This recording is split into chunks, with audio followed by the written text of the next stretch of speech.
Chapter 64. You won't be able to climb high someday. _1. Suddenly, the room was quiet. So quiet that only breathing could be heard. All eyes in the room fell on Ni Yang. No one expected that Ni Yang would easily grab Ni Daz's hand, let alone that the country girl would say such words. She was as composed as if she were not a teenager, let alone a recent arrival from the countryside. Let go of me. Daju struggled, but Yang's hand seemed to be an unwavering clamp around his wrist. If he hadn't experienced it himself, Ni Daju wouldn't believe that he was less strong than this little girl. Let go of your uncle, you child, Suihua quickly said as she held her child and walked over to Yang. Ni Yang gave Ni Suihua a look, then released his hand. Ni Daju glared at the both of them, pointing to the door and yelled, "Look at the fine daughter you've raised. No wonder the Mu family refused to accept you. Get out of my sight, one don't know you." Hearing this, Suihua panicked and quickly pulled on Yang's arm. Yang, quickly apologize to your uncle. Say sorry. Then she turned to Daju saying, "Brother, she didn't do it on purpose, she's still young, don't mind her." Suihua appeared extremely humble. Her parents were deceased, and all that was left for her was this brother, Daju. As the saying goes, the eldest brother is as one's father. Whatever Daju said, whatever he did, it was for her own good. After all, no brother would harm his own sister. Lu Xiangxiang held Lu Wan's arm, her gaze filled with disdain, whispered, "Mom, look at her groveling. Do you think she really intends to stay in our house? Suihua has no shame. Any reputable person would have turned their backs on Daju with such treatment, but she goes on to apologize to him. Villagers stay villagers. She has no backbone, for the sake of staying in their house she has abandoned even her dignity." "Don't worry," Lu Wan patted Lu Xiangxiang's thigh, "one will absolutely not let this pauper stay in our house." Lu Xiangxiang nodded, her face full of scornful smile. "Yang, hurry up and apologize to your uncle." Seeing Yang says nothing, Suihua looks like she's about to cry. Ni Yang looked down at Ni Suihua. "Mom, can't you see? They don't even want to acknowledge you as a sister, let alone welcome us." Upon hearing this, Ni Suihua quickly interjected, Yang, don't talk nonsense." She then turned to Ni Daju and Lu Wan, explaining, "Brother, sister-in-law, that's not what Yang meant. Please don't misunderstand." Ni Yang had nothing to say. She never imagined that Suihua would still not see the true colors of Daz's family, even as things had escalated to this point. Lu Wan stepped forwards with a smile. "Since we're talking about this now, one have to clarify something. Qiawa, you and Daju aren't real siblings. You don't share any blood relationship.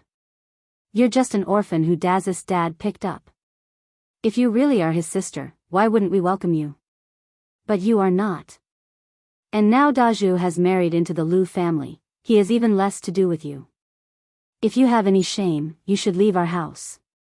Go, before we call the police and things get ugly."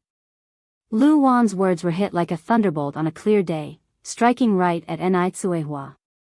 Suihua just stood there, unable to react for a long time. Ni Yang was taken aback as well.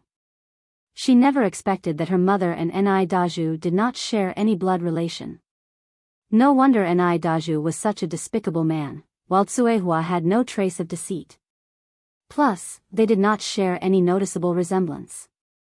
After learning this, Ni Yang inexplicably felt relieved. It took a moment for Ni Suihua to look up at Ni Daju, and then, disbelief colored her tone. "Brother," Ni Daz's expression gradually went calm. "Lu Wan is right, I'm not your brother, you're nothing but an unwanted wild child. Leave now and don't come back pretending to be family." "Brother," Ni Suihua was reluctant to accept this reality and stared at Ni Daju. "I told you, I'm not your brother. When will you get it?" Ni Daju glared at Ni Suihua. "Don't think I don't know what you're planning. You think you can freeload off my family? Dream on." Ni Suihua clung onto Ni Daz's arm, weeping. "Brother, tell me this isn't true. You're my brother, right? You're my brother." Ni Daju pushed Ni Suihua away roughly. Have you no shame? How could you still insist on this after what I've said? Can't you understand? The sound of their quarrel drew a lot of attention. Soon, a crowd surrounded them. What's going on? Who knows? We just got here. No matter the era, there will always be rubbernecks. Seizing the moment, Lu Wan shouted loudly. Look at her, have you ever seen such a shameless person? Our Daju is an only child, his parents died long ago. He doesn't even have a sister. This woman is trying to exploit Daju because they grew up in the same village. Now that Daju has a job and is making money, she's claiming to be his relative. We can't even get her to leave. Yeah, I thought it was strange too. Daju is an only child, yet this woman insists she is his sister. So she's a con artist. I was thinking about it too. She doesn't look like Daju at all, my god. How can there be such a shameless person in the world? Listening to the murmurs around her, Ni Yang looked at Ni Daju and Lu Wan. Her red lips parted slightly as she said word by word, remember this, you look down on me now, but one day you won't be able to reach me. Although her tone was calm, it was imbued with an inexplicable power that resonated deeply. The crowd looked at each other, their eyes reflecting shock. Though she was just a young girl, she gave off an inexplicable pressure. With that, Ni Yang held her little sister in one hand and pulled Ni Tsuehua with the other. Mom, let's go. Ni Tsuehua followed behind Ni Yang, dazed and lost. Lu Wan laughed at Ni Yang's retreating figure, sneering, a country bumpkin talking big, aren't you afraid of spraining your waist? If you're really that capable, why did you have to beg us today? You're embarrassing yourself. Lu Xiangxiang also giggled, exactly, if she's so capable, why did she even come beg us today? Too high to reach, huh? She really thinks she's something else, disgusting. What would a country bumpkin like Ni Yang be capable of? Maybe she'd only end up cleaning streets in the city. Maybe she would not even qualify for that.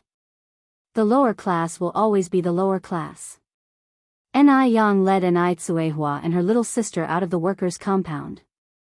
All the way, Ni Tsuehua seemed to have lost her soul, Ni Daz's icy words echoing in her ears. She was 36 and had just heard about her past from her brother's mouth. For a moment it was hard to digest this information. Was she really adopted? Where are her biological parents now? Chapter 65 Take action to teach a lesson. Ni Tsuehua was curious about who her real parents were. So was Ni Yang. Because in her past life, she remembered foreigners coming to Dam Village in search of their relatives. They were well-dressed and driving a car, attracting a lot of attention. But by then, Ni Tsuehua had already died, and Ni Yang was confined at home by God. She didn't know much about the outside world and didn't know whether those people looking for relatives were related to Ni Tsuehua or not. Was Ni Tsuehua also abandoned because of the preference for boys over girls? Or was there some other hidden story? Ni Yang frowned slightly. The mother and daughter walked together. When they passed by the guard, he warmly asked, "How come you came out so quickly? Did you find Ni Daju?" Ni Yang smiled and said, "We found the wrong person." The guard scratched his head. I was wondering how Ni Daju, the only child in his family, had a sister. So you found the wrong person. Considering Ni Quihua's condition, Ni Yang found a restaurant to have a meal while consoling her mother. After ordering, Ni Yang poured Ni Tsuehua a glass of water. "Mom, don't be sad. Those kinds of people are not worth it. That kind of brother, it's better not to recognize." Ni Tsuehua nodded with red eyes, but her eyes were filled with sadness. Ni Yang sighed, continued, "Mom, even if Ni Daju doesn't recognize you, you still have me and my sister.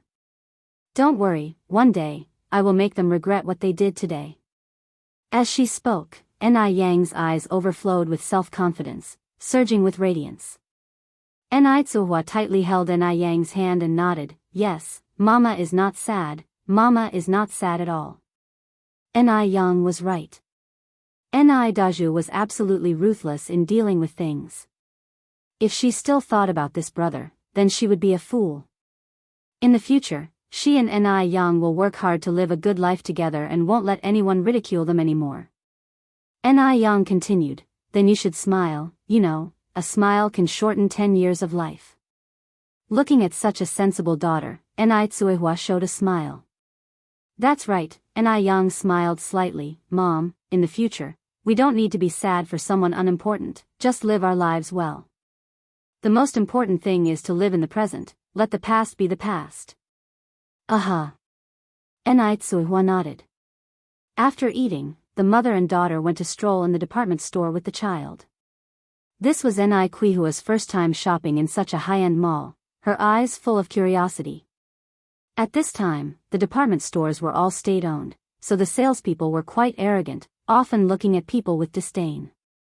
After all, working in a state-owned company was considered a guaranteed job, which most people couldn't reach. In the future, the customer is king. But at this time, it was the salesperson who was king, the customer had to look at their faces. Seeing Ni Yang and Ni Tsuehua dressed in average clothes, and with a child, these salespeople didn't take them seriously. The answers to their questions were dismissive, showing an extreme impatience. Because these people were obviously country bumpkins from the countryside. Ni Yang didn't mind, she took Ni Tsuehua and chose clothes from one counter to another. Mom, I think this one suits you. Ni Yang picked up a matching skirt suit and handed it to Ni Tsuehua. It's a stylish suit, a floral plaid shirt on top and a black skirt below, with a subtle floral pattern on the skirt.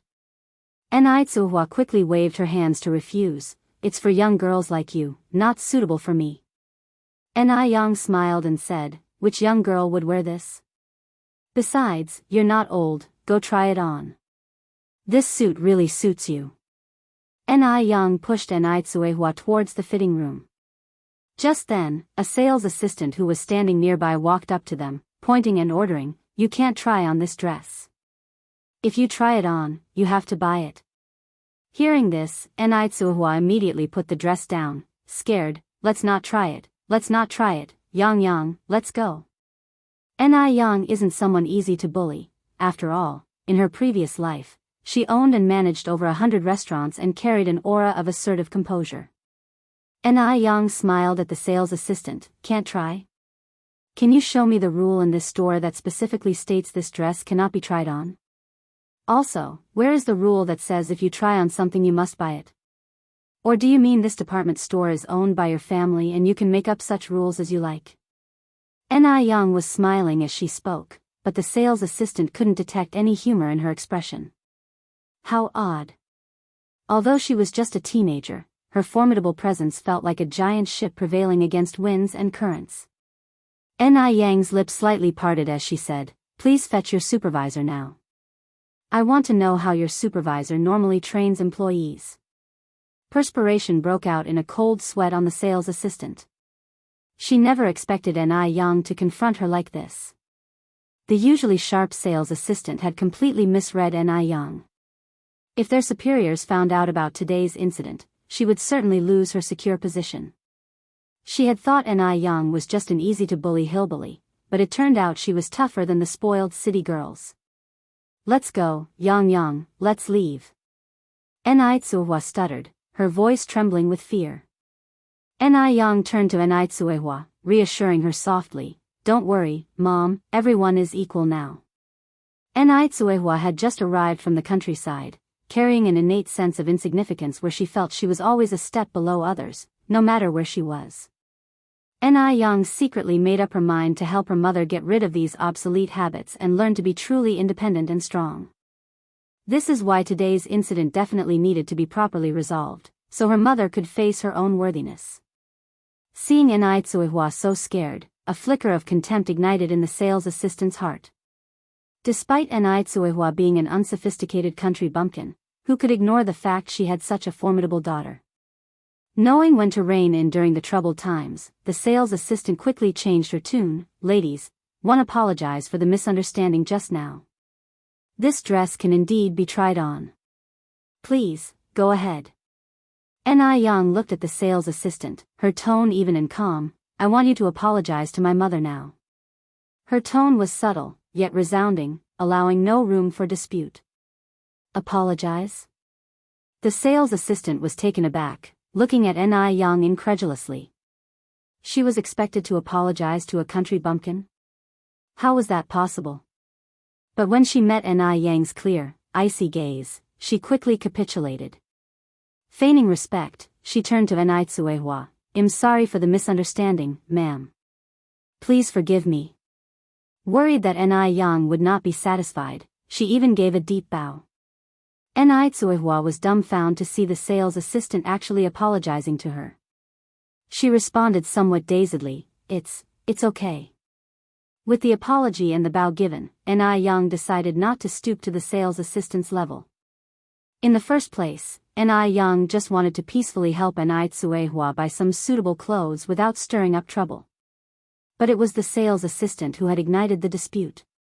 If she didn't fight back, they might think she was a pushover. Ni Yang picked up the dress and guided Ni Tsuehua to a nearby fitting room. Mom, I will wait for you outside. Ni Tsuehua responded helplessly, You, child. The entire scene had been witnessed by a tall and imposing figure. Going up from the same tall figure, a man in a black suit was revealed. He was wearing a black hat that shrouded his features, making his chiseled jawline the only visible part of his face. The man exuded an aura of mystery and prestige. Chapter 66 Driven by the Times, directed by the overall situation _1 The man just stood there, the corner of his mouth lifting into a light smile. Originally, he thought this mother-daughter duo would definitely be at a disadvantage facing the aggressive salesgirl. To his surprise, a girl who looked only about 16 or 17 years old would have such a strong counterattack. Every word, every sentence, left him dumbfounded and deeply impressed. Many city-bred girls wouldn't necessarily have her audacity. Just then, a stocky middle-aged man with a beer belly approached from behind, stood in front of the man, and respectfully said, This way please. The man slowly withdrew his gaze and took a step forward. Although he moved casually, his manner radiating an immense presence. Regardless of where he was, he existed like a king. As Ni Yang waited by the fitting room for Ni Tsuehua, she suddenly noticed a gaze, both measuring and authoritative, looking her way. Ni Yang glanced back, only to see a tall, imposing figure. With a stature as towering as a jade tree, even his silhouette was enough to command awe and respect. Being new to Beijing, she didn't recognize such a high-ranking figure in society. Maybe, she had made a mistake. Ni Yang casually withdrew her gaze and didn't give it any further thought. About 5 minutes later, Ni Tsuehua emerged from the fitting room. Because it was her first time wearing a skirt, she seemed particularly awkward, constantly tugging at the hemline. Ni Yang looked at her emerging mother and felt a momentary daze. Indeed, clothes make the man. With this outfit on, Ni Tsuehua seemed like a completely different person. Her skin was naturally fair, and she had peach blossom eyes that were very similar to Ni Yang's. Added to the dietary and medicinal treatments of the past month which had faded the freckles and wrinkles on her face, she looked like she was in her late 20s. Where did she resemble a 36-year-old woman? Seeing Ni Yang's stunned expression, Ni Tsuehua nervously said, Yang, is it really ugly? I'll take it off right away. Turning around, Ni Tsuehua was about to head back into the fitting room. Wait, Mom. Ni Yang immediately stopped her mother. What's wrong? Ni Tsuehua looked back, confused. Ni Yang led Ni Tsuehua in front of a mirror. Take a look yourself. When Ni Tsuehua saw the reflection in the mirror, she was shocked. She had never imagined she could have a day like this. Everyone has a love for beauty. Even Ni Tsuehua, a married woman, was no exception. At that moment, she found herself overcome by complex emotions. In all the years of her marriage, this was the first time she wore such a beautiful dress. It truly looked very stunning. Even more stunning than the red wedding dress she wore on her wedding day. Yang, is this really me? Ni Tsuehua asked nervously, grasping Ni Yang's hand. Mom, if it's not you, who could it be? Ni Yang responded, You look really stunning in this dress. Ni Tsuehua stood in front of the mirror, examining her reflection up and down, then said, It's beautiful, yes, but it might not be very practical for getting work done. Ni Tsuehua was a practical woman, always considering the finer details. Ni Yang laughed and said, "Do you think we're still in Dam Village? We don't have to toil in the fields anymore. What heavy work could there possibly be? We're buying this dress." Ni Tsuehua looked around the upscale shop with hesitation. "This place is so fancy, the dress must be expensive, right? You're working hard to earn money. Let's just forget about it." Ni Yang casually replied, "Money is meant to be spent, otherwise it's just paper. Plus, it's not that expensive." Learning from previous experiences, the salesgirl managed to hide her facial expressions well, even though she still didn't believe the mother and daughter could afford such a dress. She simply said, "This dress costs 28 yuan. 28 yuan might just be enough to buy a pound of beef in future. But in this era, it could cover 2 months of rent. A common worker's monthly wage is only 28 yuan. Upon hearing this, Ni Tsuehua turned pale with fright. "So expensive? Forget it. Forget it." The saleswoman knew this would happen. Contempt gradually appeared in her eyes, and she said impatiently, "This is the latest style from Guangguan. Of course it's a bit pricey with such high-quality material. If you don't want it, they'll put it away." 2 paupers. They can't afford clothes but still strut around here like big shots. Disgusting. Ni Yang gave a faint smile. "Well, take this one, wrap it up." The saleswoman didn't expect Ni Yang would suddenly say such a thing. The contempt in her eyes quickly turned to astonishment. Wrap it up? Is she boasting or serious? Before the saleswoman could react, Ni Yang casually pointed at a few clothes they had just looked at and said, "Well, also take this one, and this one, wrap them all together." You want all of them?" The saleswoman nervously swallowed. Ni Yang nodded slightly, "Yes." Yang, why are you buying so many?" Ni Tsuehua quickly tried to stop Ni Yang. Ni Yang laughed and said, "We can't have you wearing the same skirt every day, can we?" Ni Yang had a keen eye for fashion. All the clothes she had just picked out suited Ni Tsuehua perfectly. "But I don't need so many. Besides, these clothes are too expensive. One do have clothes. A single dress costs 28 yuan, so all these clothes must cost nearly 100, right? The thought of it alone makes my heart ache," Ni Tsuehua remarked. Ni Yang continued, "It's not that much, it's only 4 items including this dress." The clothes they brought from Dam Village were all old and patched up. They were obviously unsuitable for now, so Ni Yang went ahead and bought Ni Tsuehua 4 new outfits. Besides that dress, the other 3 were everyday clothes. But Ni Tsuehua was about to say something else, but Ni Yang gently pressed her shoulder and said, "Mother. No more buts, we're no longer in Dam Village. Our lives are going to get better, and we can definitely afford a few pieces of clothing." The saleswoman next to them made a complete attitude flip, asking them very respectfully, "Do you want me to wrap them up for you now?" Ni Yang glanced at her, "Wrap it." "All right, please wait a moment." The saleswoman bowed slightly, smiled sweetly, then turned around to wrap the clothes.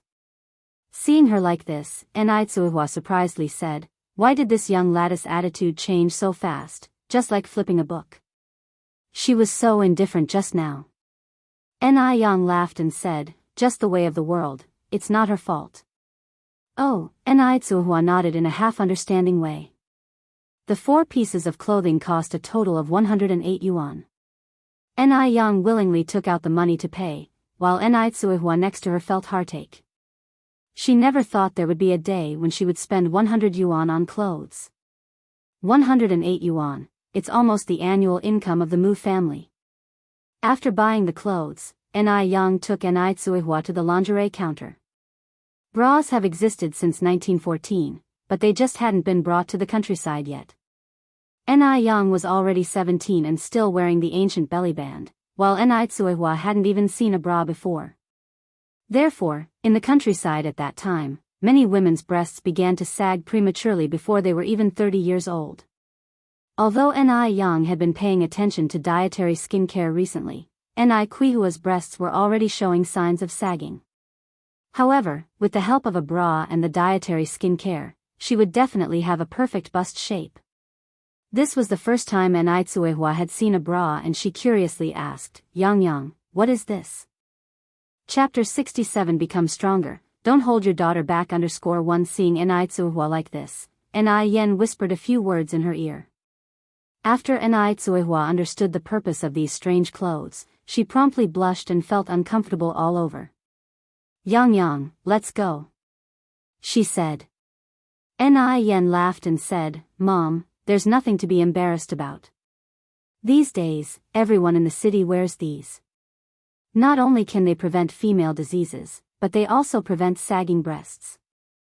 Enai Tsuehua still felt a little uncomfortable. "Everyone in the city wears these?" "Yes." Enai Yen nodded, pulling Enai Tsuehua along. "Mom, you pick a style you like." Enai Quihua's face turned as red as a boiled shrimp. "Anyway, it's worn inside, any style will do." Seeing Enai Tsuehua like this, Enai Yen didn't make it difficult for her. She picked 2 styles suitable for young girls and young women, and told the salesperson, "Could we have 2 pieces each of C and D cup in these styles?" The C cups were for her and the D cups were for Enai Tsuehua. So, all of Enai Yen's good genes were inherited from Enai Tsuehua. Of course, the dietary therapy she underwent recently also played a role. Those beauty and health recipes were not consumed for nothing. As a woman herself, envy couldn't be hidden in the sales assistant's eyes when Enai Yen mentioned the sizes. Who would have thought that such a slender girl had such a full-bodied figure, and she was so pretty, too? Life is really unfair. 4 pieces for 98 yuan, the salesperson continued. 98 yuan? A small piece of fabric was that expensive? Enai Tsuehua was taken aback, and just as she was about to stop Enai Yen had already paid. Enai Yen noticed Enai Quihua's concerns and reassured her in a low voice, "Mom, don't worry. We have money now. We don't have to be as frugal as before. Our future life will be like flowers blooming, getting better every day." Enai Tsuehua looked at Enai Yen's radiant eyes, unconsciously nodding her head. After buying the underwear, Enai Yen also bought Enai Yun several sets of clothes, and finally shoes, head to toe, inside and out, everything was renewed. After leaving the department store, Enai Yen took Enai Tsuehua to visit some grocery stores, buying some daily necessities. In the past, Enai Tsuehua always stayed in the countryside, with little exposure to the world and a narrow worldview. Looking at the bustling and prosperous streets of Beijing, Enai Tsuehua realized how insignificant she had been. Looking at her excellent daughter beside her, Enai Tsuehua secretly decided to be strong in the future and not hold Enai Yen back. After shopping and returning home, it was already past 7 in the evening. There wasn't enough time to cook. So, Enai Yen cooked a large pot of health porridge. The porridge contained shrimps, greens, lean meat, and diced carrots. It was not only delicious but also had the effect of whitening the skin and enhancing the bust. While the porridge simmered in the casserole, Enai Yen made several potato pancakes. After brushing a layer of chili oil on the potato pancake and sprinkling it with sesame and chopped peanuts, the taste of the spicy and fresh pancake paired with the delicious health porridge was simply divine. 3 women effortlessly finished a pot of porridge and more than 10 potato pancakes. The time since Enai Tsuehua and her daughter moved here had probably been the happiest for Enai Chingue since she lost her husband. In the past, every time she returned from work, she would find cold pots and stoves. So, she didn't want to leave work and didn't want to go home. Now, the thing she looked forward to the most was getting off work every day. Enai Tsuehua and Enai Yen, although not her relatives, made her feel a sense of home. After dinner, Enai Tsuehua showed Enai Chingue the new clothes they bought on the street today. With such a good daughter as Enai Yang, Enai Tsuehua wished to share her happiness with everyone in the world. Enai Chingue said with a smile, "These clothes are really beautiful. Not only is your daughter Yang Yang a good cook, she also has a great taste in clothes." Enai Tsuehua reproached, "All she knows is to spend money." Enai Chingue patted Enai Quihua's back, "With such a sensible daughter, all you have to do is hide under the covers and smile. Hearing this, Enitsuhua squinted her eyes in amusement. Yes, in her lifetime, having Enai Yang as her daughter was indeed a blessing. If it weren't for Enai Yang, she would still be struggling in Dam Village. The next day, Enai Yang was back at her stall selling noodles as usual. Unlike other days, there wasn't a long queue in front of the stall today. Only a few scattered people, including Li Gongqing, were standing there. Xiaoni, you're here. Upon seeing Enai Yang coming, Li Gongqing greeted her with a smile. Good morning, Mr. Li. Enai Yang bowed slightly. Good morning, Li Gongqing continued. Oh, by the way, Xiaoni, there's something I want to discuss with you. Enai Yang said while tending to the stove. Please say, Mr. Li. After yesterday's incident, Li Gongqing had completely dispelled his immature thoughts about Enai Yang. He deeply understood that this young girl was not an average person, and not someone a small-timer like him could trifle with. Li Gongqing was mentally preparing how to tactfully explain his intention to Enai Yang. Well, our family's elderly lady really enjoys your noodles, but as the elderly need a more balanced diet, could you bring some appropriate food for her every morning? After saying this, Li Gongqing continued, we can negotiate the price, as long as she likes it. Enai Yang thought for a moment, then said, okay, I'll give it a try. It's too late for today, come earlier tomorrow to collect it. Li Gongqing was surprised that Enai Yang agreed so quickly. Doesn't that mean, Xiaoni, you agree? It was just yesterday that she refused to be a cook even when Mr. Song offered her a high salary. Why did she agree so quickly today? Li Gongqing thought that Enai Yang was going to negotiate some conditions with him. Enai Yang nodded, well, I'll give it a try, but I'm not sure if your elderly lady will like what I make. It's absurd to refuse a chance to make money. After all, making a dish isn't that difficult. Moreover, it's different from a regular 9-to-5 job. Sounds good, Li Gongqing handed Enai Yang a large union. Here is the deposit. So it's settled then, Xiaoni. I'll come and collect it tomorrow morning. If the elderly lady likes it, Mr. Song said he'll pay you 100 yuan each month. The main point is to let the elderly lady eat well. Fine. Enai Yang nodded slightly. Li Gongqing continued, now, can you make 3 bowls of noodles, as usual? After saying this, Li Gongqing suddenly realized something was strange and asked, did I come too early? Why isn't anyone queuing today? Enai Yang was also puzzled. Just then, a middle-aged woman who came for noodles arrived. Boss, make me a bowl of noodles. Okay. Enai Yang replied. After Enai Yang responded, the middle-aged woman said, Boss, can the noodles be cheaper? The pickle fish noodles over there are only 2.5 yuan a bowl, while yours are 3 yuan. Chapter 68. Is she playing hard to get? _1 Enai Yang had known all along that after her sour fish noodle soup became popular, imitators would appear. However, she didn't expect them to turn up so quickly.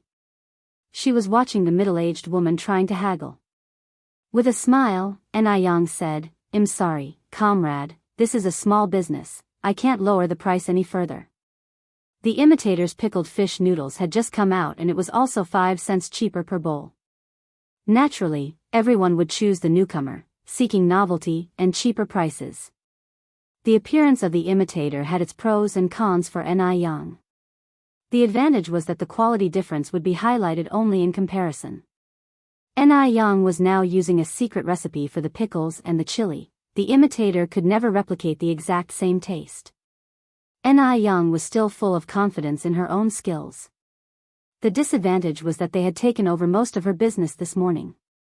Hearing this, the middle-aged woman found a place to sit down and continued, if the queue wasn't so long over there, I would have eaten there. Make me a bowl first. Enai Yang smiled and said, all right, please wait a moment. Li Gongqing was looking at Enai Yang, thinking that this girl was getting more and more interesting. Even when her business was being taken away, she was still so calm and collected. Wasn't she worried at all? Though she was just a teenager, she was doing work that many adults couldn't handle. Enai Yang served up the boiled noodles. At this time, a few more customers came to eat noodles. Little boss, 3 bowls of noodles, Please add extra chili and cilantro, no vinegar. Alright, please wait a moment. Ni Young replied with a smile. Although there weren't as many customers lined up as before, the 5 small tables were never left empty. The customers kept coming and going. After all, quality was something that couldn't be overlooked, and Ni Young still had many loyal old customers. Ni Young was constantly busy in front of her stall. She was wearing a light blue shirt on the top, and black wide-legged pants on the bottom. Although her clothes looked rustic, she was elegantly radiating a classical beauty. Light blue is a very picky color and it won't look good on people with slightly dark skin. Worn poorly, it could even create a reverse effect. Usually, colors complement people, but in Ni Yang's case, it was the person who complemented the color. The light blue seemed to be born specifically for her, making her already fair skin even more nearly translucent. The rising steam blurred her face, rendering her jade-like features vague and elusive, which added to her mysterious beauty, as though she were in a fairyland. A black car was parked not far away, and the man sitting in the car had thin lips tightly pressed, silently watching the scene. He was holding a file in his hand, and his cold face was almost expressionless. After a while, he lightly opened his thin lips and spoke in a low voice. How long has she been setting up a stall here? It's been over a month. The driver Xiao Zhao respectfully answered. Over a month? Mo Baichuan slightly narrowed his eyes and continued asking, has she been setting up a stall and selling noodles for this whole month? The driver Xiao Zhao nodded, yes. After he spoke, he added, according to my investigation, business seems to be quite good, people are lining up every morning, just don't know what happened this morning. Saying this, Xiao Zhao strangely scratched his head. Listening to this, Mo Baichuan didn't say anything. He furrowed his brows tightly, his eyes pitch black, deep as the sea. He prided himself on being adept at reading people, but he just couldn't figure out this Ni Young. According to the investigation, Ni Young was never married. Instead, she escaped from Dam Village with her wit and arrived at Beijing. So, did she choose Beijing because of him? From the first time they met, to the second time, and then the third time, was it all part of her plan? The fact that she could make herself comfortable in Beijing implied that she was certainly not an ordinary person. Mo Baichuan's gaze deepened. By the way, Master, I also found out that Master Song seems quite interested in her too, Xiao Zhao added. Speak. Mo Baichuan pulled a pack of cigarettes from his pocket. After lighting one up and holding it at the corner of his mouth, the thin lips lightly clasping the cigarette, his exhale and inhale was inexplicably sexy. What on earth made Song Beiqing interested in her? The little girl was young, but she was quite capable. Mo Baichuan slowly exhaled a beautiful smoke ring. Xiao Zhao carefully chose his words, then continued, the noodle dish that the old lady recently enjoys the most is bought from Ni Young. Is it her?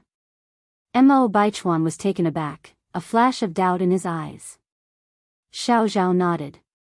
Moreover, Master Song tried everything he could to employ Ni Young at a high salary, but he didn't succeed.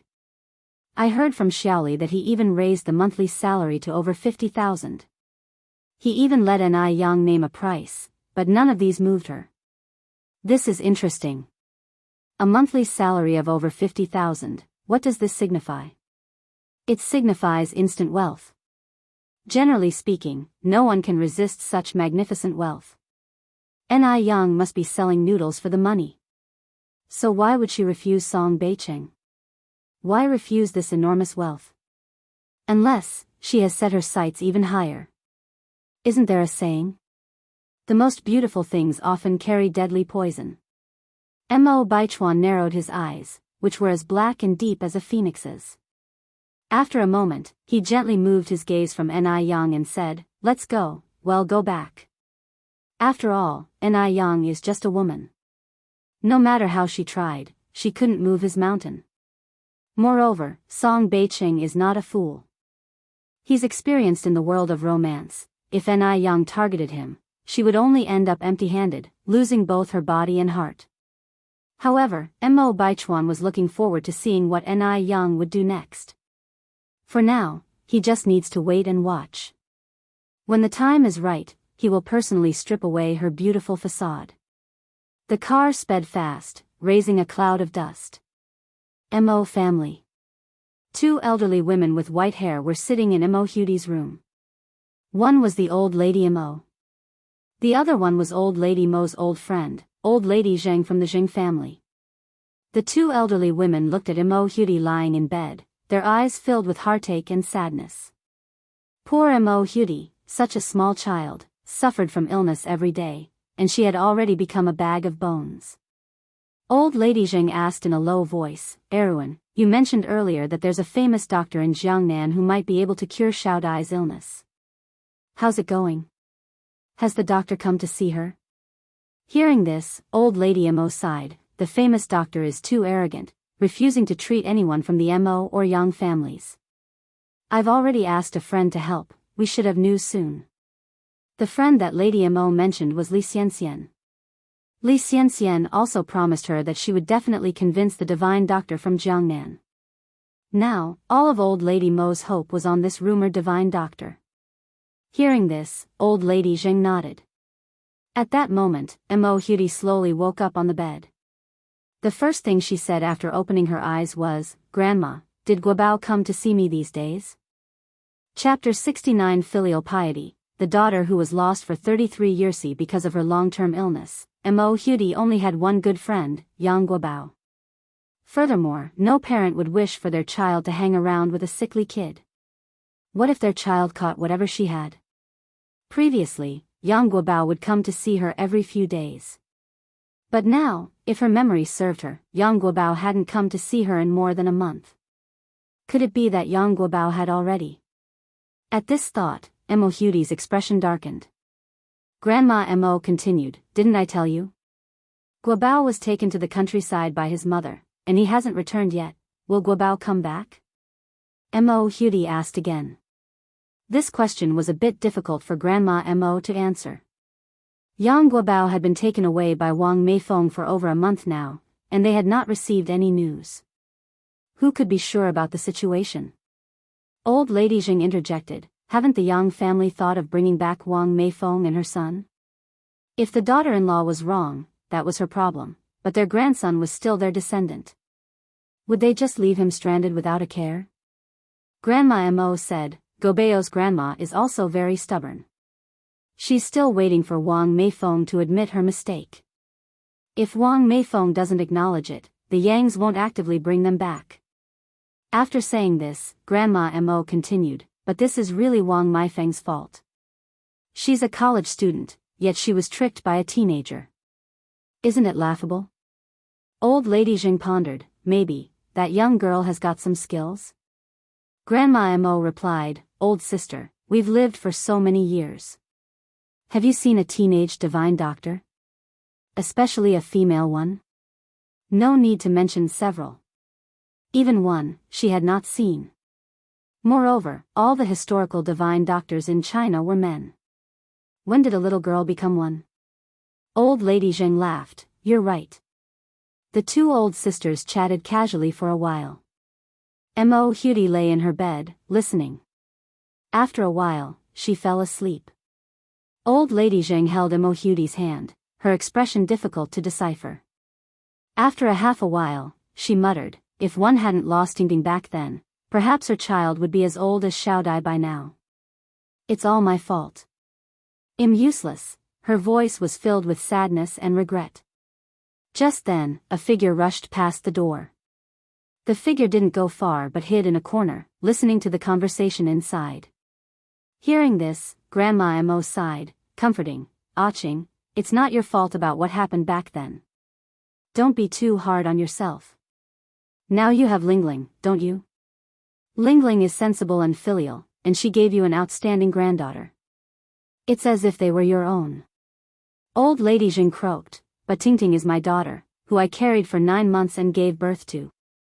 She was only 3 when she went missing. If she's still alive, she'd be 36 this year. If one weren't so useless as a mother, she could have enjoyed a happy life.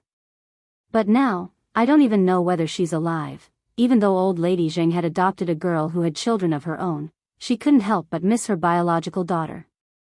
After all, she was her own child she carried for 9 months. How could she just forget? Don't worry, Aching, Grandma Mo patted old lady Zheng's hand, comforting. Tingting was a blessed child. She must be living well now. Maybe it won't be long before you can reunite. Mrs. Zheng was choked up with emotion, her voice barely a whisper. 33 years had passed, and she had never stopped searching for her daughter, but there had been no sign of her to this day. In her heart, Mrs. Zheng had a feeling about what might have happened, but she was unwilling to accept the reality. Mrs. Mo watched Mrs. Zheng, who was drowning in sorrow, without knowing how to comfort her. Only someone who has lost a daughter can truly understand this pain. At this moment, they heard slight footsteps at the door. Then came a knock. Mrs. Zheng quickly wiped the tears from her face. "Come in," said Mrs. Mo. A girl of about 17-18 walked in with a tray. "Grandma, Grandma Mo." Mrs. Mo looked up, her face brightening. "Xianjing has come." "Xianjing." Xianjing, a smile crept onto Mrs. Zheng's face.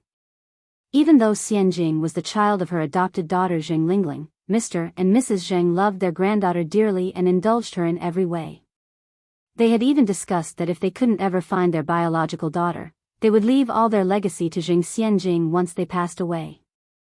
Even if they did find their biological daughter in the future, she would still give half the inheritance to Zheng Xianjing.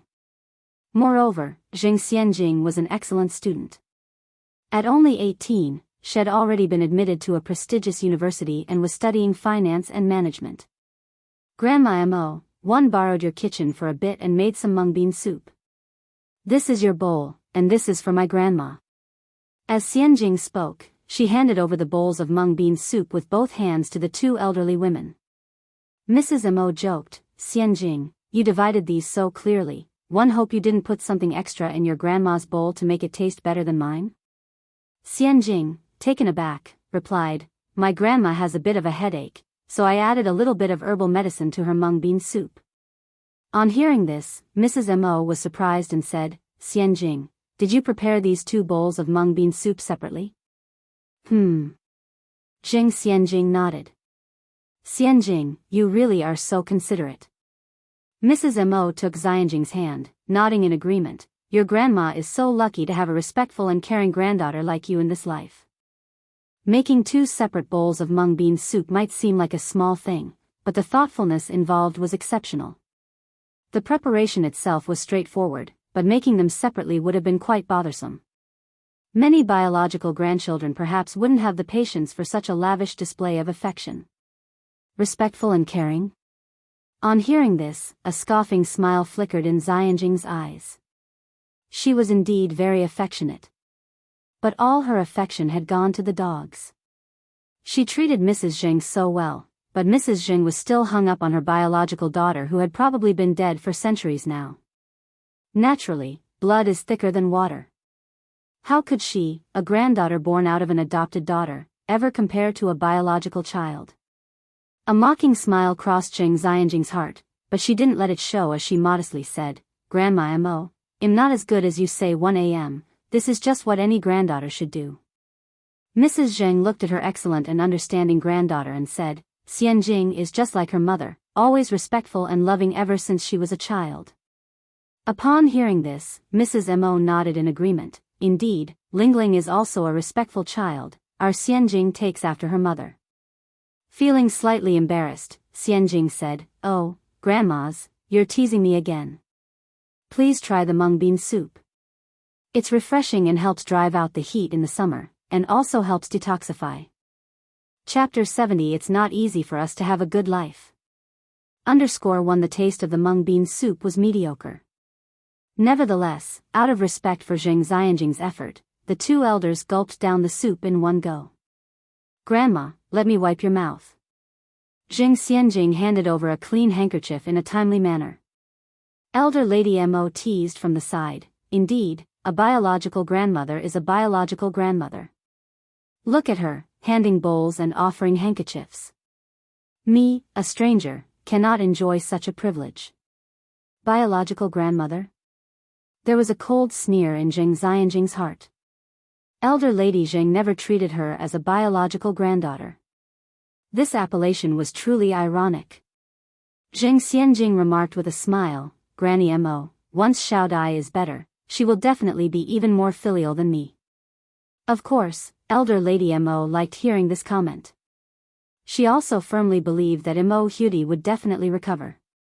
It had to be said, Zheng Xianjing was indeed a pleasing person. She knew how to win the favor of the elderly.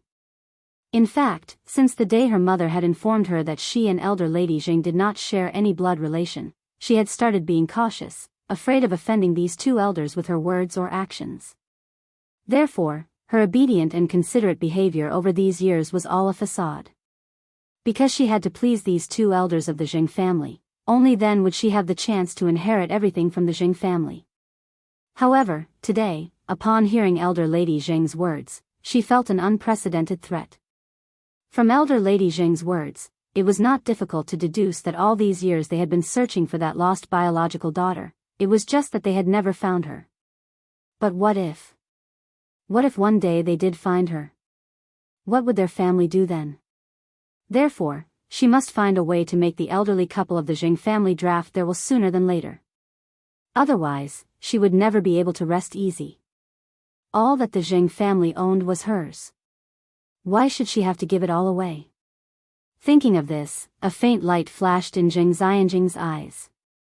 At this moment, the door was pushed open once again. A kind-faced middle-aged woman walked in from outside the door. Mom, Auntie Mo. Lingling is here, Elder Lady Mo greeted with a broad smile. The person who came was none other than Elder Lady Zheng's adopted daughter, Zheng Lingling.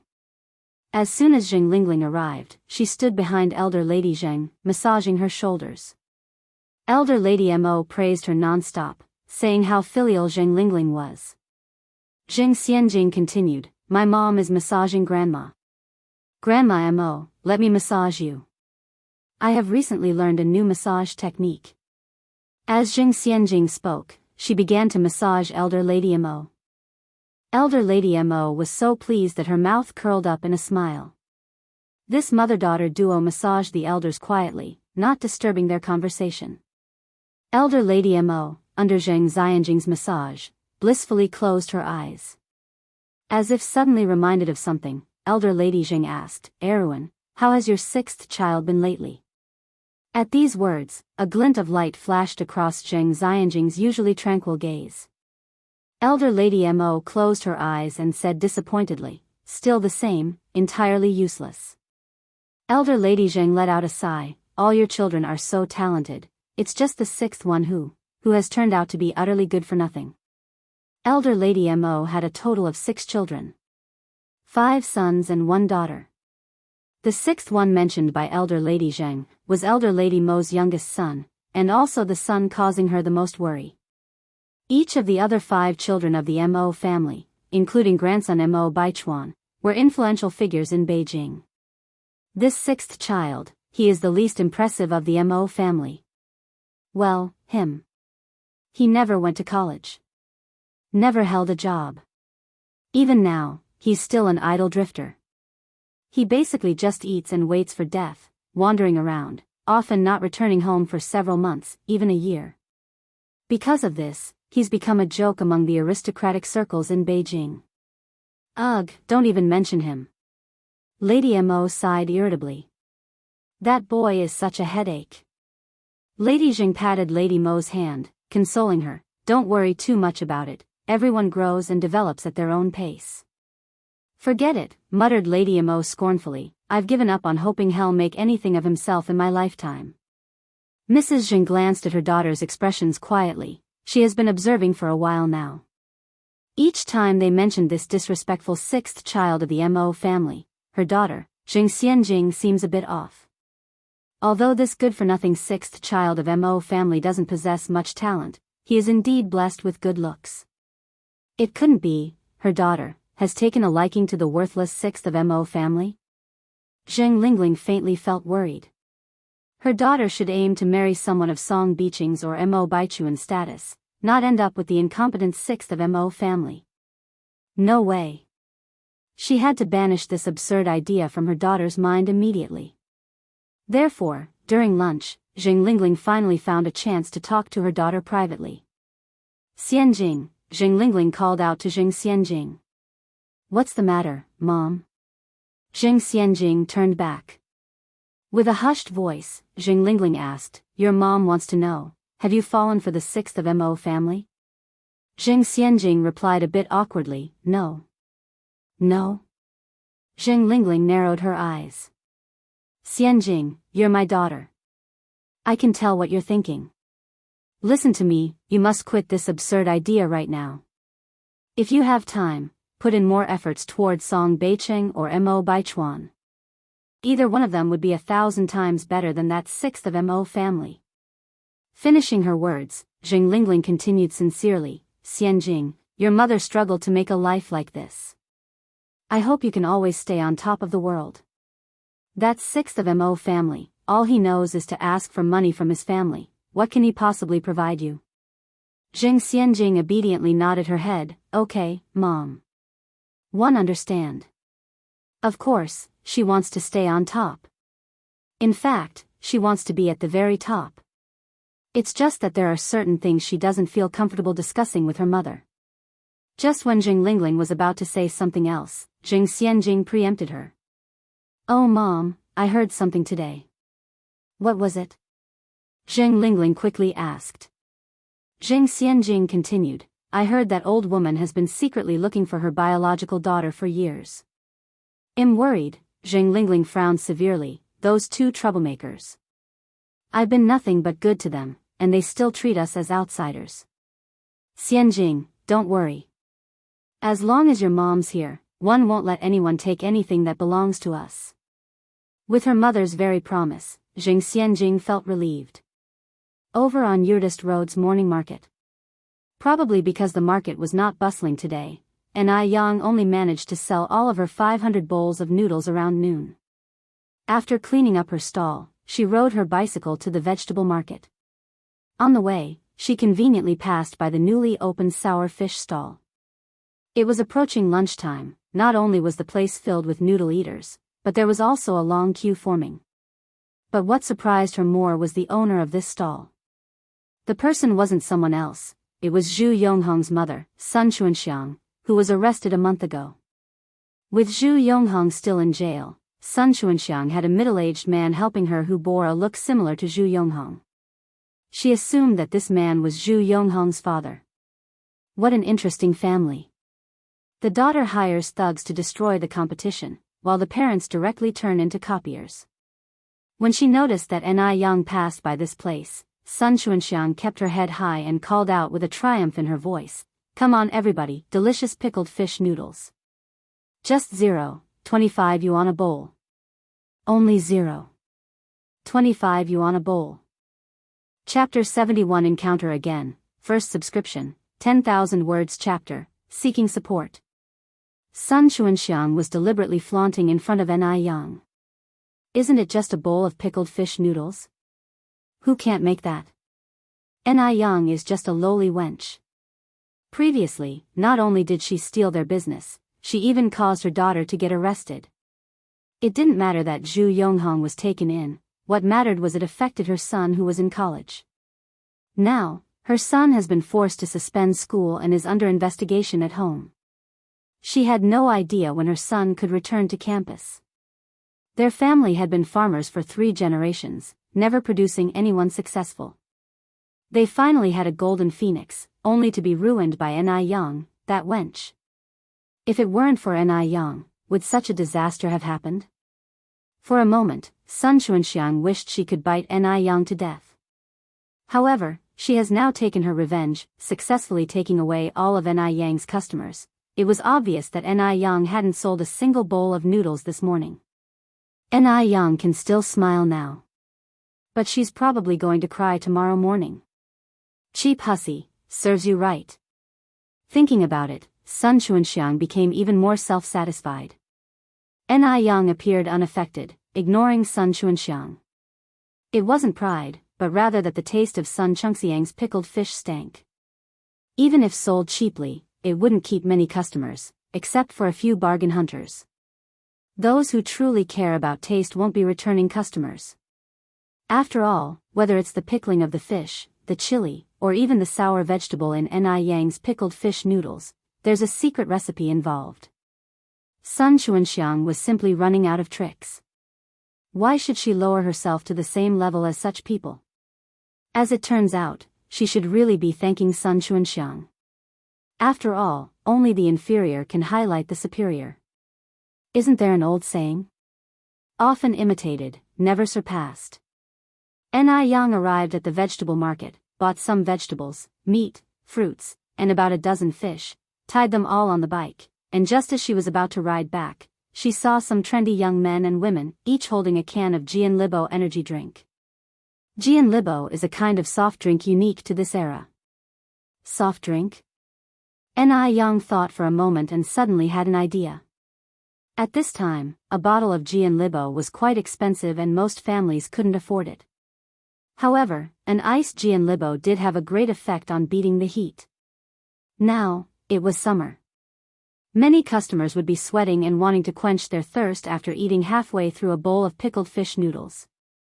Customers who spend 30 cents for a bowl of noodles certainly won't spend over 1 yuan for Jian Libo or Dabaisher fruit-flavored carbonated drinks to quench their thirst. So, she could use other beverages instead of a carbonated drink. As long as it tastes good, sells at a cheap price, and matches well with pickled vegetable noodles, it will surely sell well. Ni Yang's eyes narrowed, a glint of light sparkling beneath them as she immediately turned her bike around and headed the other way. On the way, she passed Li Dongliang's shop. Li Wei was away at school. The people in the shop today were Li Dongliang and his wife, Qian Jinfeng. The couple was chatting about something at the shop's entrance. Seeing Ni Yang riding over, Li Dongliang greeted her with a smile. "Yang Yang, how come you're back again?" He noticed some fresh grass carp hanging on the back of Ni Yang's bike. Could it be that this girl's business was really that good? That doesn't seem right. A young girl like her, how can she possibly cook something delicious? Moreover, it's fish, something everyone dislikes. Perhaps she was just making it seem like her business was good to avoid being made fun of. But why? What's the purpose of her doing this? Li Dongliang narrowed his eyes as his gaze swept over Ni Yang's face. Although Ni Yang was illiterate and quite plainly dressed, there was no denying that her face was truly striking. He had seen many people while doing business every day, but he had never seen anyone as beautiful as Ni Yang. Could it be? Li Dongliang suddenly thought of his son, Li Wei. His son was quite good-looking, and not only was he a high school student, he would be a college student in the future. His future was limitless. Li Dongliang realized it all of a sudden. Ni Yang's ambitions were indeed high, daring to set her sights on his son. Thinking about it, when Li Dongliang looked at Ni Yang, there was caution in his eyes. His son was so accomplished, he did not have to worry about finding a good wife in the future. Moreover, it said that marriages should be matched in social and economic status. Someone like Ni Yang, trying to marry up, was not suitable for his son at all. Chapter 72 Encounter Again, First Order, 10,000 words chapter, Ask for support, _2. His son deserved a better girl, perhaps in the future, he could even marry a CEO's daughter. Ni Yan could not have imagined that Li Dongliang had such thoughts. She still replied with a heartful smile, "Hello, uncle and auntie, I'm going to buy some stuff from the pharmacy." Going to the pharmacy? If she was really going to the pharmacy, why didn't she stop there on her way? Why is she coming back instead? She must be up to some shifty business. A touch of ridicule flashed in Li Dongliang's eyes. Ni Yan was cycling very fast, and in a blink of an eye she slipped past the couple. Qian Jinfeng curiously asked, "Hey, is that young girl the Ni Yan you've mentioned before?" She's quite polite, not at all like a girl from the countryside. People just arrived from the countryside are normally very shy, restrained, and humble, but Qian Jinfeng only saw confidence in Ni Yan's demeanor. And she was very beautiful. Even though it was just a passing glance, Ni Yan had already impressed Qian Jinfeng. Li Dongliang snorted, "That little girl has big plans." Qian Jinfeng was taken aback. "What do you mean?" Li Dongliang then told Qian Jinfeng what he was thinking. After hearing it, Qian Jinfeng's face was full of astonishment. Li, I think your analysis makes sense. But don't worry, our Xiao Wei is not that shallow. He's a sensible boy, even if Ni Yen has a little trick up her sleeve, Xiao Wei won't fall for her. Li Dongliang nodded his head. Qian Jinfeng sighed. I really didn't expect that young girl to be like this. What on earth was her parents' upbringing? Such a failure. Fortunately, our Xiao Wei isn't like that. Ni Yen arrived at the pharmacy. She parked her bike at the entrance. It was the critical period of Western medicine's prevalence and the decline of traditional Chinese medicine, so there were no other customers in the traditional Chinese medicine store except the salesperson.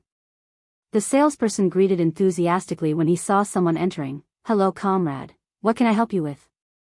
Ni Yen smiled and replied, could you please get me a kilo of dark plum, a kilo of hawthorn, a kilo of dried tangerine peel, a kilo of licorice, and a kilo of roselle flower? People usually purchase traditional Chinese medicine by grams, yet this young girl requested kilos. The salesperson was stunned for a moment, then asked, young comrade, are you sure you want a kilo of each item? Instead of 10 grams? Ni Yen nodded, yes, how much is it? I'll pay first.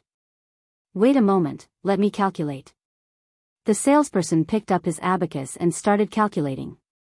Ni Yen glanced at the price list on the wall, then said, 5 kilos of medicine should cost 2 yuan, 4 cents, and 3 mils. After saying that, Ni Yen took out the change from her pocket and placed it on the counter. 2 yuan, 4 cents, and 3 mils. Could this young girl calculate so accurately? She must be guessing, right? The salesperson continued to operate his abacus suspiciously without looking up at Ni Yen. However, a moment later, the salesperson was amazed at Ni Yen's ability to calculate to the penny accurately when he saw the result on his abacus. This young girl was indeed remarkable. She calculated the exact amount right down to the penny. The salesperson collected the money on the counter, weighed the medicine and handed it to Ni Yen, then asked curiously, young comrade, what do you need all this medicine for? Besides, these medicines can't cure diseases, they can only be used as adjuvants in usual practice. Ni Yen smiled and said, actually, it's not really medicine. I'm using it to make a drink. These medicines can be used to make a drink? The salesperson was surprised. Ni Yen nodded. After buying the main ingredients for sour plum soup, Ni Yen went to the store again to buy some rock sugar and dried osmanthus flowers. It wasn't until 2 o'clock in the afternoon that Ni Yen returned home. Ni Tsuehua had been waiting at the doorstep. Seeing Ni Yen cycling back, Ni Tsuehua immediately went to meet her. Yang, why are you so late today? Ni Yen usually got home around 12 o'clock.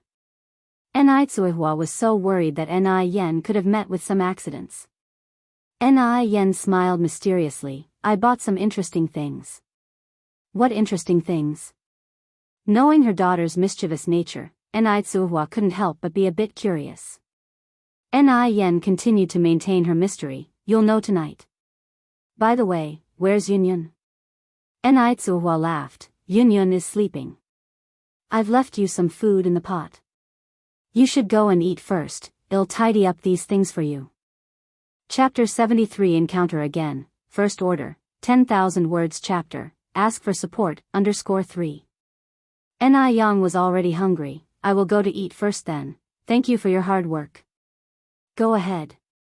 Ni Tsuehua watched Ni Yang with a pleasant smile. The midday meal was good, 2 dishes and a soup. Stir-fried pork with green peppers, cold cucumber salad, and tomato and egg soup. After eating and drinking heartily, Ni Yang arrived at the kitchen. In the kitchen, Ni Tsuehua was already busy slicing fish and making fishbone soup. Ni Yang took out the 5 packets of medicinal herbs she had bought, then found a flat-bottomed pot, in which she put crystal sugar, dark plum, hawthorn, tangerine peel, and osmanthus flower according to proportion, added plenty of water, first brought it to a boil on high heat, then simmered it on low heat. As soon as the water began to boil, a refreshing sweet and sour aroma wafted into the air, incredibly enticing. While slicing fish, Ni Tsuehua asked, Yang, is this the good stuff you were talking about? Young nodded, yes, it's this. Tsuhua continued to ask, what is this?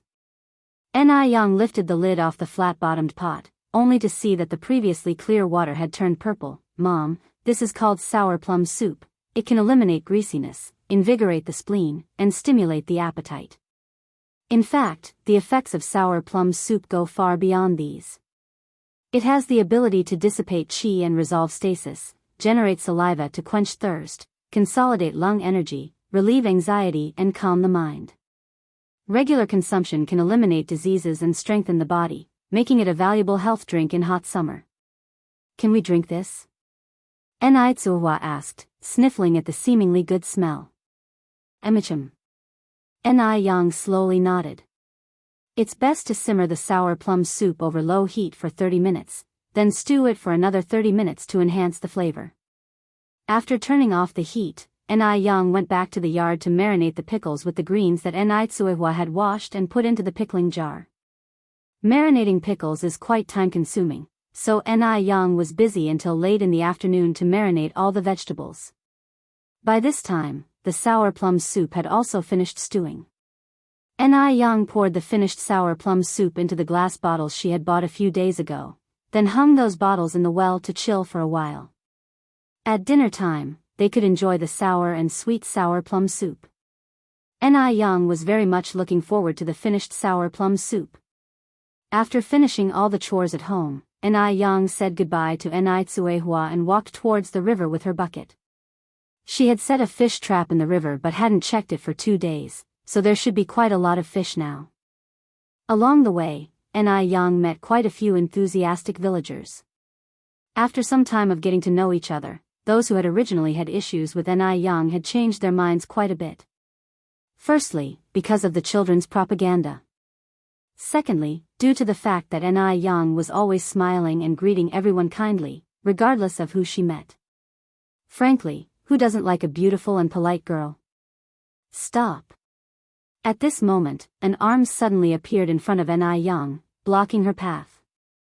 Young looked up slightly and saw the person standing in front of her was Wang Xiuhong, whom she hadn't seen for days. May I help you? Young raised an eyebrow slightly. Wang Xiuhong looked at Young, crossed her arms over her chest, and addressed her with an accomplished smile. Outlander, dare to come with me? What's the deal with this Wang Xiuhong? She couldn't beat her physically, nor could she out-talk her, yet she insisted on making her presence felt in front of her from time to time. Young initially didn't want to bother with her, but then she thought that it would be annoying to have Wang Xiuhong prancing around her all the time, so she had to figure out a once-and-for-all solution to save herself the annoyance of seeing Wang Xiuhong. Take the lead then. Young spoke calmly. Follow me. Wang Xiuhong turned around with a smile. Originally, she was wondering what she could do to make Young obediently come with her. Surprisingly, Young was so cooperative this time. It's like rushing to get herself killed. What a cheeky minx. Last time she dared to treat her like that, this time she'd show her who's boss. Wang Xiuhong directly led Young to a dense forest. The forest was large, with towering trees blocking the strong sunlight, making it shady and a bit chilly inside. Here and there you could see a lonely tomb, making one feel creepy even in the hot summer. Mandatory cremation wasn't in effect at this time. When people died, they were generally buried on hillsides or in forests. Not far ahead, at the edge of a gravesite, 5 or 6 reckless teens gathered together. Seeing Wang Xiuhong walking over with Young, one of them quickly threw away his cigarette, instantly becoming alert. They're here, they're here. Upon hearing this, the others also turned their attention to Wang Xiuhong and Young, their eyes radiating hostility. Chapter 74 Encounter Again, First Subscription, 10,000 Words Chapter, Seeking Support, _4. They gazed at the young girl approaching them, their eyes filled with astonishment. They had always thought that Wang Xiuhong was pretty enough, but this girl cornered the market. Wang Xiuhong paled in comparison. It was no surprise that Wang Xiuhong was jealous and resentful towards her. A woman's jealousy can indeed be terrifying. Brotherly. Seeing these people, Wang Xiuhong stepped forward with a beaming smile and took the initiative to wrap her arm around one of the men. "Why are you so late?" The man referred to as Brother Li leaned down to give Wang Xiuhong a kiss on the cheek. At this time, public displays of affection were strictly prohibited, and anyone witnessing Wang Xiuhong and Brother Li's intimate exchange would no doubt report them for lewd behavior. But this was in the countryside, in an isolated small grove. Who cared about such triviality? Wang Xiuhong gave a giggle, then shot An Yang a glance and pleaded sweetly, "Brother Li. It's her. She bullied me last time." An Yang slightly raised her eyebrows. She had been wondering how Wang Xiuhong suddenly grew so brave, considering she typically avoided her. Evidently, Wang Xiuhong had found herself a protector. "You're An Yang, right?" Brother Li lit a cigarette, his eyes glinting maliciously. An Yang nodded gently, replying softly, "Yes, that's me." Her demeanor was relaxed, even carrying a hint of a smile. There was a touch of unruliness, and the overwhelming cold elegance in her eyes made it clear she didn't consider these people a threat. Wang Xiuhong leaned comfortably against Brother Li's chest, her face lit up with a triumphant smile.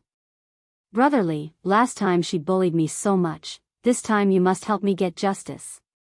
When she finished speaking, Wang Xiuhong glared at An Yang with a malicious glow in her eyes.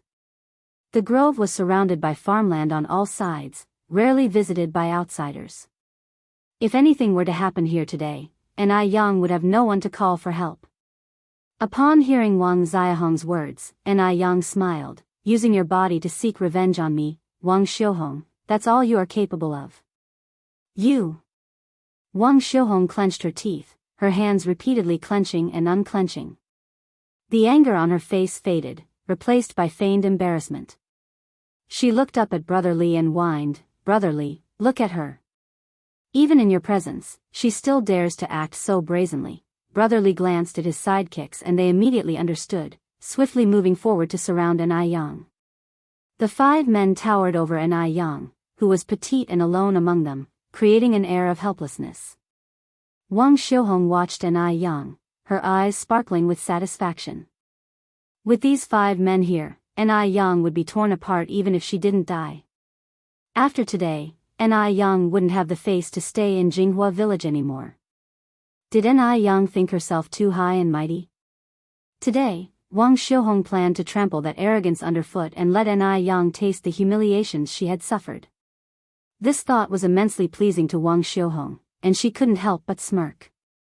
"Little sister, you're quite attractive." One of the minions smirked sleazily as he reached out to touch An Yang's chin with his coarse hand. An Yang stood in the middle of the 5 men, a ray of sunlight shining through the gaps of the leaves onto her skin, making her appear even more coldly beautiful. So beautiful, yet touched with a glacial coldness. Looking at An Yang, Wang Xiuhong scoffed. What was An Yang trying to pull, acting so arrogant at a time like this? Just wait, she wouldn't be able to keep it up for much longer. Just as the minion's hand was poised to touch An Yang, she reached up and grabbed his descending wrist. With a sudden crack, the sound of bones shattering filled the air, followed by a cry of agony. The once boastful ruffian was now clutching his broken hand, his face twisted in pain as he curled up on the ground. No one knew how much force An Yang used, but his hand was useless now. The remaining thugs retreated a step, shocked by the spectacle. However, they quickly regained their senses, looked at each other, and lunged at An Yang, clearly intending to fight for real this time. Wang Xiuhong watched in wide-eyed shock, her heart pounding in her throat. No matter how good An Yang was at fighting, she couldn't possibly take on 4 men. What had just happened was an anomaly. Chapter 75 Encounter Again, First Subscription, 10,000 words chapter, Seeking Support, _5. An Yang just stood there, her left hand squeezing her right, and her right pinching her left, the knuckles making, cracking, sounds. Facing the 4 individuals rushing towards her, her face didn't reveal even a hint of nervousness. She kicked out with a neat backspin kick, then sprung into the air, her toes landing on a thick tree trunk for leverage. Finally her toes rotated, landing squarely on the backs of the gangsters. The scene was thrilling, just like in an action film. Bam bam bam. All 4 thugs were knocked to the ground, with one of them tumbling directly onto Wang Xiuhong and another man. The 2 of them failed to dodge in time, ending up falling to the ground as well. Wang Xiaohong's painful groan echoed in the air. "Who gave you the guts to mess with me?" Yang demanded, stepping on the other man's hand. The man's voice trembled as he glanced towards Wang Xiuhong. It was her, it was Wang Xiuhong. "We had nothing to do with this." Although Yang was exceptionally beautiful, at that moment, she seemed like a devil to him. A devil that had crawled out of hell. Wang Xiuhong bit her lip tightly, sweat beading on her forehead, her eyes filled with defiance. This useless jerk. He was so vigorous in bed, how come he can't even beat a woman now? And it was 5 against 1 at that. What now? Instead of humiliating Yang, they ended up humiliating themselves. Yang towered over Wang Xiuhong, extending a slender finger to lift her chin, forcing Wang Xiuhong to meet her gaze. Her lips moved. "Wang Xiuhong, what did one tell you last time?" Yang was clearly smiling, but Wang Xiuhong couldn't detect any warmth in her smile. Wang Xiuhong kept her lips tightly shut, refusing to say a word or beg for mercy. Yang smiled sweetly, instantly lighting up everything around her. With a light tone, she said, "If you have forgotten, let me help you remember." As she finished speaking, she moved her hand to Wang Xiaohong's neck, and effortlessly lifted her off the ground. Wang Xiaohong's toes began to inch off the ground, her neck felt as if it was breaking, her breathing became increasingly difficult, due to the lack of oxygen, her face turned red and strange sounds were coming from her throat. For the first time, Wang Xiuhong felt incredibly close to death. It seemed she would perish in the next moment. Terror seized her, she didn't want to die, she was still so young. Her legs floundered in mid-air, her hands desperately grasping Yang's wrist. Wang Xiuhong was truly terrified. Yang, all smiles, looked at Wang Xiuhong calmly. "Do you wish to live or to die?" she asked gently. Wang Xiuhong stared at Yang with wide eyes, pleading evident in her gaze. From the strange sound she was making, it could be vaguely made out that she was saying, "Live, I want to live." Yang held Wang Xiuhong in one hand effortlessly, standing tall like a queen looking down at all beings, invoking fear. The others were so scared they were shaking. Oh God! Had they just messed with the king of hell? The other man sneakily glanced at Yang, realizing that she was not paying him any attention. He quickly scrambled up and bolted away. Seeing their leader flee, the others cared not about anything else and followed suit, fleeing in abject terror. Yang didn't bother chasing after them. She glanced at Wang Xiuhong dangling from her hand, and asked, "Will you still dare to mess with me next time?" At this point, Wang Xiuhong could not utter a word, only shaking her head vigorously. She wanted to live. She would never dare to provoke Yang again. If she could go back in time, she believed she would never allow such a foolish thing to happen. Seeing remorse plastered all over Wang Xiaohong's face, Yang finally released her grip. Thud. Wang Xiuhong tumbled to the ground, bereft of strength. She was gasping for fresh air. The feeling of being alive was wonderful. The ability to breathe freely felt marvelous. At this point, the sun had started to set, and the woods echoed with the hooting of owls. The hoots of owls sounded like human laughter, strangely eerie, making one's hair stand on end. Because, some said that such sounds were the cries of ghosts. It was highly unpropitious in rural areas. However, Yang was not intimidated by these sounds. She brushed her hands off, cast a glance at Wang Xiuhong sprawled on the ground, and elegantly walked away from the woods, step by step. Chapter 76 Encounter Again, First Subscription, 10,000 Words Chapter, Seeking Support, _6. After Yang left, Wang Xiuhong was the only one remaining in the gloomy grove. The sun was setting. The grove grew steadily darker, scarcely visible was the phosphorus fire spewing from the graves at the edge. Phosphorus fire is also known as ghost fire. As Wang Xiaohong's vitality gradually recovered, the tranquility of the grove during the day was replaced by an incredibly horrific scene. Dreadful ghost cries, drifting ghost fire, dim light, and the intermittent graves all tormented Wang Xiahong's senses. Wang Xiaohong is not Ni Yang. Even though she can be capricious and malicious, she is just a 17-year-old girl. She has never experienced such horrors before. At that moment, she was so terrified that her face turned pale. She tightly embraced her head, crying out, "Don't come near me, don't come near me, Mom, Dad, please come to save me." Regrettably, the only response in the grove were the ghastly ghost cries. Ni Yang arrived at the river bank, her face relaxed. She greeted passers-by who were working in the field with a sweet and bright smile. Who could associate her with the demon-like person in the grove just a while ago? Ni Yang stood by the river bank, rolled up her trouser legs, revealing her fair-skinned leg. Her feet were beautiful, small, and exquisite.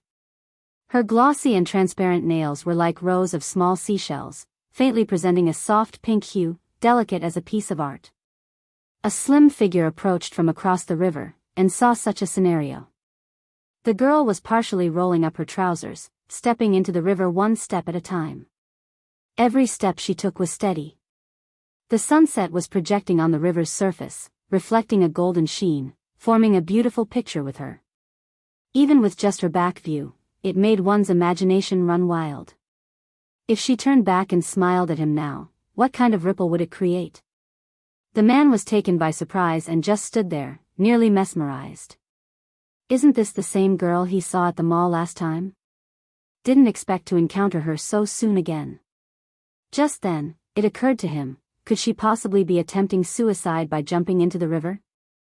At that thought, the man's eyes narrowed, he unfastened his jacket, threw it on the ground, and dashed towards the river. When Ni Yang was hoisted from behind, she was baffled as if pierced by an unexpected force, causing her to instinctively grab the collar of the man's white shirt. Simultaneously, a scent of men's cologne penetrated her nostrils, a refreshing and crisp fragrance. Ni Yang looked up at the man. In her sight was a face with well-defined features, thin lips, sharp eyebrows, and eyes. Although the cold and stern look was also filled with gentleness. He was quite handsome. And somewhat familiar. Somehow, upon seeing this face, Ni Yang thought of Mo Baichuan, the hooligan. However, this face was obviously much more composed than Mo Baichuan's. Ni Yang firmly grasped his collar, scolding, "What are you doing? Are you trying to play a pervert in broad daylight? Let me down." The man's expression was incredibly tense, he didn't speak a word. Clutching the person in his arms, he strode towards the shore. "Let me go." Ni Yang struggled incessantly. Alas, his arm was as if it were cast onto her. Regardless of how much she struggled, he remained unmoved. Ni Yang was skilled, even the robust Mo Baichuan was knocked down by her. She didn't expect to lose against a man today. Ni Yang was furious, she reached out to pinch his neck, yelling, "Smelly rascal! Let go of me now." But the man remained silent, carrying Ni Yang with both fast and steady steps. When he glanced at the girl's angry face, he couldn't help but frown slightly. Such a pretty girl, with a good figure, why would she want to take her own life? Ni Yang, in fury and unable to struggle, bit onto his collarbone. Immediately, a mix of salty and sweet taste filled her mouth, while a trace of blood stained his white shirt. Yet the man had no intention of letting go, holding on to Ni Yang until he reached the shore. Only then did he release her. But, to prevent her from jumping into the river again, he firmly restricted her wrist, saying sternly, "Are you crazy? Is that how you treat your savior? Let go of me." Ni Yang jolted his hand away, "Are you sick? Who asked you to save me?" However, his hand seemed to be stuck to her wrist, she couldn't free herself. Chapter 77 Encounter Again, First Subscription, 10,000 words Chapter, Seeking Support, _7, I won't let go. The man looked at her, adding, "Unless you promise me you won't try to kill yourself." Ni Yang let out a deep breath, trying her best to calm down. "Who told you one was attempting suicide?" The man loosened his tie at the neck, speaking somberly, "Just now you were heading towards the river. If that's not attempting suicide, then what is?" If I weren't there, you'd be an anonymous drowned corpse by now. He saved her. And she, for her part, had returned his favor with hostility. Seeing that you are quite pretty, what could have possibly driven you to consider jumping into the river? After all this time, it turned out he thought she was about to jump into the river. Yang looked up at the man, explaining, one was just going to fetch a lobster trap from the river, not jumping in. We shouldn't be touching, can you let go of me now? The man still firmly held Yang's hand, skeptical. Are you sure you weren't going to jump in? Yang nodded earnestly. Why would I want to end my life when I'm living just fine? Then swear on it. The man clearly didn't believe Yang's words. Left with no choice, Yang raised 3 fingers, sincerely saying, one swear. Seeing Yang like this, the man reluctantly believed her. Once I let you go, you'd better not lie to me. Sure. Yang nodded slightly. The man loosely let go of her. Yang instantly pulled her hand back. Her skin was naturally fair and would turn red easily just by touching it. The man's firm squeeze just now had left 5 distinctive finger marks on her wrist, alarmingly red. The man also noticed the abnormality on her wrist, promptly apologizing. I'm sorry, is your wrist all right? It's fine. Yang looked up slightly. You meant well. What Yang didn't expect was her gaze landed on the man's chest. A bright red bloodstain contrasted sharply on his white shirt, making a striking scene. Seeing this, Yang felt somewhat flustered. She seemingly acted too impulsively just now and had bitten too hard. The man seemed to see through her thoughts, casually saying, I'm fine. It's just a superficial wound and it doesn't hurt at all, a minor issue. I was too impulsive just now, otherwise, this wouldn't have happened. In his words, the man fully demonstrated a man's grace, taking all the blame on himself. This rather embarrassed Yang because, after all, he was the one who got injured, and she was the one who bit him. None of this would have happened if she hadn't gotten overly emotional. Let me see how deep the wound is. Yang walked to his side and began to unfasten his metal buttons. Her slender fingers, white as jade, rapidly wound around his collar. Soon, 3 buttons were undone. With them so close, he could see her exquisitely chiseled face if he just looked down. From his perspective, her long fan-like eyelashes flickered, their fluttering leaving a gentle trace of softness in his heart, stirring ripples. Next, was her high-raised nose, lips as red as fiery flames, and skin as milky as cream. Even though her makeup wasn't applied, she was still bewitchingly beautiful. He was completely taut, not daring move an inch. Although he was a man in his late 20s, he felt as innocent in front of her as a boy at the brink of adolescence. Yang took a look. The wound seemed rather deep. This was a problem. Yang furrowed her brows slightly. There are over 1,000 kinds of bacteria in the human mouth. Being bitten by a human can cause infections, which can lead to serious consequences if not dealt with promptly. It could even put someone's life in danger. Go back with me. Yang lifted her eyes to look at the man, continuing, you need to disinfect this wound with iodine, or else it might get infected. Only then did the man react, fastening his buttons as he said, it's only a bite mark, you don't have to go to such trouble. It's no trouble, just a quick disinfection. Yang lifted her hand and tucked a strand of hair behind her ear, a little disinfection for some peace of mind. If the man was to leave just like this, Yang would undoubtedly still be worried. Being a doctor, she understood the seriousness of the situation. Okay.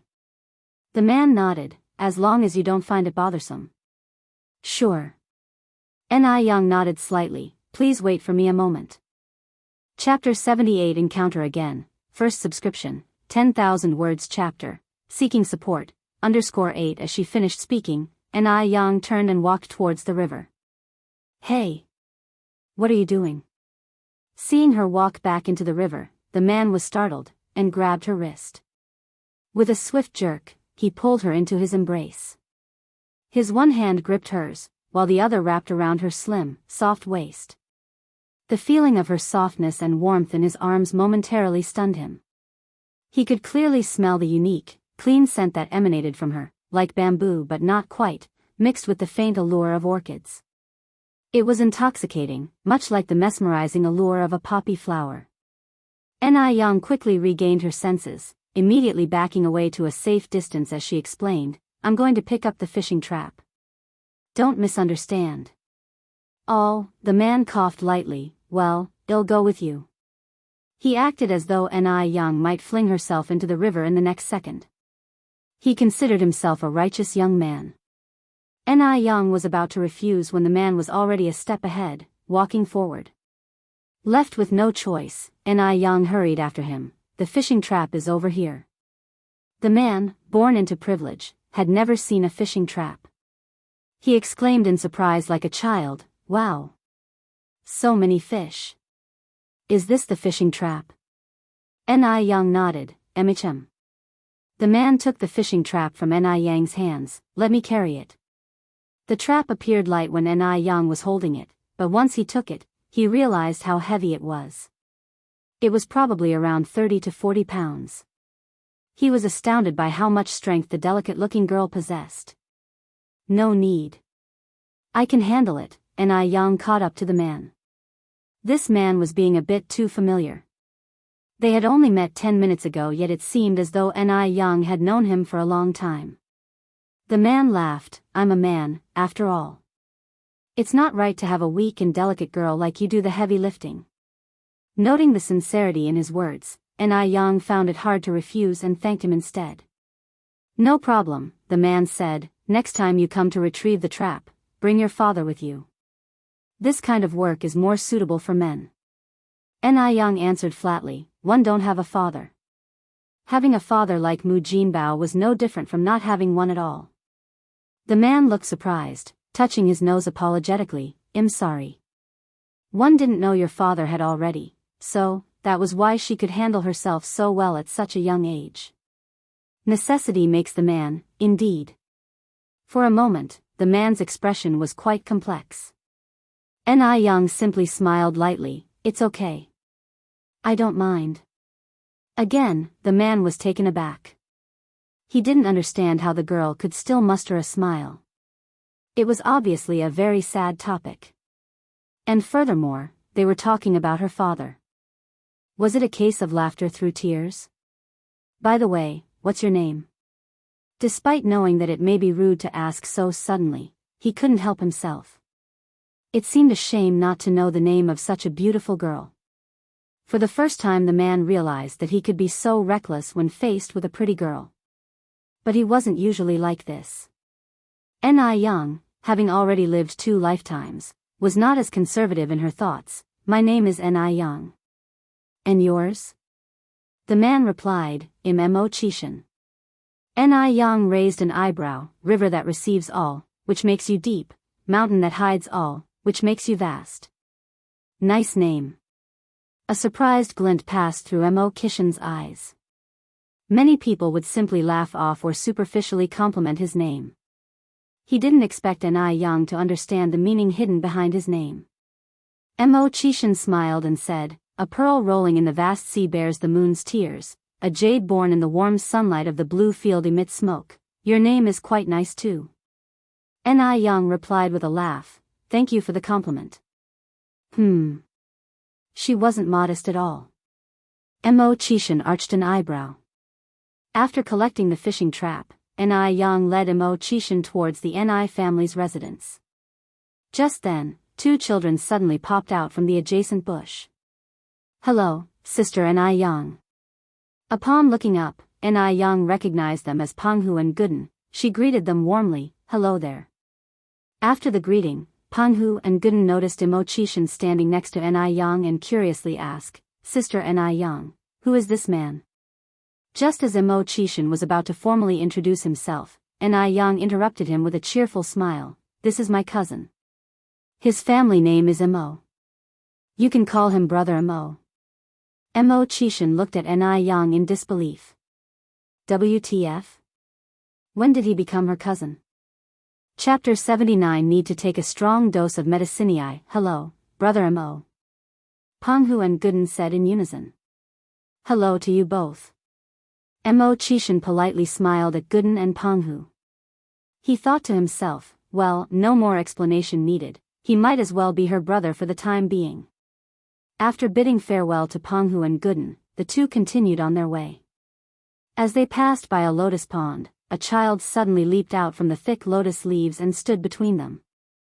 This sudden appearance of a child startled Mo Chishan. However, to Ni Yang, everything seemed normal as not a single ripple of surprise showed in her eyes. Clearly, this was not the first time she had encountered such a situation. Xiao Hua, the child, stuffed a lotus pod into Ni Yang's hand. Sister Ni Yang, I just picked this lotus pod. The seeds inside are very sweet. This is for you. Thank you, Xiao Hua. Ni Yang smiled and gently patted Xiaohua's head.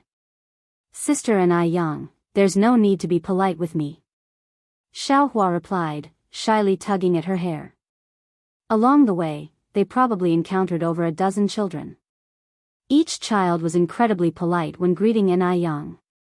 Mo Chishan could feel that their etiquette was not just a superficial formality, but something genuine that flowed from the heart.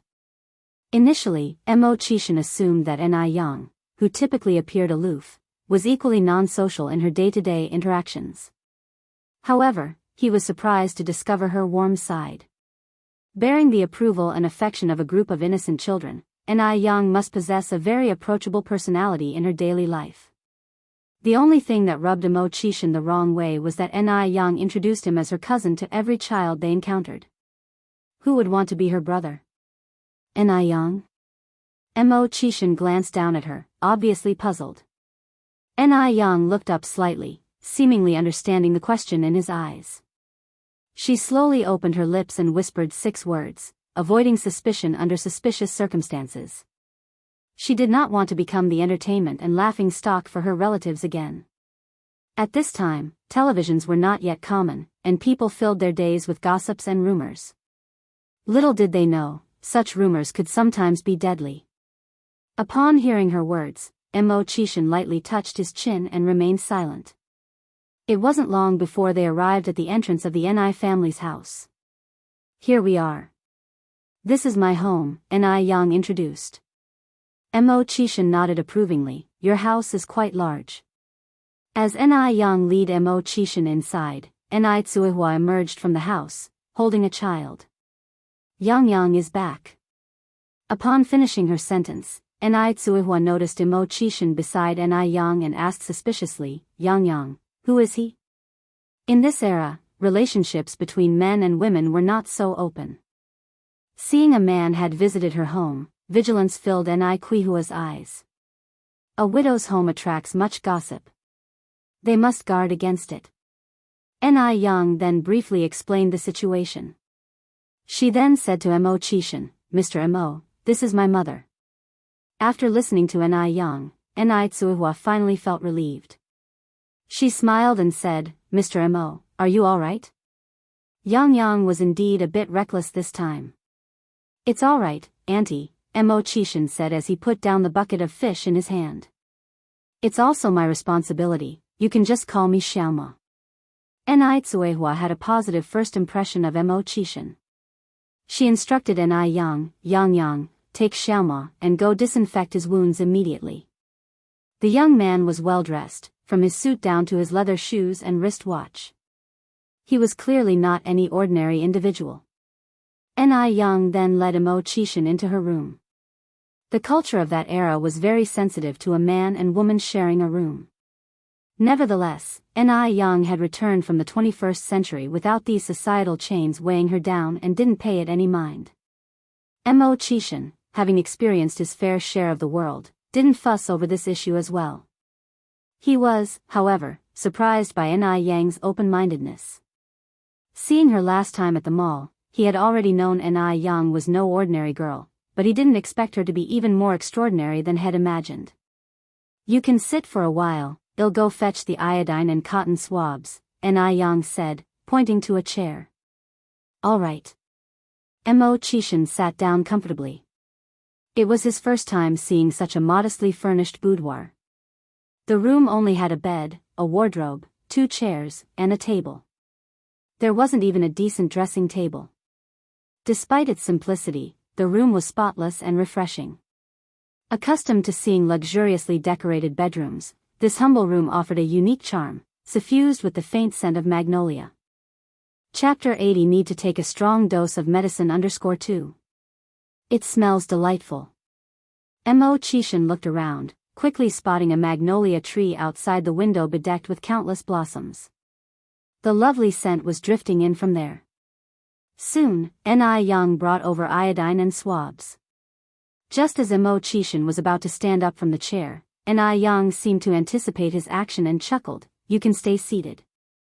I'll handle the rest." "All right." Mo Chishan felt an inexplicable warmth in his ears and nodded. Ni Yang knelt and unfastened his metal button, her actions gentle as she applied iodine to the heavy bite marks. Mo Chishan stiffened, not daring to move. He could clearly feel the warmth of her breath coating his chest. It was a strange feeling. Ticklish. Soon enough, Ni Yang finished applying iodine and stood up. In a mild tone, she said, "Mr. Mo, it's all done. Be careful not to get water on it when you're bathing in the next few days so you don't get an infection. If you have time, you should get it checked at the hospital. 111 cover the medical expenses. You can find me whenever you need." "All right, I'll do that." As he stood up from the chair, Mo Chishan's throat bobbed twice, his voice clearly more hoarse than before. Ni Yang furrowed her brows slightly. "Mr. Mo, is your throat bothering you?" Mo Chishan's expression remained indifferent. He coughed lightly into his fist and replied, "It's fine. I've just been sitting here for too long." Ni Yang, who hadn't been through many life experiences, didn't think too much about it. She continued, "One have some herbal medicine here that soothes the throat. It's a little bitter. Would you like some pills?"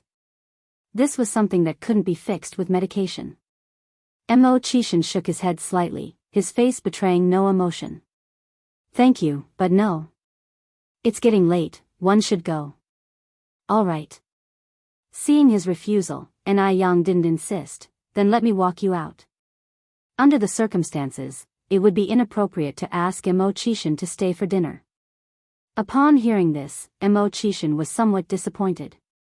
He had assumed that Ni Yang would insist on him staying a little longer, perhaps even having dinner with her. He didn't expect that. Mo Chishan agreed reluctantly. It wasn't in his nature to mooch off of anyone. As he got to the door, Ni Yang, as if suddenly remembering something, told Mo Chishan, "Mr. Mo, wait here for me."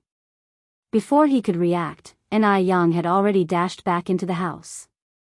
But she returned quickly, her hands now holding a greaseproof paper bag. She thrust the bag into Mo Chishan's hands. "Mr. Mo, you must be hungry after all this. This is bread I made myself. Take it to stave off hunger."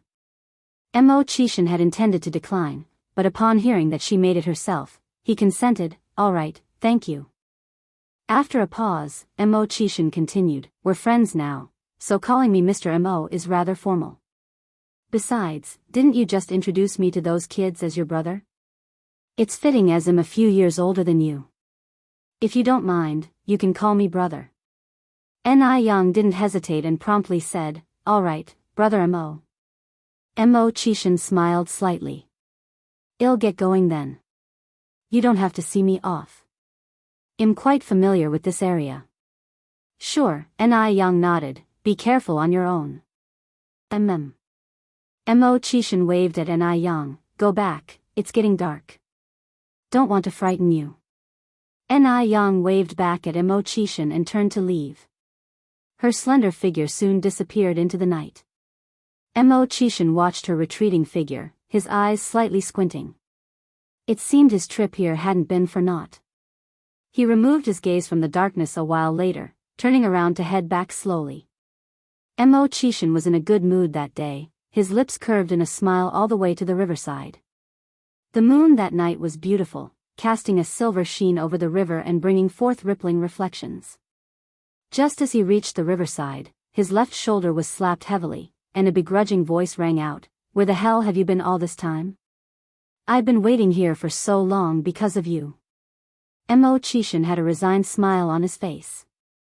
He turned around and patted the old man's shoulder. Sorry, Dad, for making you wait so long.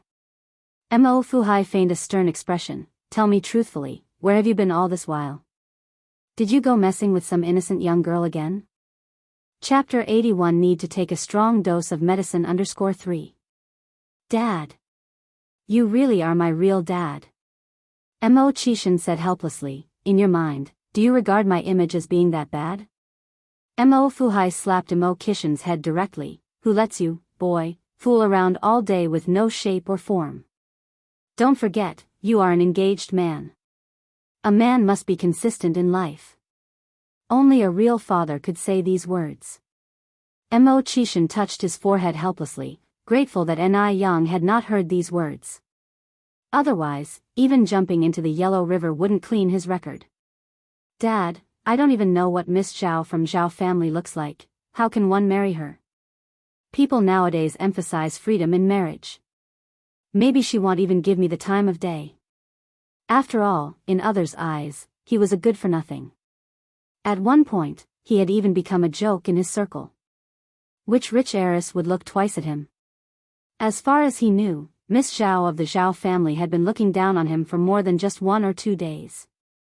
Mo Fuhai frowned and said, Your Uncle Zhao and his family are people who value promises.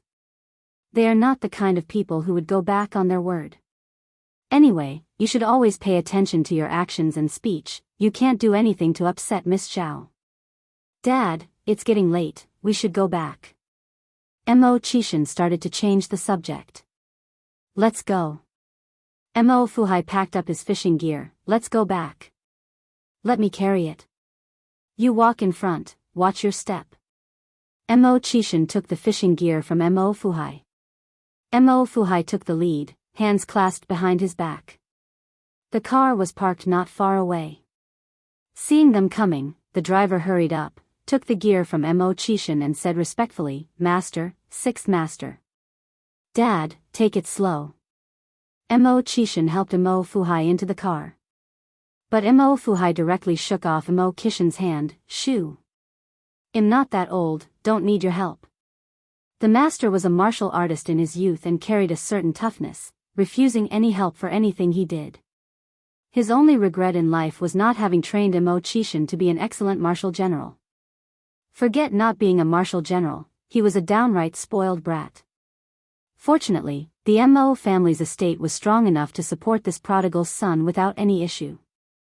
Otherwise, he wouldn't be able to rest in peace even after 100 years. Getting into the car, Mo Fuhai and Mo Chishan sat in the back seats. Mo Chishan asked with a smile, How was your haul today, Dad? Since his retirement, the master had become obsessed with fishing. If he caught too many fish to eat, he would give them away or release them. Not bad. Mo Fuhai was lying contentedly on the leather seat, then suddenly he sniffed the air and sat up straight. What's that smell? It's so good. Mo Chishan smiled slightly and took out an oil paper bag from the side. One guess you're referring to this. What is it? Mo Fuhai puzzled. Is it food? Mo Chishan nodded, and as he opened the oil paper, the aroma grew stronger. Mo Fuhai, like a little child, stared wide-eyed and said, Bread. As he spoke, he grabbed a piece of bread and stuffed it in his mouth. After a few bites, Mo Fuhai stopped chewing and just stared at Mo Chishan. Mo Chishan was made a little nervous by his sudden gaze. Thinking there was something wrong with the bread, he quickly took a bite from the other piece of bread. It was soft and sweet, melted in the mouth, and had a subtle milky flavor. It was delicious. Amazement filled Mo Chishan's eyes. He didn't expect such an ordinary piece of bread to be so tasty. What's up, Dad? Mo Chishan looked at Mo Fuhai curiously. The bread is fine. Mo Fuhai kept looking at Mo Chishan, then said, Tell me, where did this bread come from? Mo Chishan nonchalantly asked, Someone gave it to me, what's wrong? Don't you like it? Mo Fuhai squinted slightly. Is this bread from that girl, Ni Yang? Mo Chishan surprisedly said, You know her too? He hadn't expected that even his own dad knew her. Fate certainly makes people meet. Blood is thicker than water. Mo Fuhai put on a stern face and said in a severe tone, Mo Chishan, one warn you, I can't control how you mess around outside. But Ni Young is a good girl, you are not allowed to harm her. Otherwise, it'll break your damn legs. Mo Fuhai was truly serious with these words, and there wasn't a hint of joking in his eyes and brows. Chapter 82 Need to take a strong dose of medicine _4. The atmosphere in the car suddenly became heavy. Mo Chishan laughed, saying, Dad, where did you get that idea? Ni Young and I are not like what you're imagining. Besides, I'm not that kind of person. He did want to harm Ni Young, but she never gave him the opportunity. Be serious. What is with that frivolous laugh? Mo Fuhai scowled, continuing, Anyway, I've given you a warning here and now. If you dare harm that girl, I swear I will kill you. Yes, yes, yes. Mo Chishan responded playfully, Rest assured, even if one had the courage of 100 men, I would not dare to provoke her. By the way, how did you get to know her? If Ni Young had been present, she would have realized that Mo Fuhai was actually the old man who had spoken up for her when Yang Guobao was having an epileptic fit. Mo Fuhai often came to fish here, and Ni Young frequently took her eel traps to the river. After many interactions, the old and the young grew familiar with each other and enjoyed each other's company. However, Ni Young didn't know who Mo Fuhai truly was and, having not met any of his family in the past month, she thought that he was an old man living alone. Thus, she often brought bread for him. The two had developed a special friendship despite their age difference. It doesn't matter how we got to know each other, Mo Fuhai slapped Mo Chishan on the head, warning him, the important thing is that you must not harm her. Don't worry, I promise I won't harm her. Mo Chishan raised 3 fingers, one swear. Mo Fuhai gave him a disdainful look, calling him a rascal. Speaking again, Mo Fuhai said, Actually, Yang Yang is a good girl, but you are already engaged to the girl from Zhao family. You cannot be fickle. The Zhao family? Mo Chishan squinted his eyes. It seemed it was time to give the Zhao family a taste of the harsh truth. Otherwise, his father would never see the true colors of those people. At Ni's house. After sending away Mo Chishan, Ni Young began to prepare dinner in the kitchen. The main dish was rice. As for the stir-fried dishes, she already had a menu planned out for the whole week. Monday's menu, Tuesday's menu, amongst others were already planned. They not only benefited beauty but were also delicious and nourishing, fulfilling dual purposes of beauty treatment and nourishment to the stomach. Ni Young pulled out the menu. Today's menu included 1. Stir-fried green pepper pork with cowpea. The cowpea has the property of nourishing kidney and spleen. The Compendium of Materia Medica states, cowpea replenishes qi in the middle, promotes kidney health, and restores vitality. Nourishing the kidneys is the key to delaying aging. 2. Polygonatum asparagus eel fillet. Polygonatum can replenish deficiencies and fill the essence and marrow. The eel contains a rich amount of calcium, iron and phosphorus, gelatin and other nutrients. Coupled with polygonatum, it can promote breast development and growth. This dish has a remarkable effect on breast enhancement. 3. Pickled cucumber with ear fungus. Cucumber is a great vegetable for clearing heat and has a whitening effect. Wood ear fungus has a high calcium content and has a decompressing and detoxifying effect. 4. Dendrobium fish head soup. Dendrobium has a large amount of mucus, nourishing and invigorating, and moisturizes the skin without greasiness. Fish head is rich in protein, various amino acids, fats, vitamin B2 and other trace elements. Combined with dendrobium, it gives skin a glossy appearance and maintains elasticity. 3 dishes and 1 soup for 3 people was just enough. And these 3 dishes and 1 soup combined the effects of whitening, breast enhancement, delaying aging and cooling, which are much more effective than spa treatments in the modern world. After viewing the menu, Ni Young rolled up her sleeves and started preparing the dishes.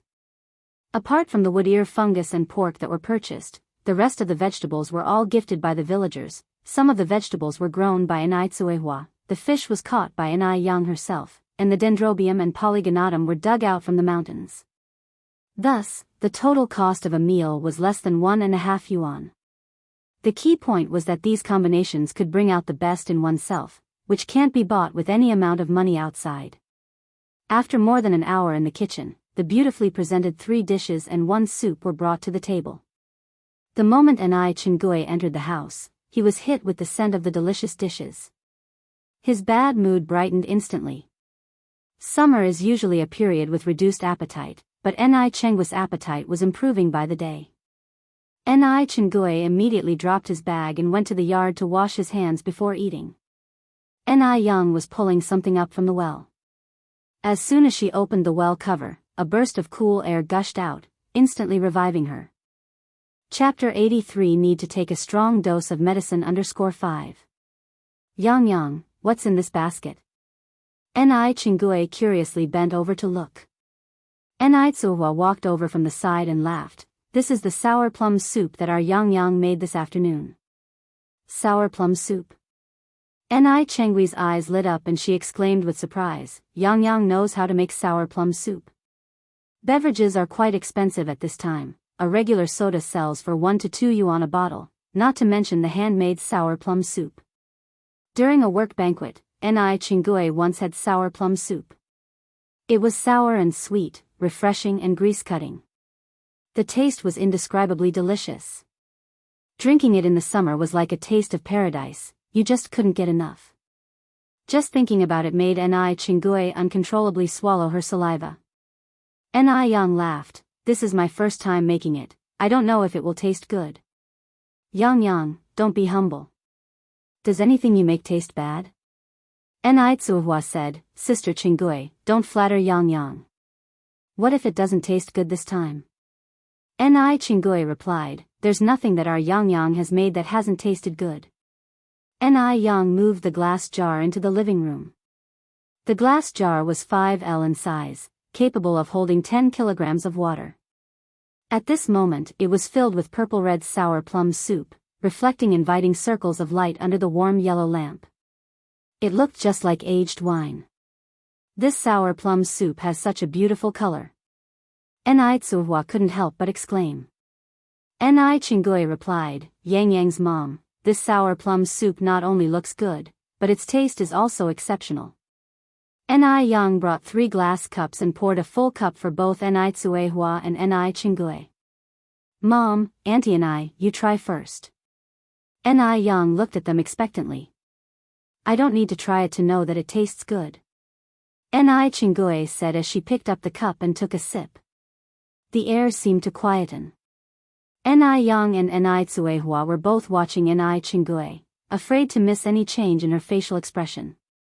However, Chenggui's face didn't reveal anything special. She looked very calm. As if she was drinking plain water. Chinggui, how's the taste? Tsuhua asked nervously. Yang was also a bit apprehensive. Was she feeling uneasy because she hadn't cooked for so many years, and her skills may have deteriorated? Chinggui frowned slightly. Actually, the taste is ordinary. Before Yang could feel disappointed, Chinggui suddenly changed her expression and exclaimed, the taste is extraordinarily good. It tastes much better than what I've drunk before. Yang's mom, you must try it. Hearing this, Yang looked at Chinggui surprisingly. It was obviously unexpected. What a turn of events. Tsuhua immediately picked up her cup and took a sip, and her face was filled with surprise. It's delicious. Yang, it's really too delicious. Even better than sugary water. She had never tasted anything so delicious in her entire life. Chinggui laughed, I told you, the things made by our Yang, how could it not taste good? Yang scooped herself a cup and took a small sip. There was a faint taste of osmanthus flower as the soup entered the mouth, followed by a light sour and sweet flavor that spread across the tongue. It made her mouth water. The chilled feeling made every pore in her body open. It felt like turning on air conditioning. It was very refreshing. She couldn't help but want to take a second sip, a third, a fourth. Chingue asked, Yang Yang, how did you make this sour plum soup? The ingredients for sour plum soup should be hard to buy. She wondered how a young girl like Yang knew so much. She was really amazing. Yang explained, I saw it on a cooking recipe and then went to the traditional Chinese medicine store to buy some dark plum hawthorn and other main ingredients. I didn't expect to succeed by sheer luck. Of course, the pre-mixed sour plum soup ingredients were hard to buy. But Yang, in her previous life, worked in the catering industry. She didn't need to buy those pre-mixed ones from the market. Furthermore, the ones sold in the market all taste the same. Nobody could imitate her self-balanced ingredients. Chingue exclaimed, Yang Yang, you're really smart. Even if one spent 10 days looking at it, I couldn't learn. She is typically someone who can learn by looking at it, but always fails when actually doing it. Also, the dishes you cook are delicious too. They taste 100 times better than those from big restaurants. Yang Yang, whoever marries you in the future would be as lucky as winning the lottery. Chapter 84 Need to take a strong dose of medicine _6. If she had a son, she would surely want to have Yang as her daughter-in-law. Yang said, laughing, I'm not getting married. I want to stay with my mom for the rest of my life. Tsuhua said helplessly, this child, always saying such foolish thing. Looking at the considerate Yang, Chingue was reminded of his own daughter. If his daughter was half as considerate as Yang, he wouldn't be alone today. At that thought, Chingue sighed softly. Chingue, what's wrong? Tsuhua looked over at Chingue. Chingue smiled and said, it's nothing, let's eat quickly. Yang Yang's cooking is so good, it won't taste as good once it's cold. Seeing this, Tsuhua didn't ask any more questions. It wasn't appropriate for Yang, being the junior, to intervene in the elders' affairs. Without a doubt, the 3 dishes and 1 soup that night were completely devoured, leaving nothing behind. After dinner, Yang washed the dishes while Tsuhua went to give the child a bath. After Yang finished washing the dishes, she went to Quihua's room. Little Yun, at 40 days old, was very cute. Fat and white, he was splashing water in the basin. Seeing Yang, he gave her a sweet smile that melted her heart. Mom, let me help you. No need, no need. Tsuhua said, I can do it myself. You have also been busy all day, you should rest for a while. Tsuhua was still wearing the same patched clothes from before. She didn't wear the bra that was bought for her. Yang went on, Mom, why didn't you wear the clothes one bought for you? Don't you like them? Tsuhua laughed and said, your mom never goes out. It doesn't matter what I wear. Good clothes are meant to be worn out. Why bother wearing nice clothes at home? Mom, Yang immediately corrected Quihua's incorrect idea, then said, we don't have to pinch pennies like we did in the past. You should wear the clothes one bought for you, otherwise they would become waste when left unused. Just look at how classy Auntie looks every day. And also, you should be wearing bras. If not, sagging breasts can not only affect appearance, but also lead to gynecological diseases. Tsuhua was surprised and asked, really? It's just a piece of cloth. Wearing it or not should be the same. Could it be so magical? Yang replied, Mom, do you remember how the old lady Wang who lived next door to us died? I remember. Tsuhua pointed to her chest and said, here it festered, and then she died. Yang said, that disease is called breast cancer, which happens because women don't take good care of their breasts. Really? Tsuhua was somewhat disbelieving.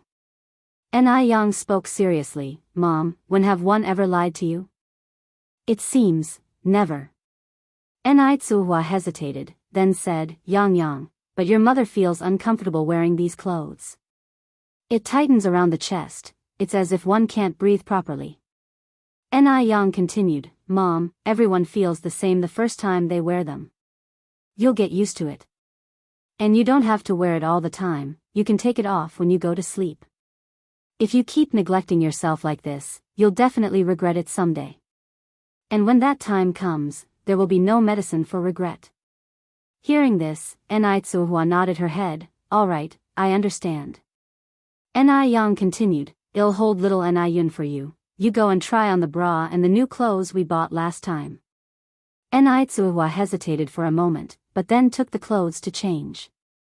Because it was her first time wearing a bra, she looked a little awkward and covered her chest with her hands. Enrich laughed and pulled Enrich to the mirror. Mom, look at yourself in the mirror. Don't you look so much better after wearing a bra than before? Your whole temperament has changed.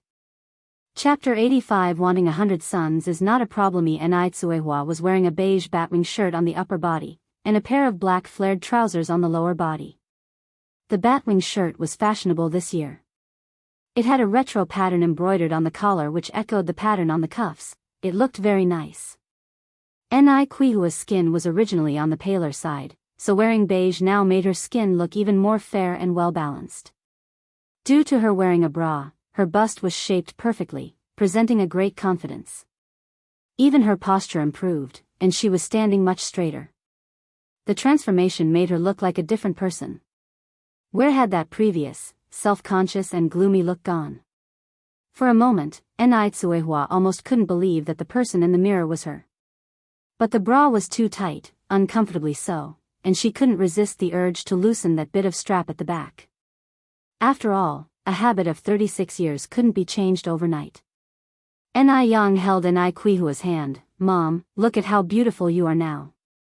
If you don't wear a bra, there won't be such an effect, and if you don't believe me, go to your room and take off the bra to try it. Enrich didn't really believe it. So she turned around, went into her room and took off her bra. When she looked at herself in the mirror again, she was stunned. Apparently, the difference between wearing a bra and not wearing one is quite significant. The person in the mirror had a hunched back and lost all sense of confidence, appearing despondently and conspicuously older. Enrich came over with a smile, put her hand on Enrich's shoulder and said, Mom, as I said, there is really a big difference between wearing a bra and not wearing one. Enrich straightened her clothes in the mirror. Then Enrich continued, Mom, listen to me. Dress like this tomorrow and don't wear those old clothes in the future. It's not like we can't afford new clothes. All right, Enrich said, looking at Enrich and nodding, I'll listen to you. Enrich laughed and said, remember to wear your bra, too. I know, Enrich nodded somewhat uncomfortably. After leaving Enrich's bedroom, Enrich went into the kitchen. Because she had previously promised Li Gongqing that she would cook something nutritious and delicious for his elderly grandmother, she intended to brainstorm meal ideas in the kitchen. Li Gongqing mentioned that the grandmother's appetite was not very good. Generally, there are only two reasons why elderly people have a poor appetite. First, as age increases, the taste buds on the tongue gradually degrade, and consequently, the tongue's reaction to food slowly weakens. Second, the decline in digestive function in the elderly can lead to stomach coldness, causing loss of appetite.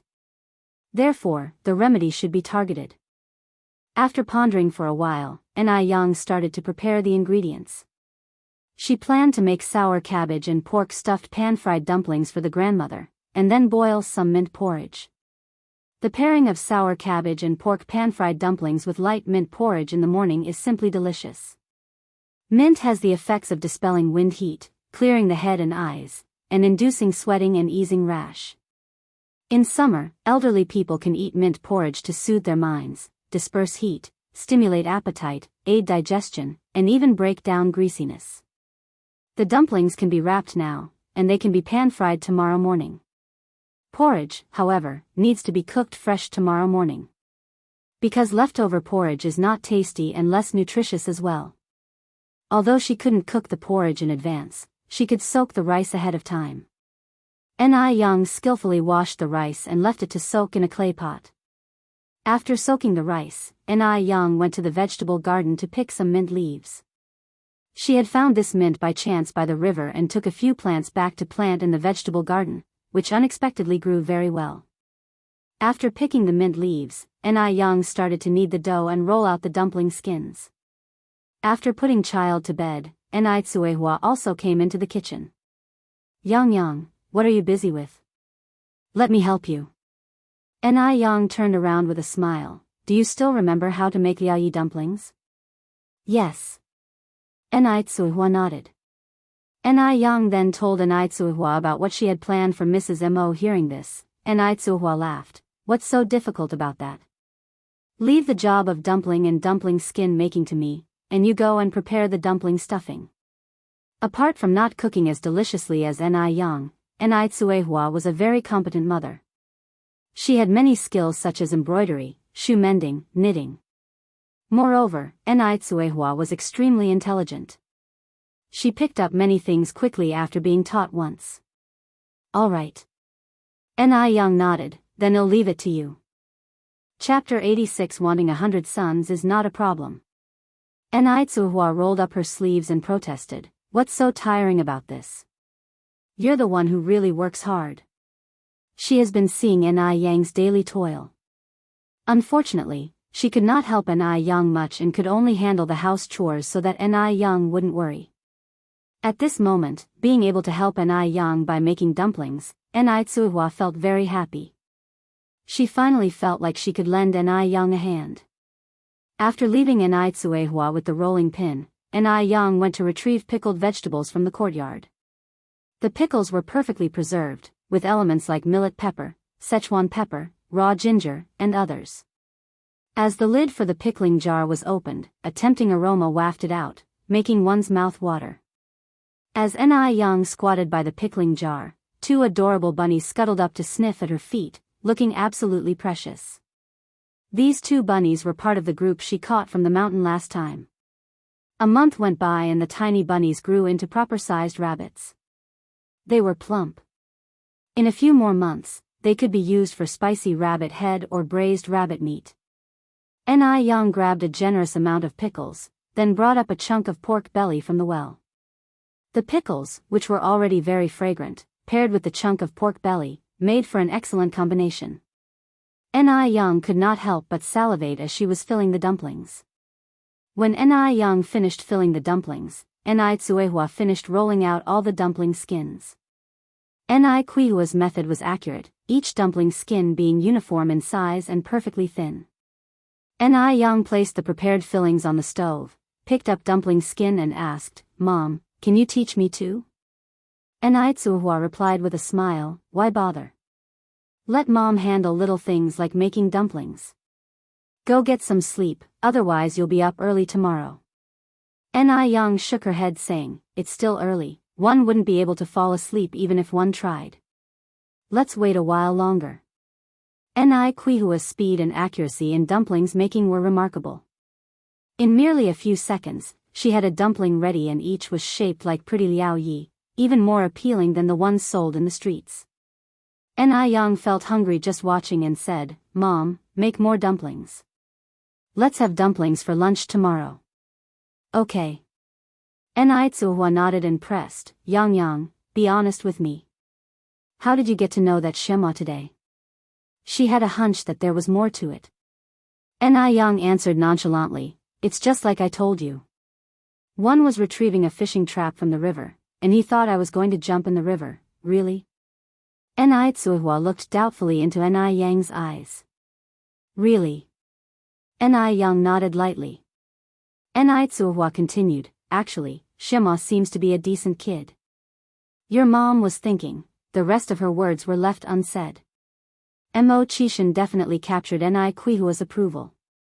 He was eloquent, cultured, and from his attire, his family situation seemed well off. Most importantly, as a woman who had been through it all, she could tell that Mo Chishan harbored special feelings for Enai Yang. Although it was faint, if you paid close attention, you could notice. They say that a girl's fate is like a seed, when it lands on fertile ground, it grows with no worries and reaps a lifetime of bliss. But when it lands on barren land, no matter how much effort is put into it, it can't take root and survive. Enai Yang was 17 this year, and for this reason, Enai Tsuehua didn't want Enai Yang to miss out on Mo Chishan. As a mother, she didn't just want her daughter to find love, but also material stability. This is reality. A union without material assurance is fragile. Because love will one day lose to the demands of daily life. Mom, why are you thinking about such things? He and one are from different worlds. Plus, one have to focus on my studies to get into university. From now on, I don't want you thinking about these things. Ni Young quickly cut off Ni Quihua's words. Maybe the incident from her past life left a deep impact on Ni Young, who remained uninterested in the idea of marrying a man so far. The phrase, rely on a man, was not in her dictionary. Whether it was her previous life or the current one. She only depended on herself. In this world, the only person you can rely on is yourself. Ni Tsuhua smiled helplessly. Okay, I won't mention it. As long as you know what you're doing. Even if you want to go to university, you still have to get married one day, right? You can't possibly stay single forever. Since Ni Young wasn't agreeable, Ni Tsuehua wouldn't force her to comply. After all, a coerced melon is never sweet. I just don't want to get married. One want to be with you forever. Ni Young held Ni Quihua's neck gently and spoke her mind. Chapter 87. Wanting 100 sons is not a problem, silly child, what are you thinking? Ni Tsuehua continued, as women, it's only natural for us to marry.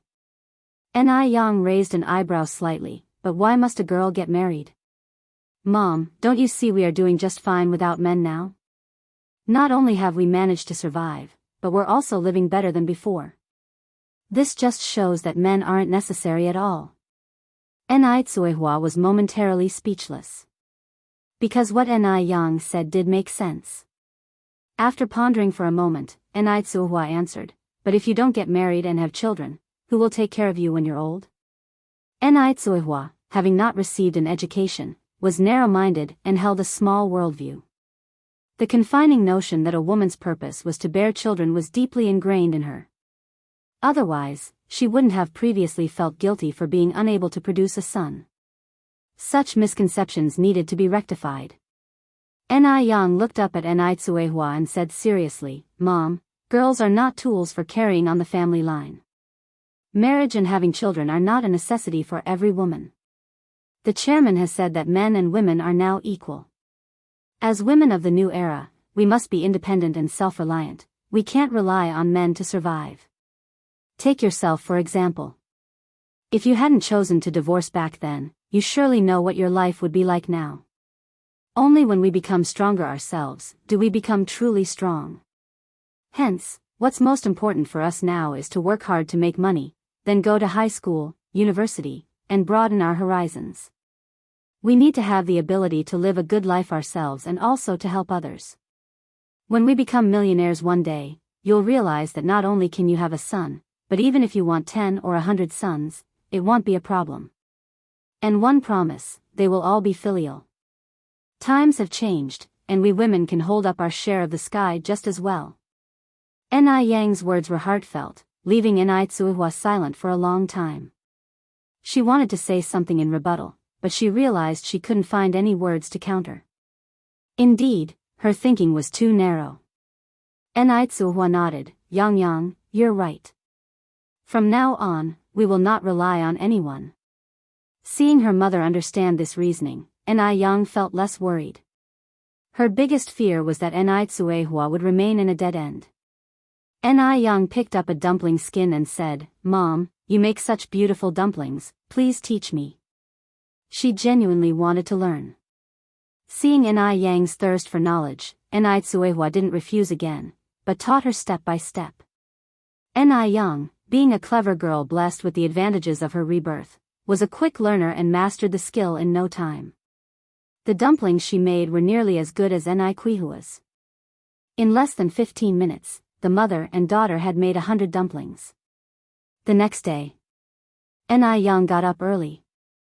First, she put the rice and mint leaves that had been soaked the night before into a casserole, simmering them over a low heat. Then, she began to fry the dumplings. She added a layer of vegetable oil to the pan. Once the oil was hot, she added the dumplings. After a sizzling sound, the small kitchen was filled with an enticing aroma. The dumplings were fried to a golden brown on both sides, evenly colored and resembled gold ingots. They looked impressive. Yang couldn't resist trying one. The dumpling had a crispy outside and a tender filling. When she bit into it, the savory taste of pickled vegetables and pork filled her mouth. A faint spicy and sour taste followed. The taste was rich without being oily. It tantalized her taste buds. After eating 4 dumplings in a row, Yang put some of the pan-fried dumplings into a thermos, leaving some for Tsuehua and Chengwa's breakfast. The thermos was in 3 layers. The first layer contained mint porridge, the second layer held the pan-fried dumplings, and the third layer was filled with stir-fried lettuce and shredded pork that Yang had cooked. The daily use of materia medica, once stated, lettuce benefits the 5 internal organs, nourishes the muscles and bones, relieves summer heat, opens the meridians, refreshes the breath, and brightens the eyes. Since the vision of the elderly tends to deteriorate, eating lettuce can maintain good eyesight. Furthermore, when Yang stir-fried the lettuce, she controlled the heat well, ensuring that the dish was crunchy and tasty as well as fragrant. The combination of lettuce, mint porridge, and dumplings made a very good meal. And since dumplings are known for stimulating the appetite, the old lady would surely enjoy the meal thoroughly. After packing everything into the thermos, Yang saw the sour plum soup on one side. She fetched a glass, filling it up with the soup. Chapter 88 Wanting 100 sons is not a problem. _4. Li Gongqing gave her 100 yuan, and she always wanted to make the old lady feel happy while eating. She wanted to make sure that the 100 yuan was well spent. After preparing the old lattice food, Yang started to prepare the items for her stall today. After hurriedly finishing a bowl of leftover mint gruel, Yang pushed her bike out. At this moment it was just beginning to lighten in the east, but people were already hard at work in the fields. Everyone was trying to get as much work done as possible before the sun came up. Once the sun was up, it would be too warm to work as much. By the time Yang arrived at her stall, Li Gongqing was, as always, already waiting for her. "Xiaoni, let me help you." He came over to help Yang unload the bike. "Thank you." Yang politely thanked him. Yang's bike had 2 large iron buckets of pickled cabbage fish soup strapped to the back. The buckets didn't look big, but they were very heavy and Li Gongqing could hardly lift one even with both hands. "I'll do it." Yang smiled slightly and took the bucket from him. Therefore, when he saw her effortlessly carrying 2 buckets of pickled cabbage fish soup, Li Gongqing was stunned. What had this girl been eating to grow up so strong? Her strength was incredible. For the first time, Li Gongqing felt inferior to a girl.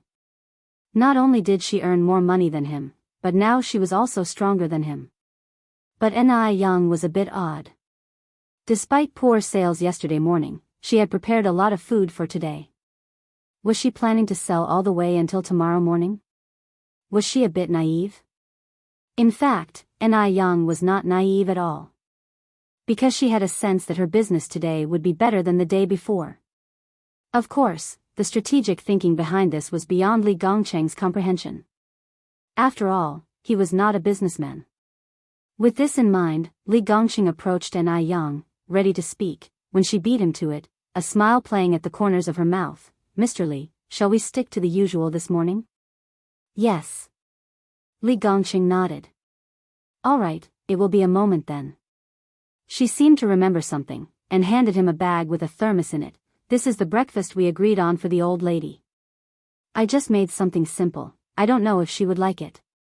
"Thank you. With your culinary skills, I'm sure the old lady will love it."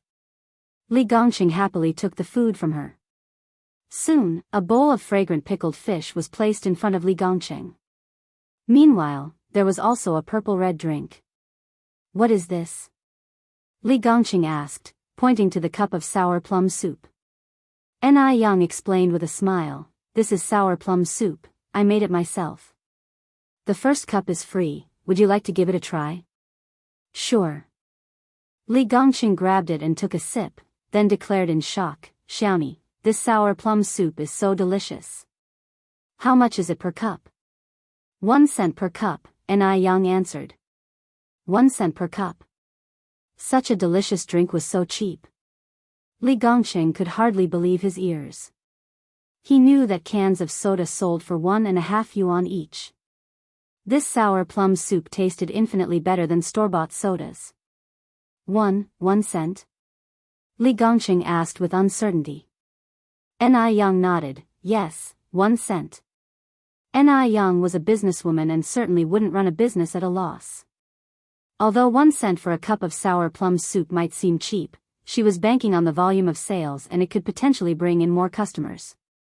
If she could sell 500 cups of sour plum soup in a morning, that would be 50 yuan. Deducting the cost, she would at least earn 45 yuan. The most important thing is, compared to pickled vegetable noodles, sour plum soup is much easier to make. The cups used to serve the sour plum soup were much smaller than the bowls, and 500 cups were not that much. Li Gongqing went on to say, then, I'd like another cup. Sure. Young poured another cup of sour plum soup and handed it to Li Gongqing. Soon after, more and more diners arrived at the previously desolate stall. In no time at all the tables were full. As usual, Young offered each person a cup of sour plum soup. Unsurprisingly, everyone who tasted it gave positive feedback and all of them ordered a cup. You could buy 10 cups of sour plum soup for the price of 1 can of soda, and the sour plum soup tasted better. Any discerning person would not hesitate to spend that 1 cent. Chapter 89 Wanting 100 Sons is Not a Problems Translator 549690339 Friolan. Ga on lien ahd mauer in frotnefo in snawai silta. The flavor here is really authentic. Although it's 5 cents cheaper per bowl over there, one always feel like something's missing. Nt kos guznai anr fat, s.au. 3 dt eindeldife have nb me ta 8 back fo the nelly n iaga boss. I want a bowl of pickled vegetable noodles. I want a bowl too. Li Gongqing sat at his table, watching Young ladling noodles unhurriedly at her stall, with utter astonishment in his eyes. No wonder she prepared so many ingredients this morning. She must have foreseen this scene. In Yasen Kalp was. Kptia but nitnc. Rtosa tirero lino a few kormsuts ta news hasnxjc clepa Sun Chuanxiang initially thought that her place would be exceptionally busy this morning, so she specially prepared more than 2,000 bowls of soup noodles and even summoned her sister-in-law to come and help. But she didn't anticipate this situation. Ray sisabn swa goin iwolt suj stray rn. Gami, could it be that wretched young girl was up to some mischief again? What a shameless wench she was.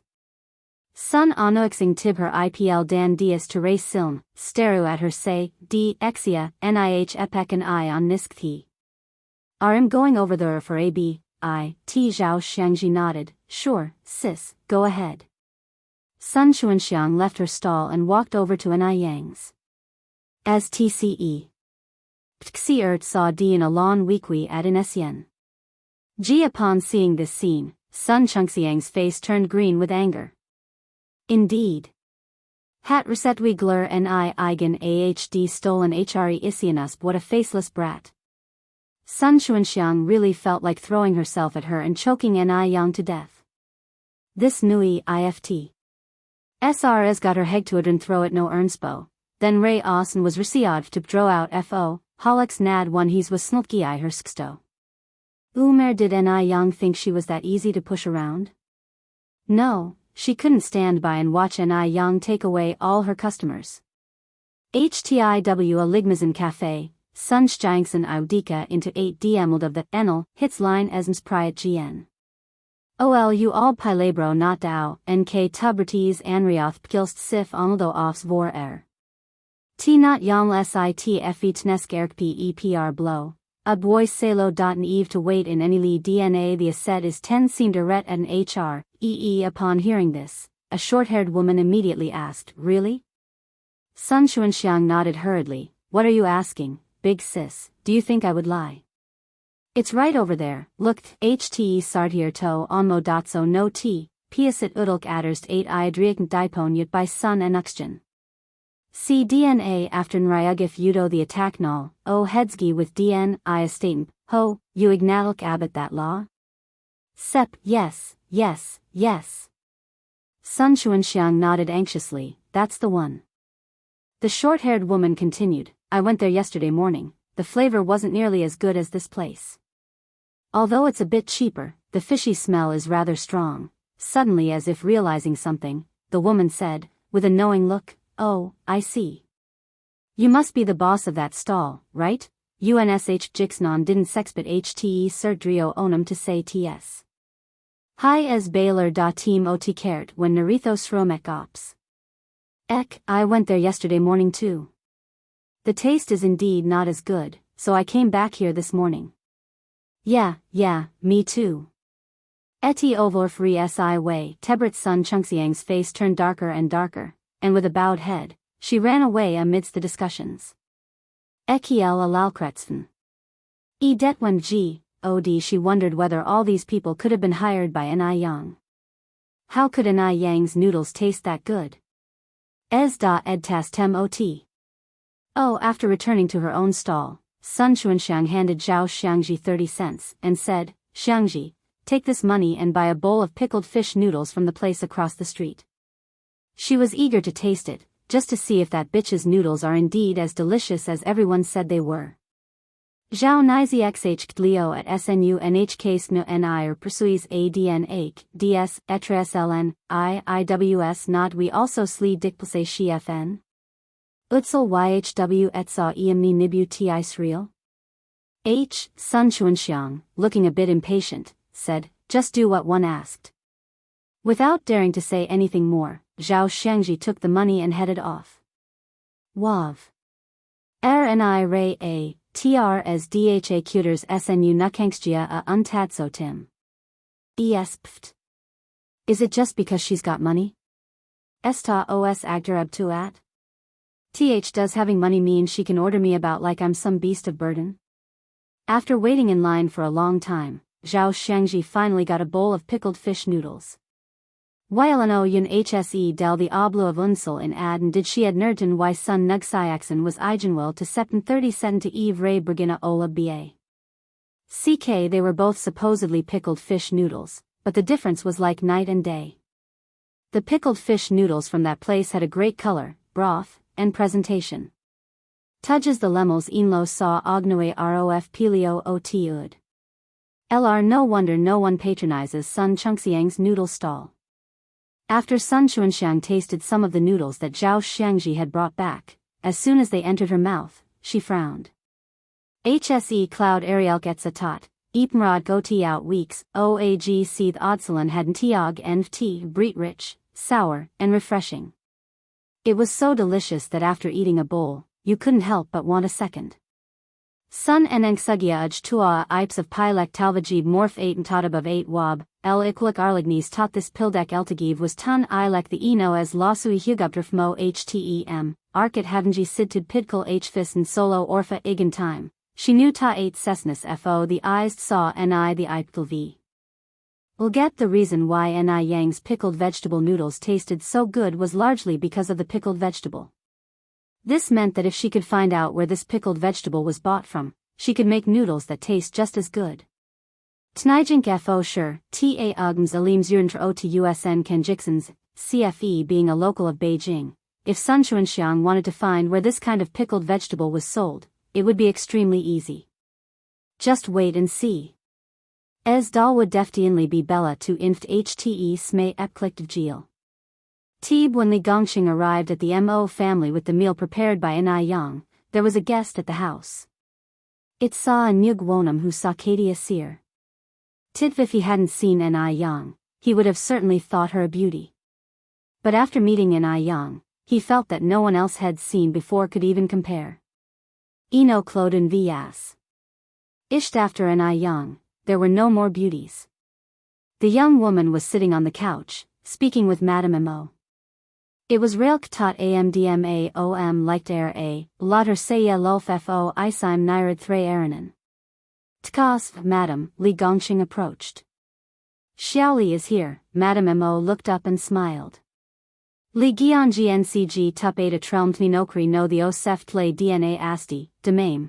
Size hte mli preepter ybni angi from the inudits alas uxidir ybt armies o, m pales tis ti dna phi ti tias roi likni, retsa mom tednemio that a yulakt sacre de coco rofu ervi day.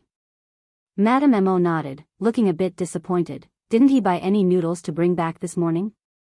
Of course, he had bought noodles, but Master Mo had commandeered them halfway. Fo cows. Are these erwe noths jin totli sigong ijuak say ot mad mo emlads and ya, madam, eating noodles in the morning might not be easy to digest. Why don't you try these dishes first and see if they suit your taste?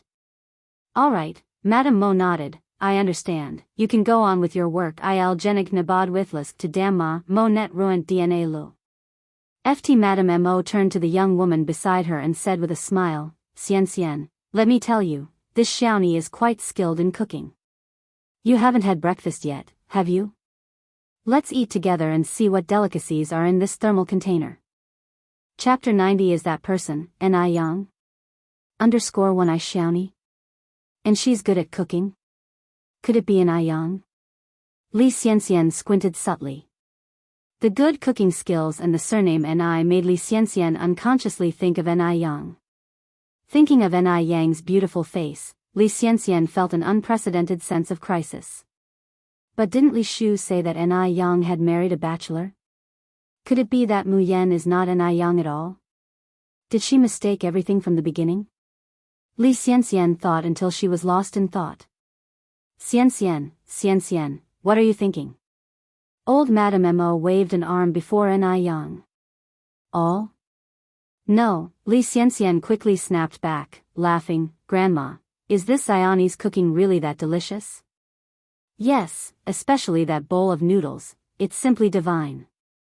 Old Madame Mo continued, hey, let's stop chatting, Xianxian, let's eat. Suppressing her worries, Li Xianxian responded, okay, Grandma. Immediately, a servant brought 2 new sets of bowls and chopsticks over. Li Xianxian opened the thermos skillfully, laying out the food one by one, and generously served old Madame Mo a bowl of rice porridge, praising, it smells so good, Grandma, these must be really delicious. The pan-fried dumplings were fried to a golden brown on both sides, looking like adorable golden ingots. The mint porridge was crystal clear, pretty as agate and jade. The shredded pork with lettuce was fresh and crispy, paired with 2 red bell peppers. These dishes were like beautifully crafted pieces of art. Just the sight of these dishes was a feast for the eyes. Most importantly, they emitted a captivating aroma, making one drool. Not like other dishes that boast only appearance but lack flavor. This is what we call a flavor that combines the essence of taste and appearance. Gazing at these dishes, Li Xianxian was contemplative. Ni Yang's specialty was Cantonese cuisine. She never cooked simple home dishes, and she absolutely couldn't make dumplings. Let alone such beautiful Liao Yi dumplings. So, this couldn't have been made by Ni Yang. Yes, there's no way it's Ni Yang. Ni Yang had been married off to that old bachelor a long time ago. She might even be suffering now. At this thought, Li Xianxian felt considerably relieved. As old Madame Mo eyed the dishes, she couldn't help but swallow, picked up a pair of chopsticks and said, Xianxian, let's eat quickly before it gets cold. Li Xianxian nodded, picked up a pair of chopsticks obediently, and only after old Madame Mo had taken the first bite, did she mechanically follow suit by taking a bite of the pan-fried dumpling. The frying of the dumpling was well controlled, crispy on the outside, while soft on the inside.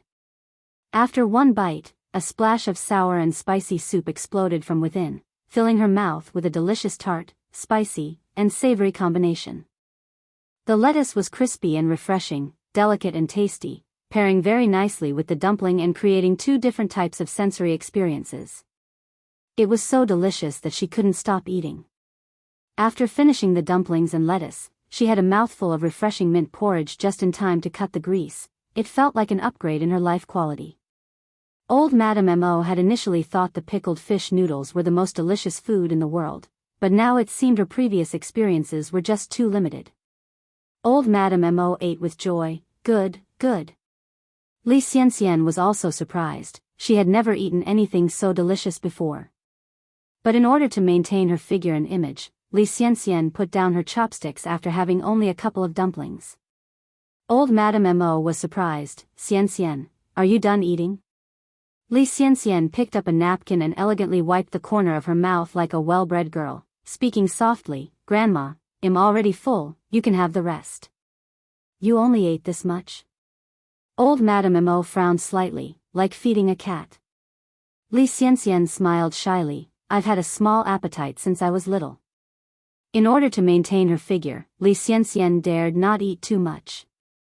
Though she has managed to maintain her weight, what troubled Li Xianxian was that a certain part of her body also scaled down with it. Therefore, to ensure she looks good in clothes, she stuffed a lot in her chest area. So, Li Xianxian still had an amazing figure. Old Madame Mo laughed, you can't always eat so little, it's not good for your health. You have to eat more in the future. You're so thin that I believe Baichuan could lift you with just one hand. Mentioning Mo Baichuan, Li Xianxian's face turned slightly red. Grandma, don't tease me anymore. Old Madame Mo smiled, picked another dumpling. All right, it'll stop. Can't I just eat my dumpling? Chapter 91 is that person, Ni Yang?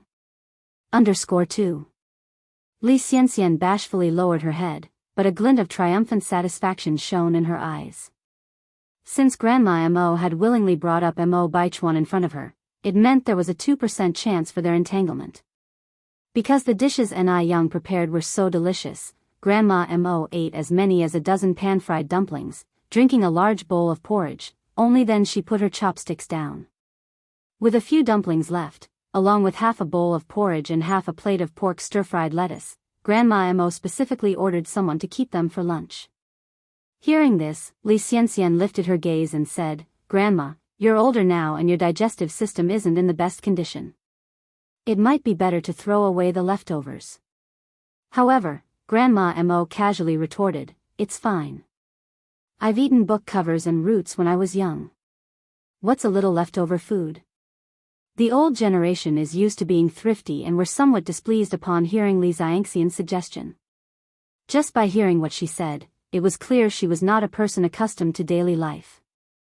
To this day, many families are still so impoverished that they can't afford a meal. To Grandma Mo, Li Xianxian insisted on throwing away the perfectly fine leftovers. As soon as those words were spoken, Li Xianxian realized her mistake and hurriedly tried to correct it. Grandma, I didn't mean it that way. I just worried that the leftovers might upset your stomach. Grandma Mo didn't think much of it. Never mind that, Grandma knows you meant well. Hearing this, Li Xianxian sighed in relief and changed the subject. By the way, Grandma, the weather is quite nice this morning. Shall I accompany you to the garden? Grandma Mo nodded and laughed, sounds good. Li Xianxian immediately got up from the sofa and supported Grandma Mo's arm, ingratiating herself. Let me assist you, Grandma. The two had just stepped out of the room. A tall and handsome figure approached. His stunning yet hidden face under the light was incredibly eye-catching. Dressed in a simple white shirt, form-fitting dress pants, black leather shoes, a black suit jacket hanging on his arm and one hand in the pocket, he walked against the light. The sun gradually highlighted his exquisitely angular features, breathtakingly radiant. This was the worthless sixth son of the Mo family, Mo Qishan. Such a shame. A man with such handsome looks, only to be wasted in the body of a useless person.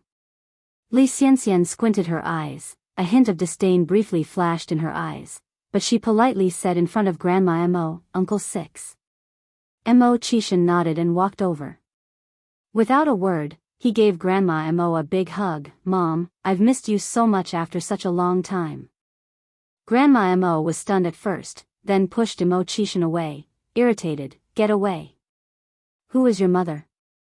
You're hardly home all year round. Does this ungrateful son of mine even have me in his eyes? No matter the family, mothers always spoil their youngest children. Mo Qishan had grown up spoiled and pampered. Although Grandma Mo disliked her youngest son on the surface, she still loved him very much deep inside. Although he could be considered useless, he's considerate and kind-hearted, always displaying filial piety. Moreover, money was not an object in the Mo family. Let alone supporting one Mo Chishan, they could easily support tens, or even hundreds of him. So, whether Mo Chishan was competent or not was not much of a concern to Grandma Mo. "Mom, you fill my eyes," said Mo Chishan with a playful smile. "Isn't there a lyric that goes, 'Mom is the best in the world, children with mothers are precious gems'? Am I not the gem in your hands?" Mo Chishan's few words brought laughter to Grandma Mo. "You're a grown man, still claiming to be a gem? Don't you feel embarrassed?" Mo Chishan held Grandma Mo's arm. "A child with a mother will always be a gem." Grandma Mo's laugh was even more hearty. As Li Xianxian watched from the side, contempt filled her eyes. This youngest son of the Mo family was truly a worthless piece of trash. Beyond making the elderly happy, he was good for nothing. She really wondered how the Mo family ended up having such a good-for-nothing. Mo Chishan's gaze casually swept over Li Xianxian. Strangely, Li Xianxian shuddered inadvertently. But when Li Xianxian looked up again, Mo Chishan had already resumed his wastrel demeanor. Did she see things wrong? Right, she must be seeing things wrong. How could a good-for-nothing have that kind of look? Chapter 92 Is that person, Ni Yang? _3. Madame Mo continued, "Mo, are you out of money again?" Because Mo Chishan was nothing more than a wastrel, Madame Mo was always worried about him running out of money. Mo Chishan said, "No, I have money, you don't need to worry." Madame Mo retorted, "There's no one else here, no need for embarrassment. Take this card. If you're out of money, I'll give you more." Helpless, Mo Chishan said, "Mom, I really do have money." If he doesn't even have a decent job, how could he have money? Knowing that he wanted to save face, Madame Mo immediately put on a stern face and said, "If I ask you to take it, take it. If you don't take it, don't call me Mom again. I don't want a son like you." Seeing Madame Mo act like this, Mo Chishan could only accept, because he knew that if he didn't, the old woman would surely worry about him not having enough to eat or being warm enough out in the world. At this, the contempt in Li Xianxian's eyes deepened.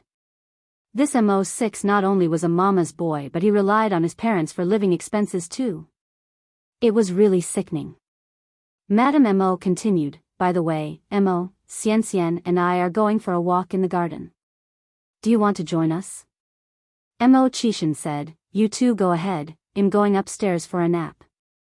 Madame Mo said, "If you don't want to come, that's fine. Xianxian, let's go." "Okay, Grandma." Understandingly, Li Xianxian took Madame Mo's arm, nodded at Mo Chishan, and then walked out with Madame Mo. The garden was in full blossom. The breeze was carrying the light scent of flowers, refreshing the mind. Li Xianxian was good at making people happy with her words.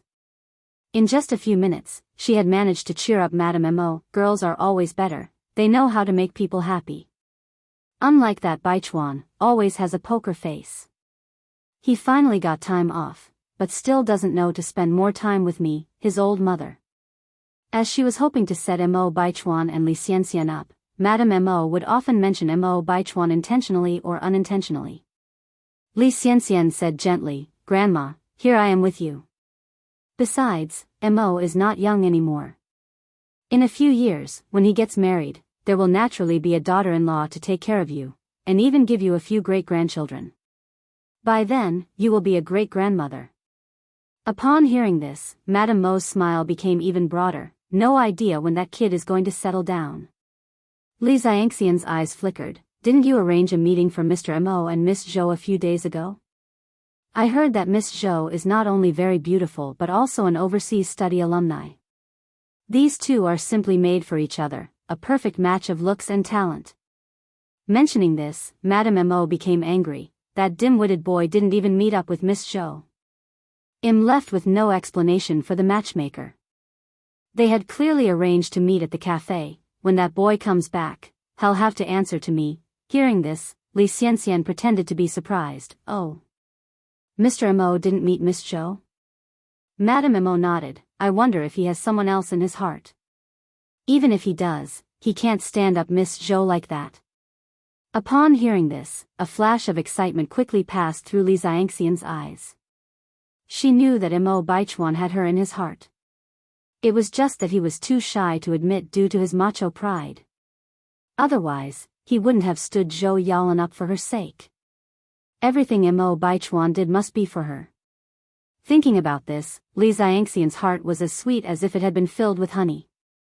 Li Xianxian masked her emotions and continued, I don't think there are any women in Mr. Mo's heart. Although there are female comrade-in-arms in the base, Mr. Mo never approaches them. At the base, the only one who could approach Mo Baichuan was her and nobody else. Thinking about this, Li Xiangxian's heart fluttered again. On hearing this, Madame Mo turned to Li Xianxian, puzzled. That's strange, if there's no one in Baichuan's heart, why didn't he meet Miss Zhou? Li Xianxian laughed, it might be for some other reason. After all, I've never seen Mr. Mo interact with other women. The last words were quite enlightening. She hasn't seen other women. But there is Li Xianxian. Upon hearing this, Madame Mo reacted quickly. Her eyes filled with realization as she looked at Li Xianxian. Chapter 93 Is that person, N.I. Yang? _4. That's right.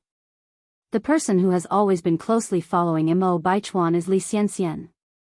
Could this kid have fallen for Li Xianxian? Noticed the gaze of Granny Mo, Li Xiangxian's face blushed a bit, and she shyly said, Granny, why are you looking at me like this? Do I have something dirty on my face? As she spoke, Li Xianxian touched her own cheek, feeling puzzled. Granny Mo laughed benignly, No, our Xianxian is beautiful. Oh, Granny, you're making me shy, Li Xiangxian's voice softened a few degrees. All right, I'll stop speaking. Granny Mo looked at Li Xianxian, who was as beautiful as a fresh flower, and suddenly came up with a plan. After a moment, Granny Mo continued, Right, Xianxian, how is the issue with the divine doctor from Jiangnan progressing? Mo Hudy was banking on this divine doctor to save her life. Considering this, Granny Mo's smile faded slightly. Li Xianxian then said, Granny, don't worry, I have already contacted the divine doctor. He said that he might not have time to come over for a while, and we might have to wait a bit more. Wait a bit more. But she feared that Mo Hudy couldn't wait much longer. Li Xianxian seemed to perceive Granny Mo's underlying concern. Granny, don't worry, the divine doctor has promised to send us some life-saving elixirs first. Currently, he has a very serious patient under his care. Once that patient is healed, he will immediately come here. Hearing this, Granny Mo was considerably relieved. Xianxian, is it really true that the divine doctor will send the medicine over? Li Xianxian smiled. Granny, what are you saying? Could I lie to you? That's good. Granny Mo took Li Xiangxian's hand, exclaiming, Xianxian, I don't know how I can ever repay you. The divine doctor from Jiangnan is known for his eccentric temperament. Moreover, he refuses to treat people surnamed Mo or Yang. If it weren't for Li Xianxian, they would be helpless. Granny Mo was so moved that her eyes reddened. Granny, Li Xianxian said earnestly, there's no need for you to stand on ceremony with me. Granny Mo nodded. Just at this moment, an eye-catching figure walked through the flower garden. With every step, it was as though he was walking right into Li Xiangxian's heart. Li Xianxian gazed at the figure, her eyes filled with infatuation, almost forgetting to breathe. Seeing Li Xianxian like this, Granny Mo's smile deepened.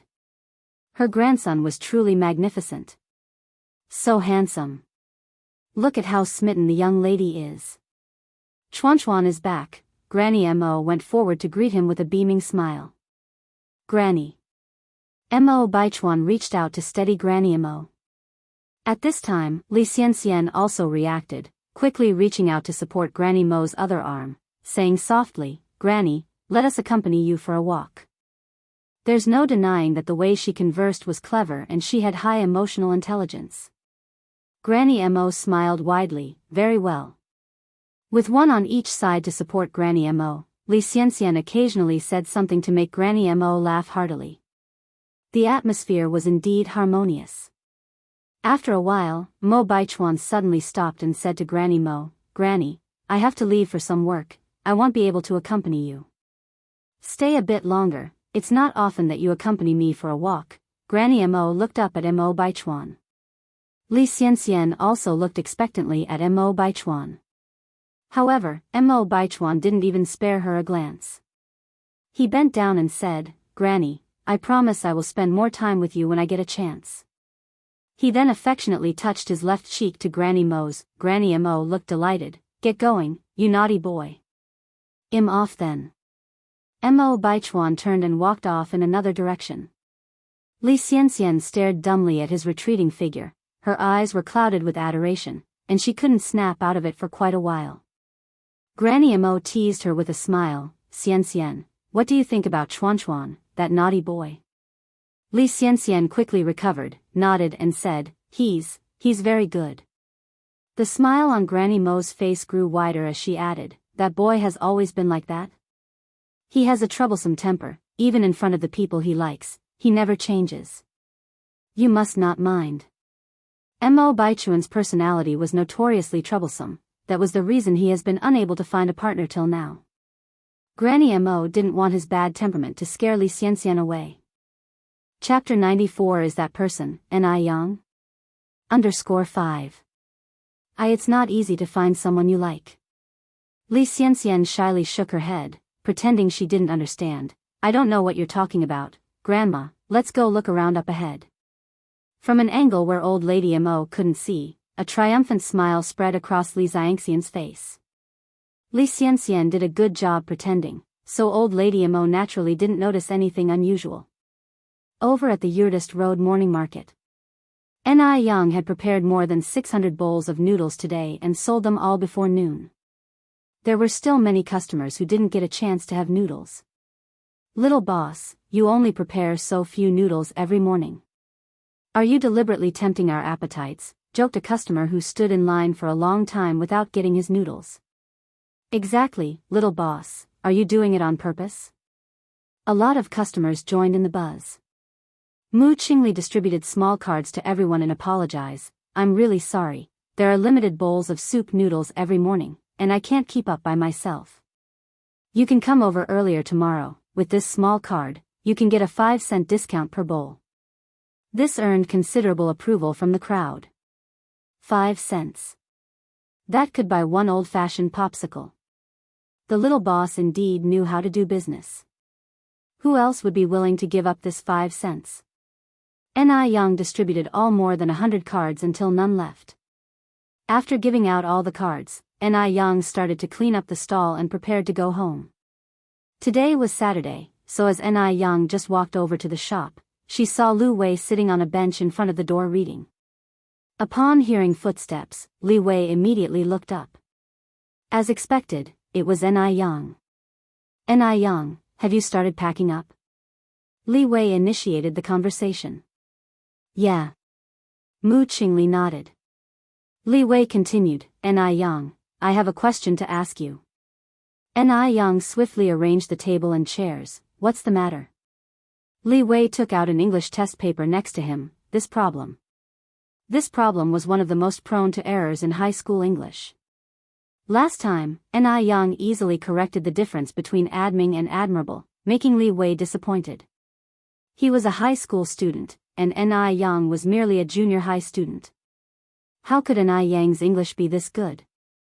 To test whether Ni Yang just had a lucky guess last time, Li Wei intentionally found the hardest question on the English test paper. He didn't believe that Ni Yang could answer this time. After seeing the question, Ni Yang responded, she hid herself after the tree is clearly a defective sentence. The correct answer should be she hid herself behind the tree. Upon hearing this, Li Wei was astounded. His last dignity was gone. Ni Yang really did know. She truly knew English. After being stunned for a moment, Li Wei continued, can you explain why we use it that way? Ni Yang answered, because after is often used to express something after a certain action, so some grammar books call it a dynamic preposition, whereas behind is often used after static things. Right. That was also how his teacher explained it. Li Wei didn't know how to express his feelings at the moment. Ni Yang, thank you. It took him a while just to squeeze that out. Ni Yang smiled faintly. You're welcome. Then, Li Wei continued, Ni Yang, last time you said you still wanted to go to school, right? Yeah. Ni Yang nodded. Li Wei added, actually, I feel that you don't need to go to school anymore. You're already excellent enough and you're doing pretty well in business. For us girls, there's no use in reading so many books, as long as you marry into a good family. Out of personal motives, Li Wei didn't want Ni Yang to attend school. Because Ni Yang was really too excellent. If she attended school, she would probably get into a prestigious university. What kind of good guys wouldn't she be able to find in the university? By that time, he would really not be good enough for her. It would be better to just stay as it is. Ni feels like an individual. He was a high school student with a promising future. When Ni Yang stood next to him, Ni Yang was indeed in a superior position. Hearing this, Ni Yang laughed. Li Wei, what you said doesn't sound like something an intellectual would say. What does it mean to just marry into a good family? Shouldn't us girls be mere cuscuta flowers? What was a cuscuta flower? A cuscuta flower was a kind of flower that could only survive by clinging to other plants. Chapter 95 is that person, Ni Yang? _6. I having his feelings laid bare by Ni Yang, Li Wei's face flushed crimson, worried that he was not good enough for Ni Yang, yet too embarrassed to voice these concerns directly. No, that's not what I meant. Right at that moment, Qian Jinfeng walked out of the store. She looked up to see Li Wei, his face beat red, and then her gaze shifted to Ni Yang, who was as enchanting as a sprite. Which young boy isn't passionate, or young girl not longing for love? Seeing this scene and recalling Li Dongliang's words, a look of displeasure crossed Qian Jinfeng's face. That Ni Yang. Not content with running her business, she even dared to flirt with her own son. So young, yet so calculating. Qian Jinfeng glanced at Li Wei and said sweetly, Xiao Wei, it's hot outside. Why don't you go back inside and study? Okay. Li Wei glanced hurriedly at Ni Yang before turning to go inside. Qian Jinfeng turned to Ni Yang, all smiles. Yang, have you sold all your noodles this morning? Qian Jinfeng was a diligent housewife. Every morning she would cook on time, unaware that Ni Yang's pickled fish noodles at the morning market were selling out.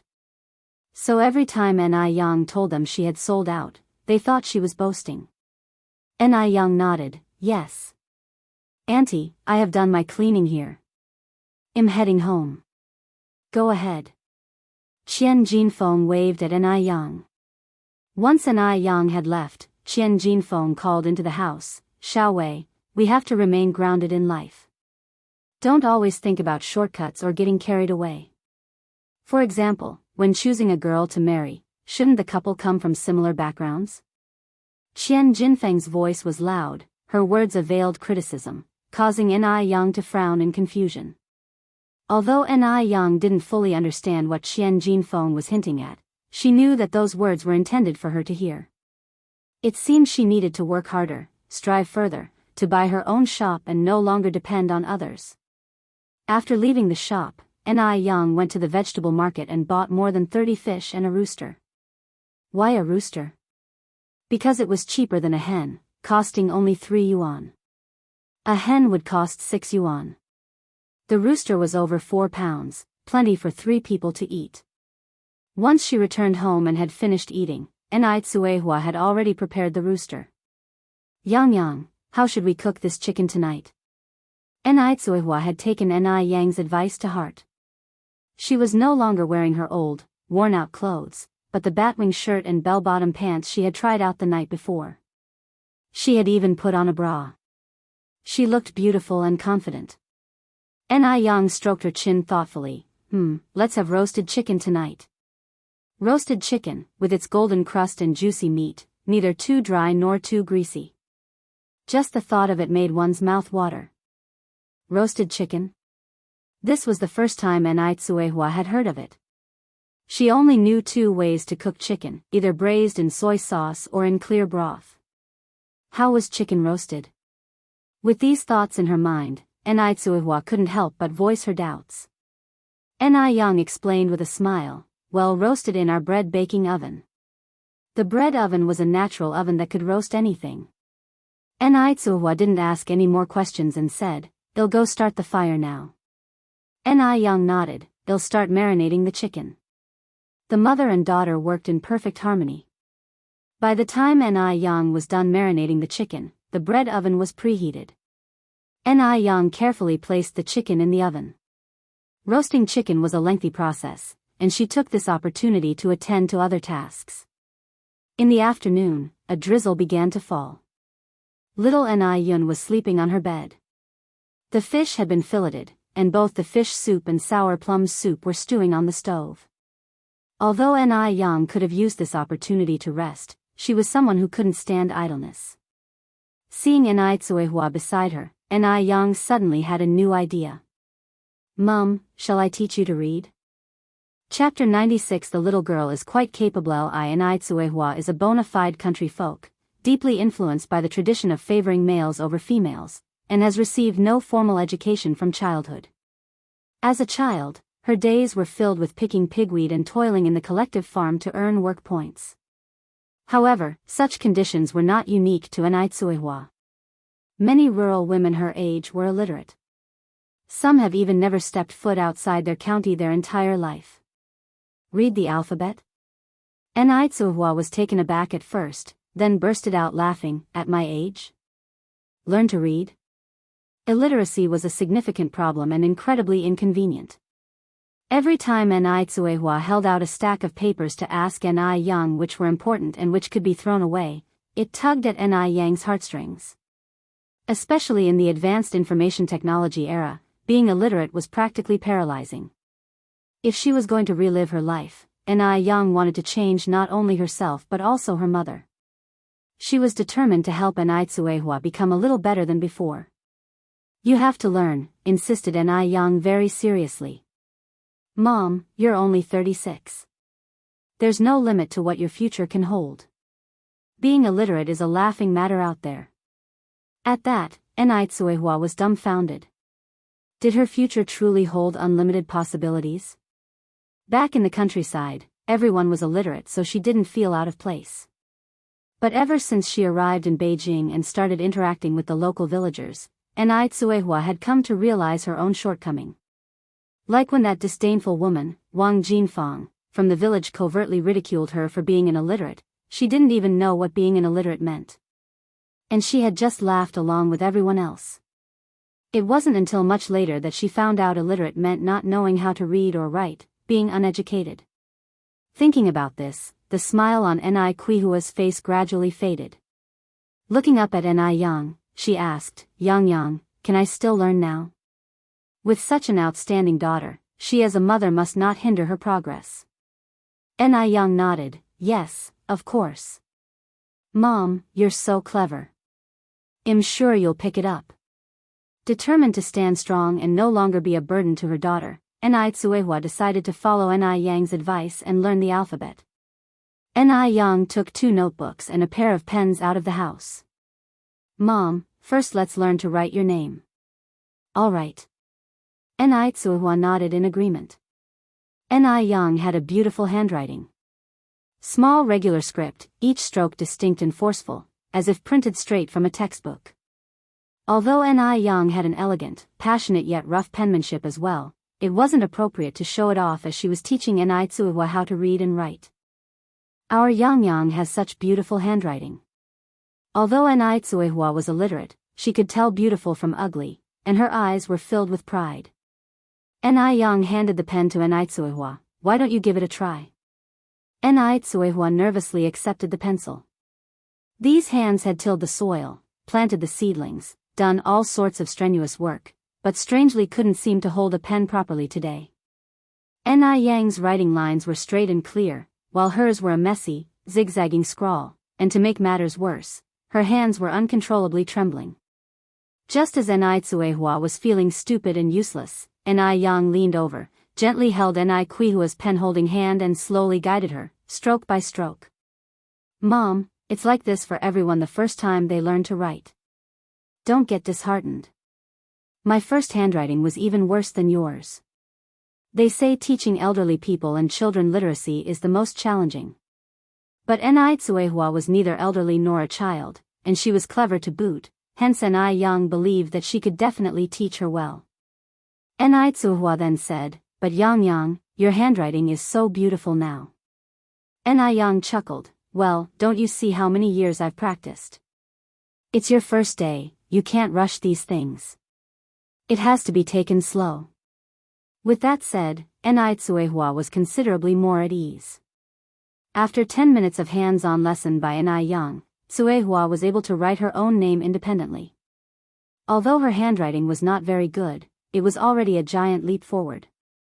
Having learned to write her name, Enai Yang then started teaching Enai Tsuehua phonetics, spelling.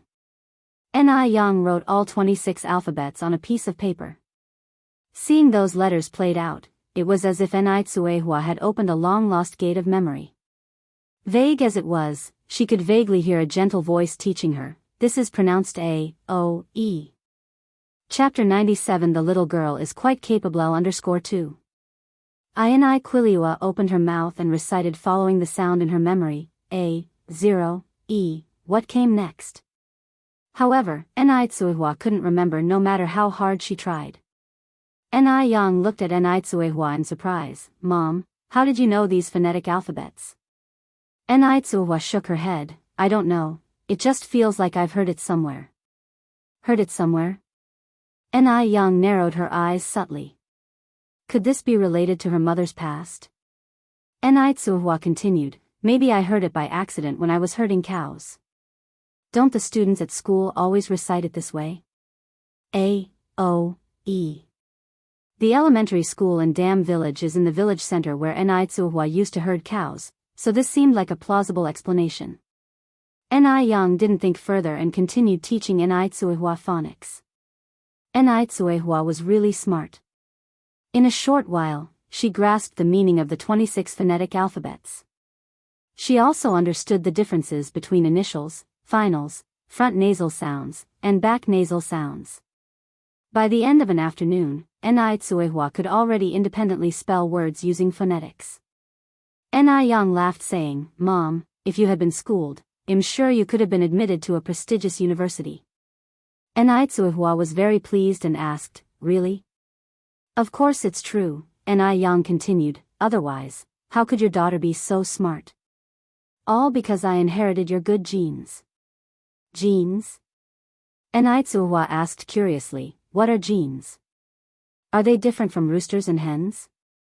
Enai Yang laughed. "Genes, also known as hereditary factors, are all the nucleotide sequences needed to produce a polypeptide chain or functional RNA." Enai Tsuehua was completely lost. In her heart, she exclaimed that it is better to be educated. This was the second time she couldn't understand what someone was saying. Seeing Enai Quihua's confusion, Enai Yang continued, "Let me give you a simple analogy. It's like you sow melon seeds and you get melons, sow beans, and you get beans. This is the power of inheritance, also known as genes." With this explanation, Enai Tsuehua understood. She laughed, "Oh. I understand now, like a dragon gives birth to a dragon, a phoenix to a phoenix, and a mouse's offspring can dig holes." Enai Yang nodded with laughter. Right, that's the principle." After saying this, she added, "Mom, you stay here and study phonetics, I'm going to prepare tonight's dinner." Enai Tsuehua immediately stood up, "I'll go with you." Enai Yang smiled, "No need, I can manage by myself." After finishing speaking, Enai Yang turned and walked towards the kitchen. Tonight's main dish is roasted chicken. However, eating roasted chicken alone can cause one to feel satiated, so she can prepare a couple of dishes to balance out the greasiness, and a soup. Enai Yang pulled out the menu. The first dish, stir-fried green pepper with king oyster mushrooms. The Compendium of Materia Medica records king oyster mushrooms as sweet in taste, moderate in character, strengthens the spleen and stomach, nourishes the heart and calms the mind, nourishes the blood and moistens dryness, and has a good effect on hair maintenance. Hence, this dish is prepared to prevent hair loss. After all, hair is the second face of a person. One must take good care of it. Second dish, sour and spicy tender ginger mixed with lettuce. Ginger is rich in protein, sugar, fat, iron, salt, etc., as well as rich gingerol and shogal, hailed as the king of rust removal, and lettuce contains abundant fluorine elements. This combination can effectively whiten teeth. If only the external image is good, but one reveals a mouth of big yellow teeth when they speak, it's not attractive. Toothpaste cannot bring about such whitening effects. In her previous life, Ni Yang wasted quite a bit of money to whiten her teeth. She even resorted to expensive porcelain teeth, but artificial ones can't compare to natural ones. Therefore, in this life, Ni Yang decided to take care of her own teeth. Even if one is born beautiful, they still need to be maintained. If not maintained, soon one will become haggard from kitchen smoke and turn into a yellow-faced woman. The third dish is soup, adenophora and polygonatum soup with pork ribs. The Compendium of Materia Medica classifies polygonatum as a top-grade medicinal material and records, treats all deficiencies, long-term use gets rid of a dark complexion, promotes a good skin tone and moistens skin, lightens the body and slows down aging. Hence, adenophora and polygonatum soup with pork ribs has a great effect in whitening and moisturizing the skin. After deciding on what to eat for the night, Ni Yang began to prepare. Having prepared all these dishes, night gradually fell. Ni Tsuihua was collecting clothes in the yard. She was very focused, reciting the 26 phonetic alphabets while collecting clothes and didn't even notice when Ni Yang passed by her. Chapter 98. The little girl is quite capable. _3. Ni Yang walked to the oven, and as soon as she opened the little door of the oven, she was greeted with an alluring aroma of roasted chicken. No franchises such as KFC, McDonald's, or Howdada can compare to the aroma of the chicken roasted in this oven. Ni Yang wasn't initially hungry, but upon catching this aroma, her mouth began to water uncontrollably. It was indeed too fragrant. Soon, the aroma filled the entire yard. The moment Ni Chinggui entered the yard, she smelled the aroma and exclaimed, "Yang Yang, what delicious dish are you cooking again?" She felt incredibly lucky to have met Ni Yang on the train.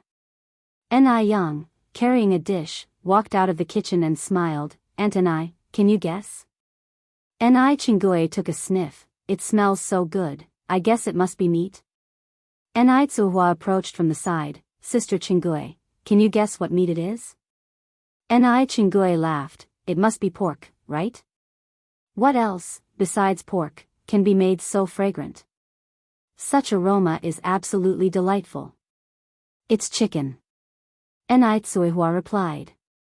Ni Chinggui paused, expressing her surprise. "Chicken can be made this fragrant?"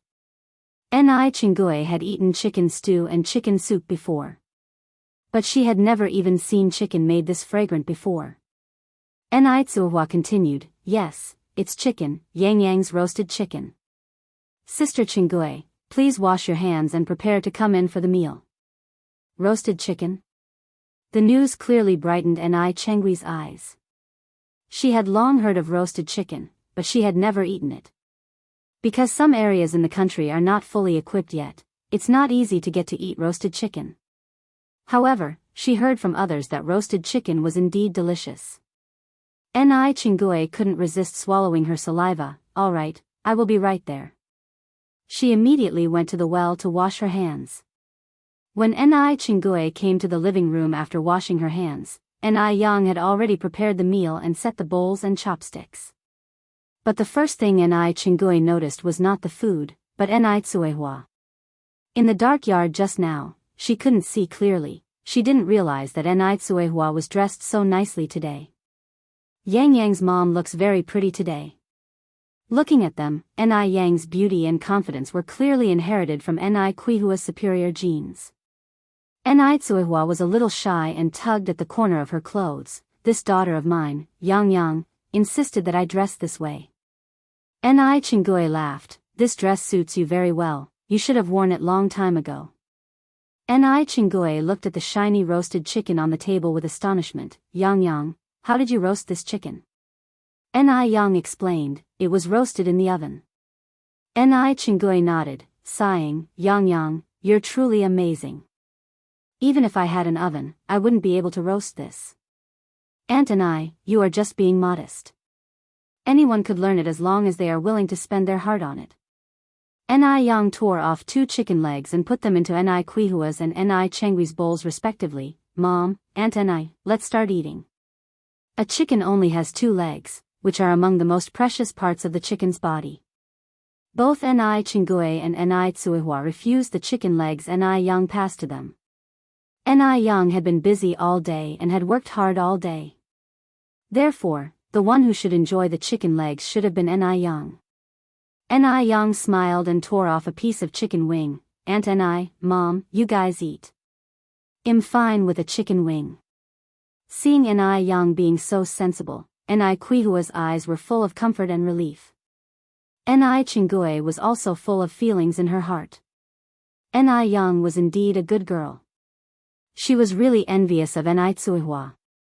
The roasted chicken was crispy on the outside and tender on the inside. With every bite, the rich, savory chicken juice exploded in the mouth. The delicate, succulent meat got more flavorful with every bite. Coupled with the 2 side dishes stir-fried by Yang, it wasn't greasy at all. They tasted delicious and satisfied their cravings. Both Tsuehua and Chengue were tasting such delicious roasted chicken for the first time. They wished they could swallow their tongues too. Yang, this is simply delicious. Chengue was so emotionally moved that she almost cried. Tsuehua also nodded continuously, very, very delicious.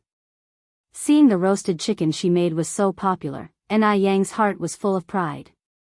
Life was becoming more and more exciting. It was really great. After the meal, Chengue took 10 yuan out of her pocket and gave it to Tsuehua, Yang's mom. This is for this month's food expenses. Tsuehua took out 5 yuan from the house and handed it to Chengue. However, Chengue refused to accept this 5 yuan. Yang's mom, the dishes Yang cooks are so delicious, even 10 yuan seems less to me. Please keep it. There's no need to be polite with me. Chapter 99. The little girl is quite capable. _4. Chengue wasn't exaggerating. Considering Yang's culinary skills, she felt that even 20 yuan would be worth it, let alone 10 yuan. However, Tsuehua insisted on giving back the 5 yuan to Chengue. Sister Chengue, integrity is crucial. We agreed on 5 yuan, I can't take an extra 5 more from you. If you refuse to take back your money, I won't let you join us for meals at our house tomorrow. Despite never having received an education, Tsuehua understood principles and valued promises. She knew it was wrong to take advantage of others. Though indeed, Yang's cooking was delicious, it didn't cost much. Furthermore, their relationship with Chengue was excellent, just like family, and they didn't fret over that 5 yuan. Seeing Tsuehua like this, Chengue had no choice but to take back the 5 yuan. Her admiration for Tsuehua increased even more. At this moment, Yang was bustling around in the kitchen. She was preparing the food she would bring to Grandma Mo tomorrow morning. The elderly woman's appetite wasn't great, and she would feel tired of eating the same thing all the time, so Yang had specially compiled a menu. She planned different meals for Monday, Tuesday, striving to avoid repetitions. Tomorrow was Tuesday, and on the menu was 1. Toast. 2. Jujube longan porridge. The Depay herbal book states, longan nourishes the spleen and stomach, enriches blood and the heart, moistens the 5 viscera, and treats palpitations. Elderly people tend to have deficiency in both energy and blood. This porridge not only stimulates the appetite, but also replenishes energy and blood, and nourishes the body. 3. Cold mixed sour and spicy ear mushrooms. The record of herbs collected in Lingnan says, ear mushrooms are used to treat dysentery caused by damp heat. The Fujian folk herbal medicine records, ear mushrooms relieve heat, smooth intestines, cure abscesses, detoxify, and treat appendicitis. Therefore, for elderly people, these mushrooms are an exceptional dish, especially for those suffering from rheumatic diseases. Rheumatism happens to be a common illness among the elderly. Yang was not only ensuring she ate well, but also ensuring Grandma Mo was well fed. If she had accepted Li Gongcheng's money, she must serve with all her heart and effort. After settling the menu, Ni Yang started kneading the dough for fermentation and left it until the next morning to bake. After finishing work in the kitchen, Ni Yang finally took a bath. After her bath, she delivered all the money she made today to Ni Tsuehua. Today, she sold more than 600 portions of noodles and 300 cups of sour plum soup, earning a total of 210 yuan. These days, Ni Yang was making more money each day, and Ni Tsuehua had gradually gotten used to it. Mum, Ni Yang asked while drying her hair, how much money have we made in total? She had been selling noodles for almost 2 months, but she didn't know how much more she needed to buy a store. Ni Tsuehua replied, let me go count it. All this time, Ni Tsuehua had only been hiding the money and had never counted it. As the saying goes, wealth should not be exposed.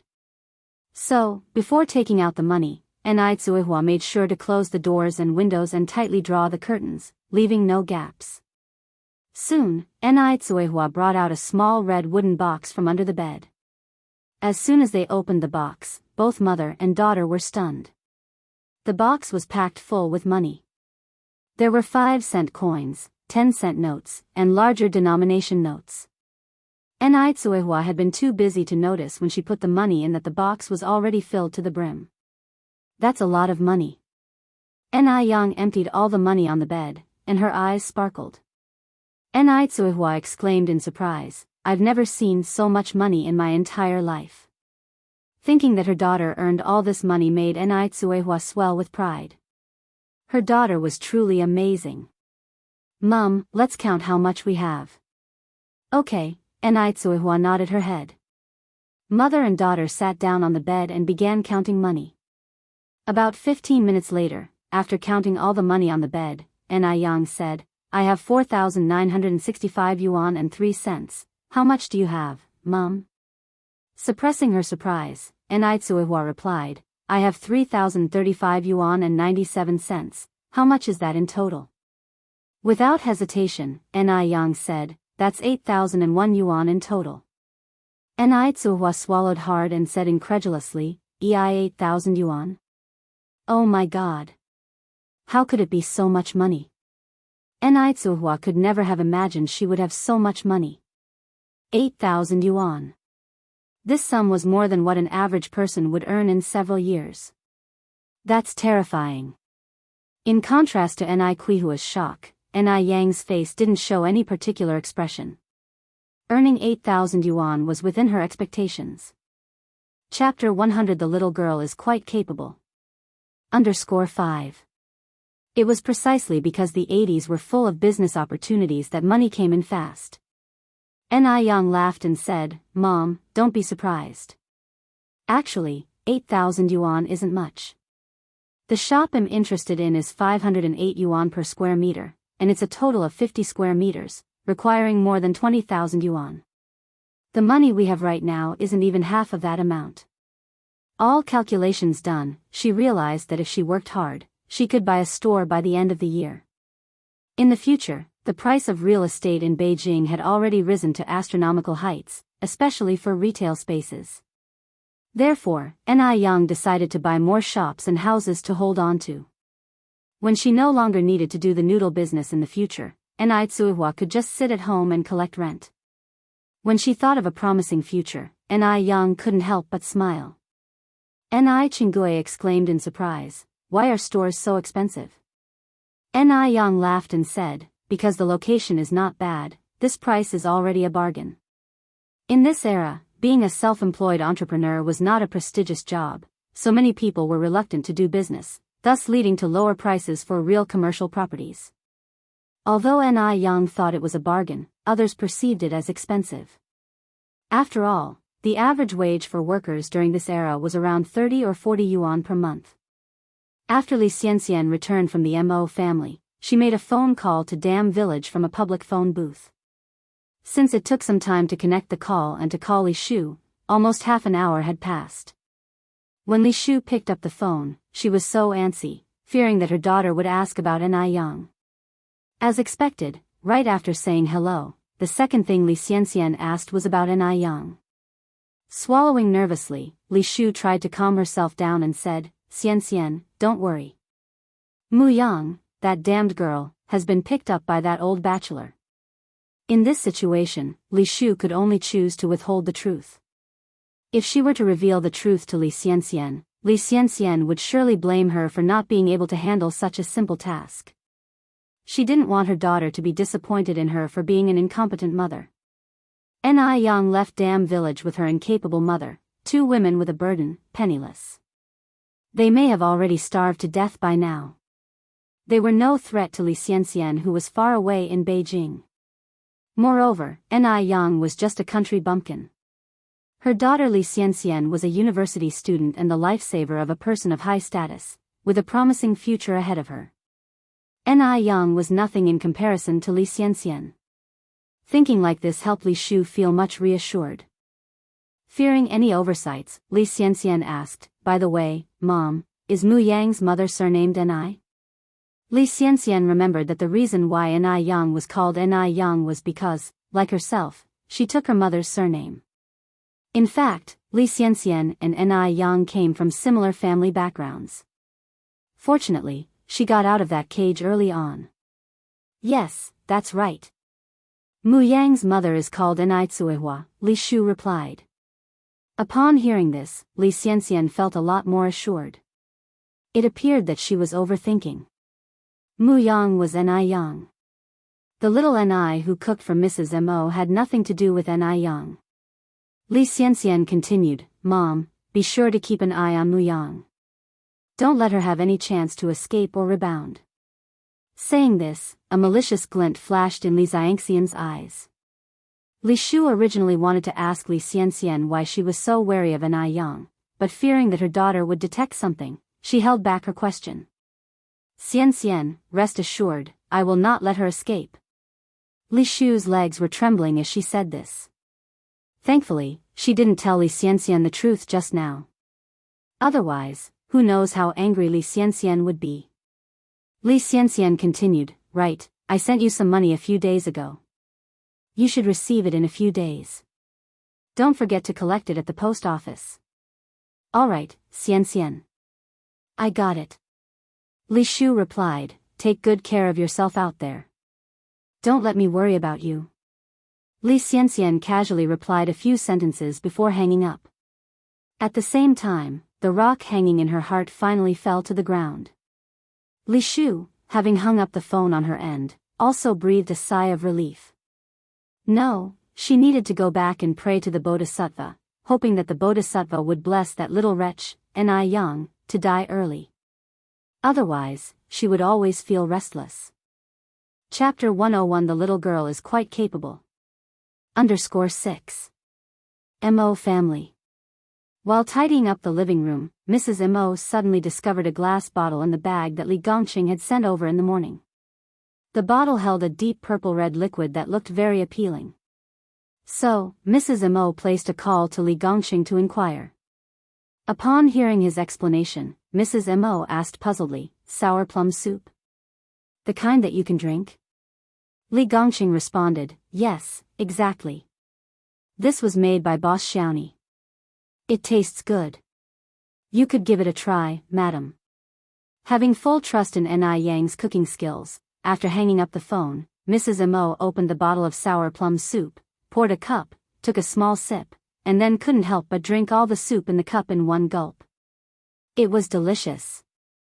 Mrs. Mo had never tasted such good sour plum soup before. Just then, Mo Qishan walked in from outside. Mrs. Mo beckoned Mo Qishan, saying, Old Six, come here, Mom has something good for you. What is it? Mo Qishan approached curiously. Mrs. Mo poured the last bit of sour plum soup into the cup and passed it to Mo Qishan. Try this. I guarantee, you've never had such delicious sour plum soup. Sour plum soup? Sweet? Mo Qishan frowned. In his life, he despised sweet things the most. Just as he was about to turn it down, Mrs. Mo continued, go ahead, give it a try. It really tastes good. Wouldn't your mother deceive you? Dubious, Mo Chishan took over the cup and tentatively took a small sip. The flavor was surprisingly good. It was sour and sweet, delightful to the taste. And it carried with it a hint of osmanthus fragrance. Tasted better than any other beverage he had ever had. Gulp, gulp, Mo Chishan finished the sour plum soup in the cup in one gulp, and even had a lingering taste for it. Mrs. Mo chuckled. See, didn't I tell you it's delicious? Mo Chishan nodded. Indeed, it's pretty good. Mom, where'd you get such a treasure? Upon hearing this, Mrs. Mo immediately told Mo Chishan about the pickled vegetable noodles and praised Ni Yang from start to finish. Ni? For some reason, whenever he heard this name, Ni Yang's beautiful face appeared in Mo Chishan's mind. The little girl was talented. Having only met her once, she made him feel head over heels. It seemed he had to start dealing with a few things. It shouldn't affect his pursuit of his future wife. What are you laughing at? Mrs. Mo asked in curiosity, as she watched Mo Chishan. Mo Chishan replied with a serious face, I'm happy, Mom. You've got an appetite, everything tastes good, and you're incredibly healthy, why wouldn't I, as your son, be happy? You rascal, only think of amusing your mom. Mrs. Mo patted Mo Chishan's shoulder cheerfully. Then Mo Chishan took out a high-end gift box. Mom, I also have a gift for you. Open it and see. Mrs. Mo was stunned at first, then opened the box. Inside it was a set of emerald jewelry in excellent condition. The magnificent green shade of the jade was clear and unblemished, reminiscent of a pure jade spring, tranquil and elegant with a vibrant verdant luster, without a trace of flaws, dazzling yet exuding a soft, dignified aura. One can tell at a glance that it was worth a fortune. Mo Chishan asked, Mom, do you like it? Satisfied with her son's filial piety, Mrs. Mo burst into laughter. Like it? Like it? Anything given by her son, even if it's a useless piece of stone, she would also love it. She promptly had the maid store away the set of jewelry, then took out 2 cards from her pocket and handed them to Mo Chishan. You rascal, keep these cards. Deep down Mrs. Mo was aware of the value of that jade jewelry set. Probably, this rascal spent all his money just to cheer her up. What a rascal. At least he's filial. It was worthwhile doting on him so much. Mo Chishan declined, I am so grown up now, do I still need money from you? I do have money. You don't have to worry about me. Chapter 102 Mr. Mogg, his new attracting move? _1rich? This was already the umpteenth time that Mo Chishan had told Mrs. Mo that he was rich, but Mrs. Mo never actually took his words to heart. After all, Mo Chishan had dropped out of school in his second year of high school, even disappearing for a while, and never continued his education afterwards. He didn't even complete high school, let alone university. So, at most, you could say Mo Chishan had a junior high school education. Nowadays, factories were only hiring those with at least a high school diploma. Moreover, Mo Chishan wasn't holding any positions in any of the Mo family's businesses either. So, how could a man with so much free time have any money? Don't put on a brave face in front of your mother, put your money away. Mrs. Mo gently patted Mo Chishan's hand, and said meaningfully, My dear 6th child, I never expected you would make a big success in this life. As long as you are safe and sound, that's all that matters. Our family has lots of money, all of which I am saving for you, so you don't have to worry about the future. All mother wants now is for you to bring back that girl from the Zhao family and give her a big, chubby grandson. Mo Chishan helplessly rubbed his nose and laughed. Zhao Jingrong is a talented student from France. Do you think I'm good enough for her? Don't be absurd. Mrs. Mo scolded. The Zhao family is very reliable and generous, and Jingrong is indeed a rare good girl. You two have been betrothed in advance, and they definitely won't renege on their promise. Mrs. Mo and Mo Fuhai were on the same page. They both placed their utmost trust in the Zhao family. Generous? The people of the Zhao family really were generous indeed. Mo Chishan chuckled and remained silent. After going upstairs, Mo Chishan made a phone call. Mo Chishan held the phone, and unlike his usual casual demeanor, he appeared composed and somber. If others were to see him now, they would surely be taken aback. When did a usually unproductive and idle person start to emanate such a powerful aura? Hello, it's time to leak the news to the Zhao family. After uttering this sentence, Mo Chishan hung up the phone. In the blink of an eye, Mo Chishan reverted back to his usual self, as if what had just happened was merely an illusion. The next day. Sign she had to prepare breakfast for Mrs. Mo, and Yang got up at 3 o'clock in the morning. Unexpectedly, Tsuehua had woken up even earlier. At this time, not only had Tsuehua already stoked the oven for the bread, but she had also tidied up all the stuff that Yang needed for her stall. With Kuihua's help, Yang's work was completed much faster. She first kneaded the fermented dough into the shape of bread and placed it into the oven to bake. Then she began to stir-fry. All the ingredients were prepared the night before, so all she needed to do was wash them and she was ready to cook. While Yang was stir-frying, Tsuehua sat by the stove and kept the fire going. In no time, the small kitchen was filled with the fragrant smell of the dishes. When the dishes were done, the bread was also almost ready. Yang made a dozen or so loaves of bread. She took 2 with her to give to Mrs. Mo, ate 1 herself, and left the remaining 7 for Tsuehua and Chingue. There's nothing like sipping porridge, munching on bread, and enjoying some tangy radish slices for breakfast. After breakfast and after preparing everything, Yang set off for the morning market. At 5:30, Yang arrived at the morning market on time. Although she arrived earlier than usual that day, there were already quite a few customers waiting for her. "Little boss, you're finally here. Do you have sour plum soup this morning?" Yang smiled and replied, "Yes, I've prepared 500 servings for this morning." With everyone's help, it didn't take long for the stove and tables and chairs to be set up. Li Gongxing arrived a bit later than usual that morning, so by the time it was his turn, he handed his thermos to Yang, excitedly saying, "Xiaoni, our old lady really loves the breakfast you make. From now on, could you please make her breakfast every day? The one who pays is the boss, and you do what the boss said." Yang took the thermos and, smiling, said, "No problem, it's my duty." "Does the old lady want the usual breakfast this morning?" Li Gongxing nodded, "Yes, and also a cup of sour plum soup." Although Head had sour plum soup before, those soups didn't taste even 1/3 as good as the one made by Yang. After a sip, Li Gongxing fell in love with that taste. It was simply amazing. When Li Gongxing arrived at the Mo family after eating his noodles, it was exactly 7 o'clock. At this time, Mrs. Mo had been waiting impatiently in the living room. Mrs. Mo. Chapter 103. Mr. Mogg, his new attracting move? _2. Xiaoli. Seeing Li Gongxing, old lady Mo excitedly stood up. Li Gongxing handed the bag to old lady Mo. "Old lady, this is your breakfast for this morning." Good.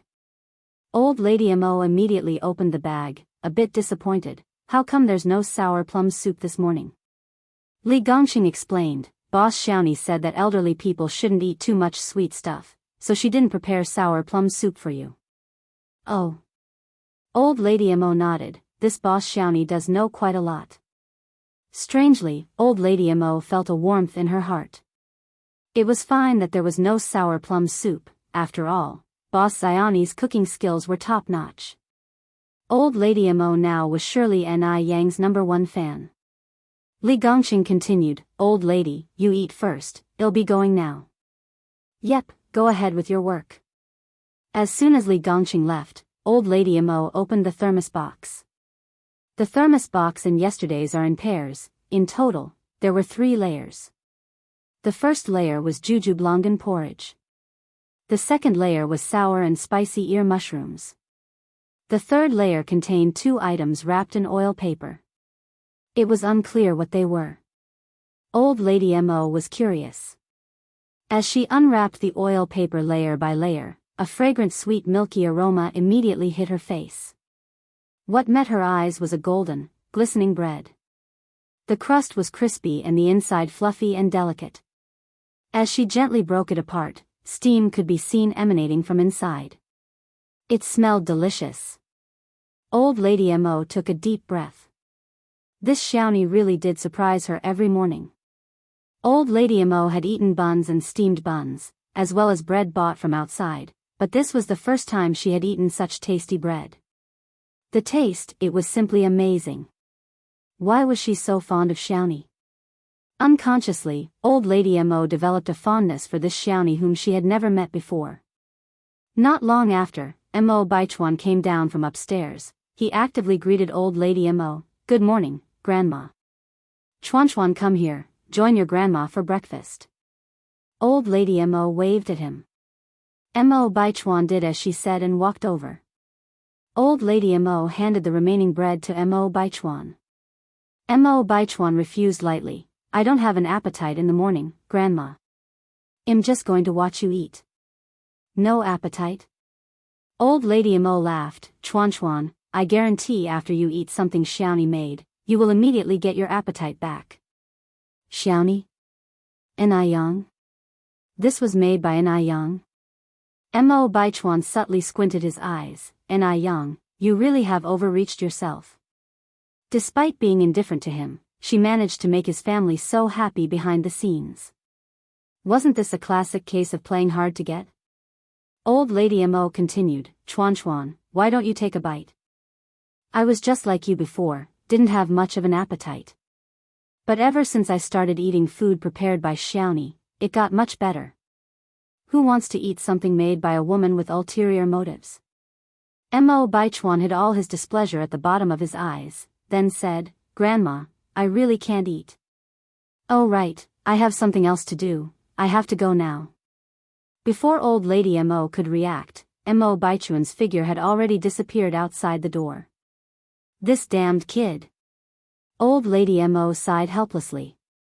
The Zhao family had 2 sons and 1 daughter. The daughter, Zhao Jingrong, had been spoiled from a young age. Zhao Jingrong was 3 years younger than Mo Qishan, 24 this year. 24-year-old Zhao Jingrong had an excellent reputation in Beijing's circles of wealth. Not only was she beautiful, but she was also a talented student who studied abroad in France. If it wasn't for her engagement with Mo Qishan, her doorstep would probably have been worn out by suitors. Early in the morning, everyone in the Zhao family was gathered in the living room, the atmosphere a bit heavy. Zhao Baoxing looked up at his beloved daughter, Jingrong. "I heard that the youngest Mo lad has returned. What's your opinion on this matter?" Zhao Jingrong carelessly replied while blowing on her freshly painted nails. "He's back. What does it have to do with me?" Zhao Baoxing continued. "Jingrong, have you forgotten, you are still engaged to him?" Zhao Jingrong chuckled lightly. "Engagement? Whoever agreed to this engagement can go ahead and marry. How dare that useless Mo Qishan dream of marrying her, a swan, just because he's a toad? In his dreams." Zhao Baoxing was left speechless by his precious daughter. This engagement, after all, had been arranged by them, the parents.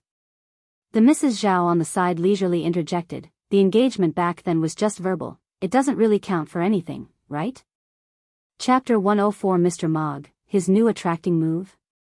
_3. Zhao Baoxing lamented, "But we have accepted the token from the Mo family."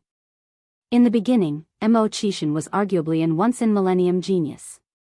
At the age of 3, Mo Qishan could recite all Tang and Song dynasty poetry. At 4, he could mentally calculate any addition, subtraction, multiplication, or division problem. At 5, he could discuss 5,000 years of Chinese history, even in more detail than historical records. At 6, he started first grade, and at 7 he skipped to third grade.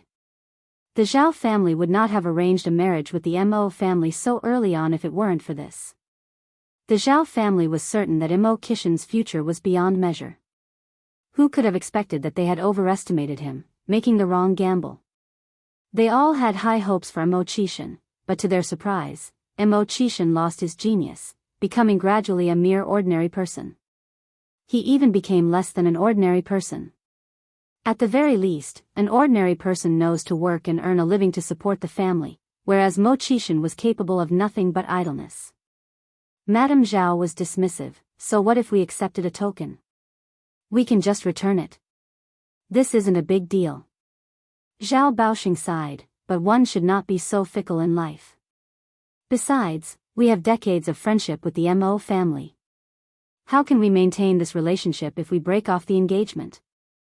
Madame Zhao cried out, not break off the engagement. So are you suggesting that our Jingrong be married to that good-for-nothing? Is friendship more important than our precious daughter? Mom is right. I'd be the first to object if we marry our sister to Mo Qishan. Zhao Zijuan, the oldest son of the Zhao family, clearly expressed his opinion. Zhao Zi, the second son, echoed, I also object to marrying our sister to Mo Qishan.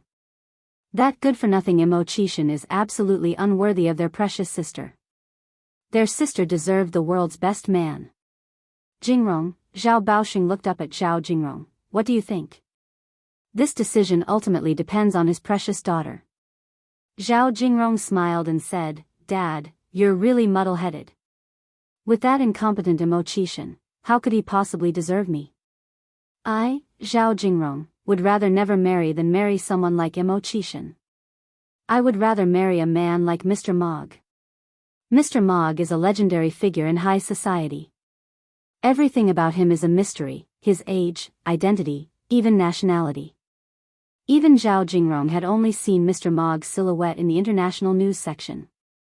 People in their circle could not help but feel admiration when they mentioned Mr. Mog. Zhao Baoxing continued, but you've never even seen Mr. Mog's face. How do you know he's your type? Zhao Jingrong answered with a light smile, Dad, do you think I'm the type of person who is superficial enough to judge someone only by their appearance? Appearance? Could a good appearance bring you gold or silver? Zhao Jingrong knew exactly what she wanted. She desired not just an exceptional lifestyle, but also ultimate glory. Could that incompetent Mo Qishan provide her with such glory? Madame Zhao nodded, Jingrong, your mom supports you. You're so outstanding. You could not only win over one Mr. Mog, but even 10 of them. Jingrong's two brothers agreed, their confidence in their sister completely unwavering. Zhao Baoxing said, what if Mr. Mog turns out to be a much older man? After all, the glory Mr. Mog had acquired was not something a young man could easily handle. This man might even be older than him. Zhao Jingrong gave a faint smile, that would still be better than that good-for-nothing Mo Qishan. Zhao Baoxing sighed, all right, Jingrong, Dad understands your point. I will find a time to discuss this matter with the Mo family. Zhao Jingrong gently put her nail polish on the coffee table. Dad, you don't have to find a time, we should cut the knot quickly. Let's do it tomorrow, I will go with you. Also, Zhao Jingrong added, Dad, breaking off the engagement is not a matter of negotiation, it is a necessity. Zhao Jingrong felt disgustingly nauseous just thinking about still being engaged to that good-for-nothing Mo Qishan, her skin breaking out in goosebumps. Little sister, we will accompany you. Zhao Jingrong's two older brothers said. Madame Zhao added, I'll go with you too. Just in case the Mo family refuses to break off the engagement, we have strength in numbers. When the old lady from the Mo family found out that the Zhao family was coming the next day, she was so thrilled she could hardly close her mouth. She immediately ordered the servants to clean the entire house, inside and out, to show respect to the Zhao family. Chapter 105 Mr. Mog, his new attracting move? _4. Both sides' children had grown up now, and the Zhao family's visit at this time undoubtedly meant that they were prepared to discuss the wedding date of Mo Qishan and Zhao Jingrong. The thought of being able to hold her plump grandson in the not-so-distant future made the old Mrs. Mo sprightly, and she quickly went upstairs to share this good news with Mo Qishan. Upon hearing the news, Mo Qishan forced a smile. All right, Mom, I got it. Old Mrs. Mo continued, Old 6, remember to be on your best behavior in front of Jingrong tomorrow. Mo Qishan nodded, you can count on me, Mother. I won't let you down. Old Mrs. Mo added, and remember to tidy yourself up tomorrow. Don't be so frivolous. Mo Qishan nodded again, a trace of sarcasm hidden in the depths of his eyes. On Yurtist Road, around 11 in the morning, Ai Yang had sold out her 600 servings of noodles and 500 cups of sour plum soup. She made a total of 220 yuan today, taking her a step closer to her goal of buying a shop. Young smiled as she began packing up her stall. As she lowered her gaze to tidy up the bowls and utensils, a dark shadow suddenly loomed over her. At the same time, an oppressive aura filled the air around her, making it hard to breathe, and creating a somewhat claustrophobic atmosphere. Young instinctively looked up, her gaze meeting a pair of deep, icy black eyes. Their eyes locked, and the fluctuating emotions within his gaze were as deep and cold as an abyss, piercingly insightful as if they were going to see right through her. It was him, Mo Baichuan. That narcissistic piece of trash. Young had no good impression of such arrogant and conceited people. However, she had shoved him into a puddle of water the last time they met. He couldn't be seeking revenge this time, could he? At this thought, Yang's eyes darkened. Cook me a bowl of noodles. After a moment, Mo Baichuan spoke and then sat down on a stool. Young shook off her surprise and replied softly, I'm sorry, sir, I've already packed up. Mo Baichuan had been struggling to control himself ever since he saw Young preparing food for old Mrs. Mo at the Mo family residence. Why was he struggling to control himself? Because he was suddenly desperate to see beyond Yang's beautiful exterior. Young had been doing so many things from the start until now, with the sole purpose of getting close to him, right? Fine then. He would give her an opportunity. He was curious to see what other schemes Young had up her sleeve. Mo Baichuan squinted imperceptibly. Seeing that he remained silent, Young spoke up again, Excuse me, sir, I've already packed up. If you want to eat noodles, you can come by tomorrow. I told you, my surname is Mo. Mo Baichuan suddenly looked at Young, Mo, like in May the right prevail. Oh. Yang's face didn't betray any emotions as she replied, Mr. Mo, I've packed up already. Please go back. Upon hearing this, Mo Baichuan frowned in displeasure. If he remembered correctly, this was the third time in just a few minutes that Young had rejected him. Usually, he was the one avoiding women, yet to his surprise, he was being shunned by a woman today. Always running hot and cold? Was this some kind of a joke? I said, cook me a bowl of noodles. Mo Baichuan was determined. But I have packed up already. Young repeated calmly, showing no fear whatsoever towards Mo Baichuan. Mo Baichuan raised his head to look at Young, coldly saying, Young, do you find this amusing? Hearing this, Young suddenly remembered something. Did you lose a watch about a month ago? Young wasn't the type of person to take advantage of others' misfortune. The unpleasantness of their previous encounters had made her forget about the watch. Upon hearing this, Mo Baichuan's eyes filled with contempt. Was Young trying to curry favor with him? Hadn't she just resolutely refused him? Couldn't she hide her true intentions for a tad longer? Moreover, hadn't she stolen his watch? And now she was saying that he had lost it. How shameless could she be? Mo Baichuan nodded slightly, Yes, I lost a watch. What brand was your watch? Young asked. That watch was quite valuable, so it was necessary to confirm the details. Patek Philippe. Mo Baichuan calmly pronounced, not seeming at all perturbed about the valuable watch. Young nodded slightly, then said, I don't have your watch on me today. Can you come back to pick it up tomorrow? I set up my stall here every day. Chapter 106 Mr. Mogg, his new attracting move?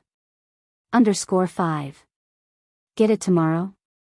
Is she creating an excuse for meeting again? Yes. It must be the case. So, this is all the cunning that Young has? Mo Baichuan thought to himself. Mo Baichuan continued, Why wait for another day when it can be done today? My watch, it's very valuable. Very valuable? As if suggesting that she has some kind of ulterior motive. Young frowned slightly and lightly said, But I don't have it with me today. I'll definitely bring it tomorrow, you can come and get it tomorrow. She couldn't always carry such a valuable item with her. What if she loses it? Where did you put it? Mo Baichuan slowly lifted his gaze. It's at home. Na-young replied. Let's go. Mo Baichuan stood up from the bench. Go? Go where? Na-young frowned. Where to? To your home. Mo Baichuan said with an indifferent tone, and then added 3 more words, to get the watch. Go to her home? Na-young frowned slightly. The social climate wasn't that open yet. What would it mean if she brought back a man to her house for no reason? Seeing her reaction, Mo Baichuan continued, You don't want to return it to me? Are you serious about going? Na-young raised an eyebrow slightly. Mo Baichuan maintained a calm expression. Of course, I am. Okay. Na-young nodded. Since you insist on going, then wait for me. I need to clean up here before I can go home. Mo Baichuan nodded slightly, concise in words. With Mr. Mo Baichuan standing there, the air around him seemed inexplicably colder. Consequently, the number of passers-by turning their heads back increased. Na-young distinctly remembered that the missy in bell-bottoms and sunglasses had passed by here more than 5 times. After tidying up, Na-young began moving the tables and chairs into Li Dongliang's shop. The shop wasn't far from here.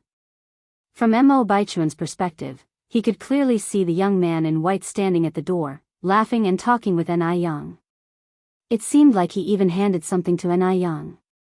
Most importantly, Na-young actually accepted it. Seeing this, Mo Baichuan's face darkened involuntarily. A girl from a good family, chatting so happily with a man under the bright daylight. And wasn't Na-young playing hard to get with him just now? Why did she turn around and flirt with someone else so quickly? Seeing this, Mo Baichuan became even more restless and strode towards Na-young. Mo Baichuan had a tall and straight figure, and came from a distinguished background, so he emanated an imposing aura that was hard to ignore. This strong aura quietened Li Wei, who was in the midst of a conversation. He instantly stopped talking, looked behind Na-young, and whispered, Who is he? Last time it was Song Beicheng, now it's Mo Baichuan. Li Wei felt, the men appearing next to Na-young were not simple characters. Who? Na-young turned around with a curious look. As she turned around, she saw Mo Baichuan with an imposing look. A customer who came for noodles. Na-young turned her gaze slightly and said casually. A customer who came for noodles? Mo Baichuan's expression remained the same, but his dark eyes slightly lifted, deep and inscrutable. He disliked the term customer somewhat. He turned his eyes to Na-young and asked in a slightly cold tone, When should we go? We? Catching on to the word, Li Wei looked at Na-young with a scrutinizing gaze. It seemed that Na-young had a more than normal relationship with this man. If not, he wouldn't use the word we. For a moment, Li Wei felt a hint of unspoken bitterness in his heart. Na-young, with her head bowed, said, Wait a little longer. However, Na-young didn't intend to bring Mo Baichuan back home. After packing up everything, she said, Wait here, I will quickly return the wristwatch. Having said that, she hopped onto her bicycle and quickly rode away. Mo Baichuan was left standing there, a little slow to react. Why did Na-young just leave? Wasn't she supposed to use this chance to bring him to her home and get him acquainted? What was Na-young trying to do? Was she trying to entice him with a new strategy? Mo Baichuan narrowed his eyes. A new strategy, eh? He wouldn't let her succeed. Na-young had good physical stamina, so her bicycling speed was extremely fast. Less than an hour had passed when she returned. However, when she arrived, Mo Baichuan was nowhere to be found. She is crazy. Na-young couldn't resist muttering under her breath. Even though they both were part of the Mo family, his actions were far from those of Mo Qishan. Na-young was so angry she felt like kicking Mo Baichuan to death. What a piece of junk. Na-young took a deep breath, trying hard to calm herself down, tucked the wristwatch back in her pocket, and headed for the nearest Xinhua bookstore to pick out some books. Na-young selected beginner-level books, annotated storybooks with pinyin, and a few books with models for calligraphy. These books would be of great help to Na Tsuehua, who was just learning to read. The total cost of 5 books amounted to 6 yuan. Although quite expensive, Niyang didn't regret it as knowledge is priceless. After Niyang returned home, she gave these books to Nitsuehua. Nitsuehua said affectionately, Yang, these must have cost a lot, right? Knowing Nitsuehua would be worried about the money, Niyang laughed and said, it's not much, just a few cents. Really? Nitsuehua asked, suspicious. Of course, it's true. Niyang nodded hurriedly. You think about it, our delicious noodles only cost 3 cents per bowl. How much can a few books be worth? Hearing this, Nitsuehua was relieved. She was always afraid that Niyang would waste money on her. After all, Niyang's money was meant to be used to buy shops and make a big deal. Sister Niyang. At that moment, the voice of Yang Guobao rang out from outside the courtyard. Guobao, come in, Niyang called back. Yang Guobao walked in carefully with a basket in his hands. Sister Niyang, my grandma and mother asked me to give this to you. Niyang looked down and saw the basket was full of brown eggs. Each egg looked almost the same size, piled together, they looked exceptionally pleasing. Because meat was expensive, eggs were considered quite valuable at this time, with each one costing 1 cent. And to have such a full basket of eggs, probably took a long time to accumulate. Niyang said, I can't accept this, you should take it back. No. Yang Guobao replied, my mom and grandma said you had to accept these eggs today, otherwise, they wouldn't let me go home. Niyang gave a gentle pat on Yang Guobao's head. Guobao, be obedient, I appreciate the intention, but I really can't accept this, take it back. Anyway, I've already brought the eggs here. Sister, you have to take them. Having said that, Yang Guobao quickly ran away. Nitsuehua smiled and said, Guobao's behavior has been improving a lot lately. Yang, since this is a sincere offering from Mei Feng and Aunt Wang, let's accept it. Didn't you bake some fruit and bread yesterday? When returning the basket later, bring some as a return gift. Niyang nodded, alright, they'll go and empty the basket now. Niyang went inside, emptied the basket, lined it with a piece of paper, and placed in 4 pieces of bread, dried apples, and bananas. Remembering that Aunt Wang had 2 grandsons and a granddaughter, Niyang added a good handful of candies and finally covered the basket with a piece of cloth with blue floral patterns. People were coming and going in the village, it wouldn't be good to not give anything if they encountered an acquaintance. But, if they gave something and there were many people, there might not be enough, which could offend someone, so just covering the stuff was the safest solution. Chapter 107 Termination of Engagement. When Niyang arrived at Aunt Wang's house, Yang Guobao was playing in the mud by the door with his cousins, Wang Yuanji and Wang Shaoqin. Aunt Wang was chatting with Wang Meifeng at the entrance. Seeing Niyang coming, Wang Meifeng and Aunt Wang immediately greeted her with a smile. Yang is here. Auntie Wang, I've come to return the basket. Aunt Wang smiled and said, just for returning a basket, you didn't have to bring it yourself. She then told Wang Meifeng, quickly make some tea for Yang. Aunt Wang's family now treat Niyang as if she were an honored guest. Yang Guobao used to get sick several times a week before, but now, almost a month had gone by without incident. If he could keep up the medication for another month, Yang Guobao would be completely cured. All this was thanks to Niyang. Without her, Yang Guobao would not be the way he is now. Wang Meifeng had more than once expressed her gratitude for not giving in to pressure back then and not listening to the imperial doctor, Dr. Wang's words. If she had shown even a little hesitation then, she would have perfectly missed the chance of Yang Guobao's recovery. Luckily, Wang Meifeng turned and went inside to make tea for Niyang. Niyang smiled and said, Auntie Wang, you don't need to bother. I'm not thirsty, I just came to return the basket. It's okay if you're not thirsty, let's go inside and chat. Aunt Wang led Niyang into the house.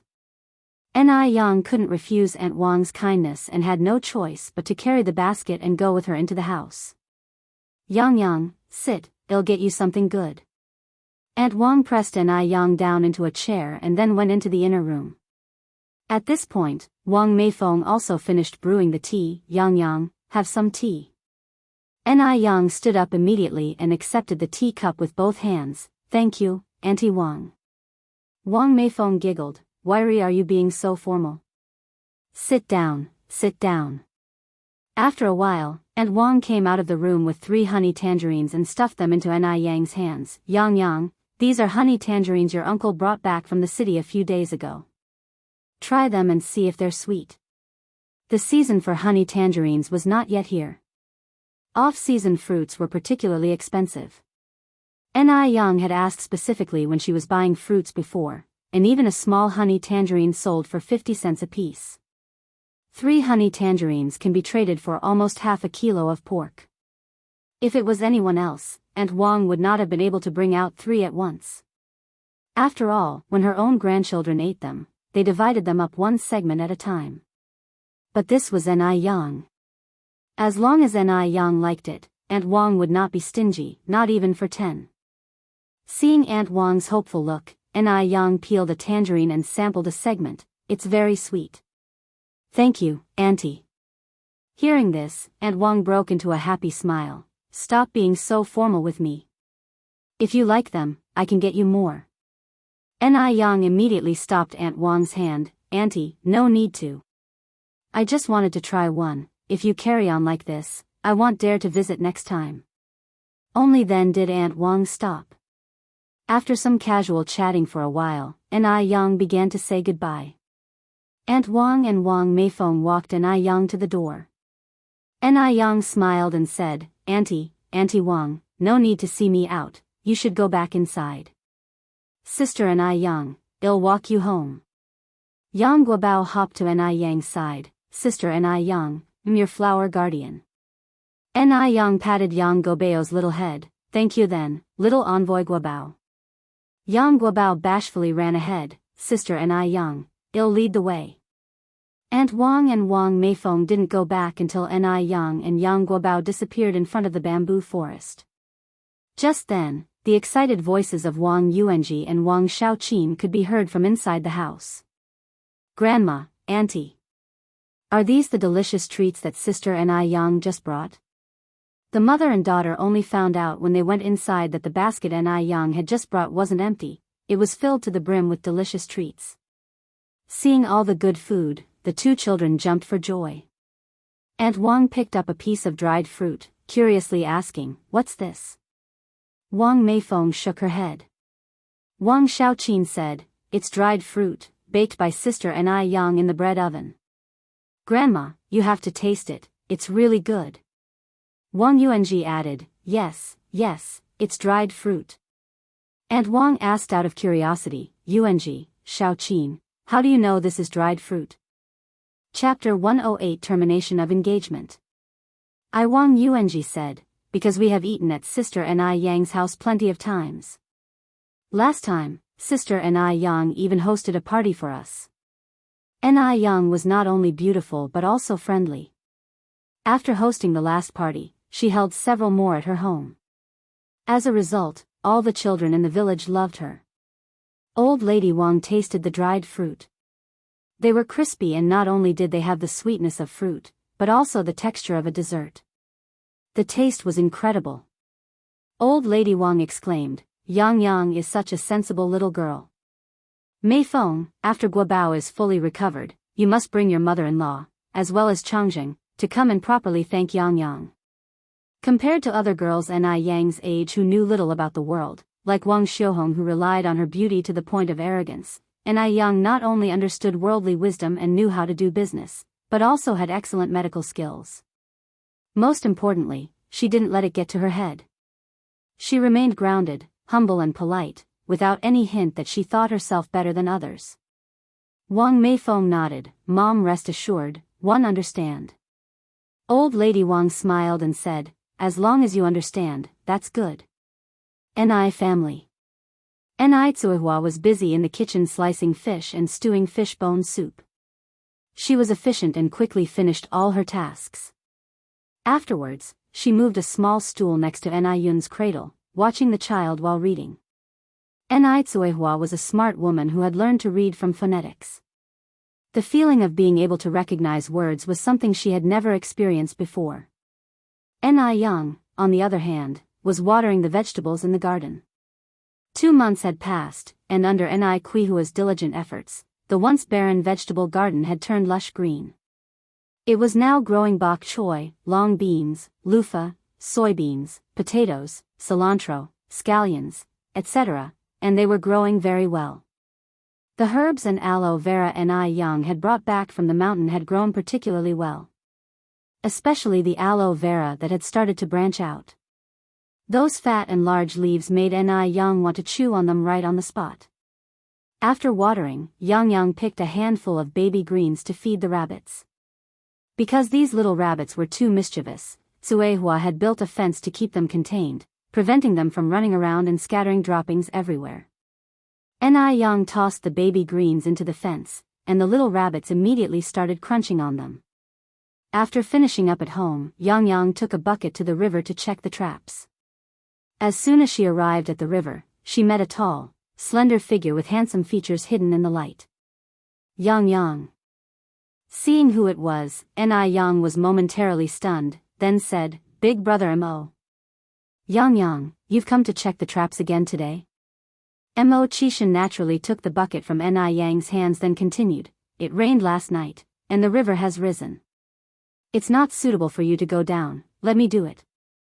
Yang turned to look at the river. Indeed. The river had significantly risen. At least 50 to 60 centimeters above where she normally placed her traps. As it was summer and Ni Young was a girl, getting her top wet would not only look improper but could also cause a stir in the village. It must be said that Mo Kishan's arrival was indeed very timely. And his considerations were very thoughtful.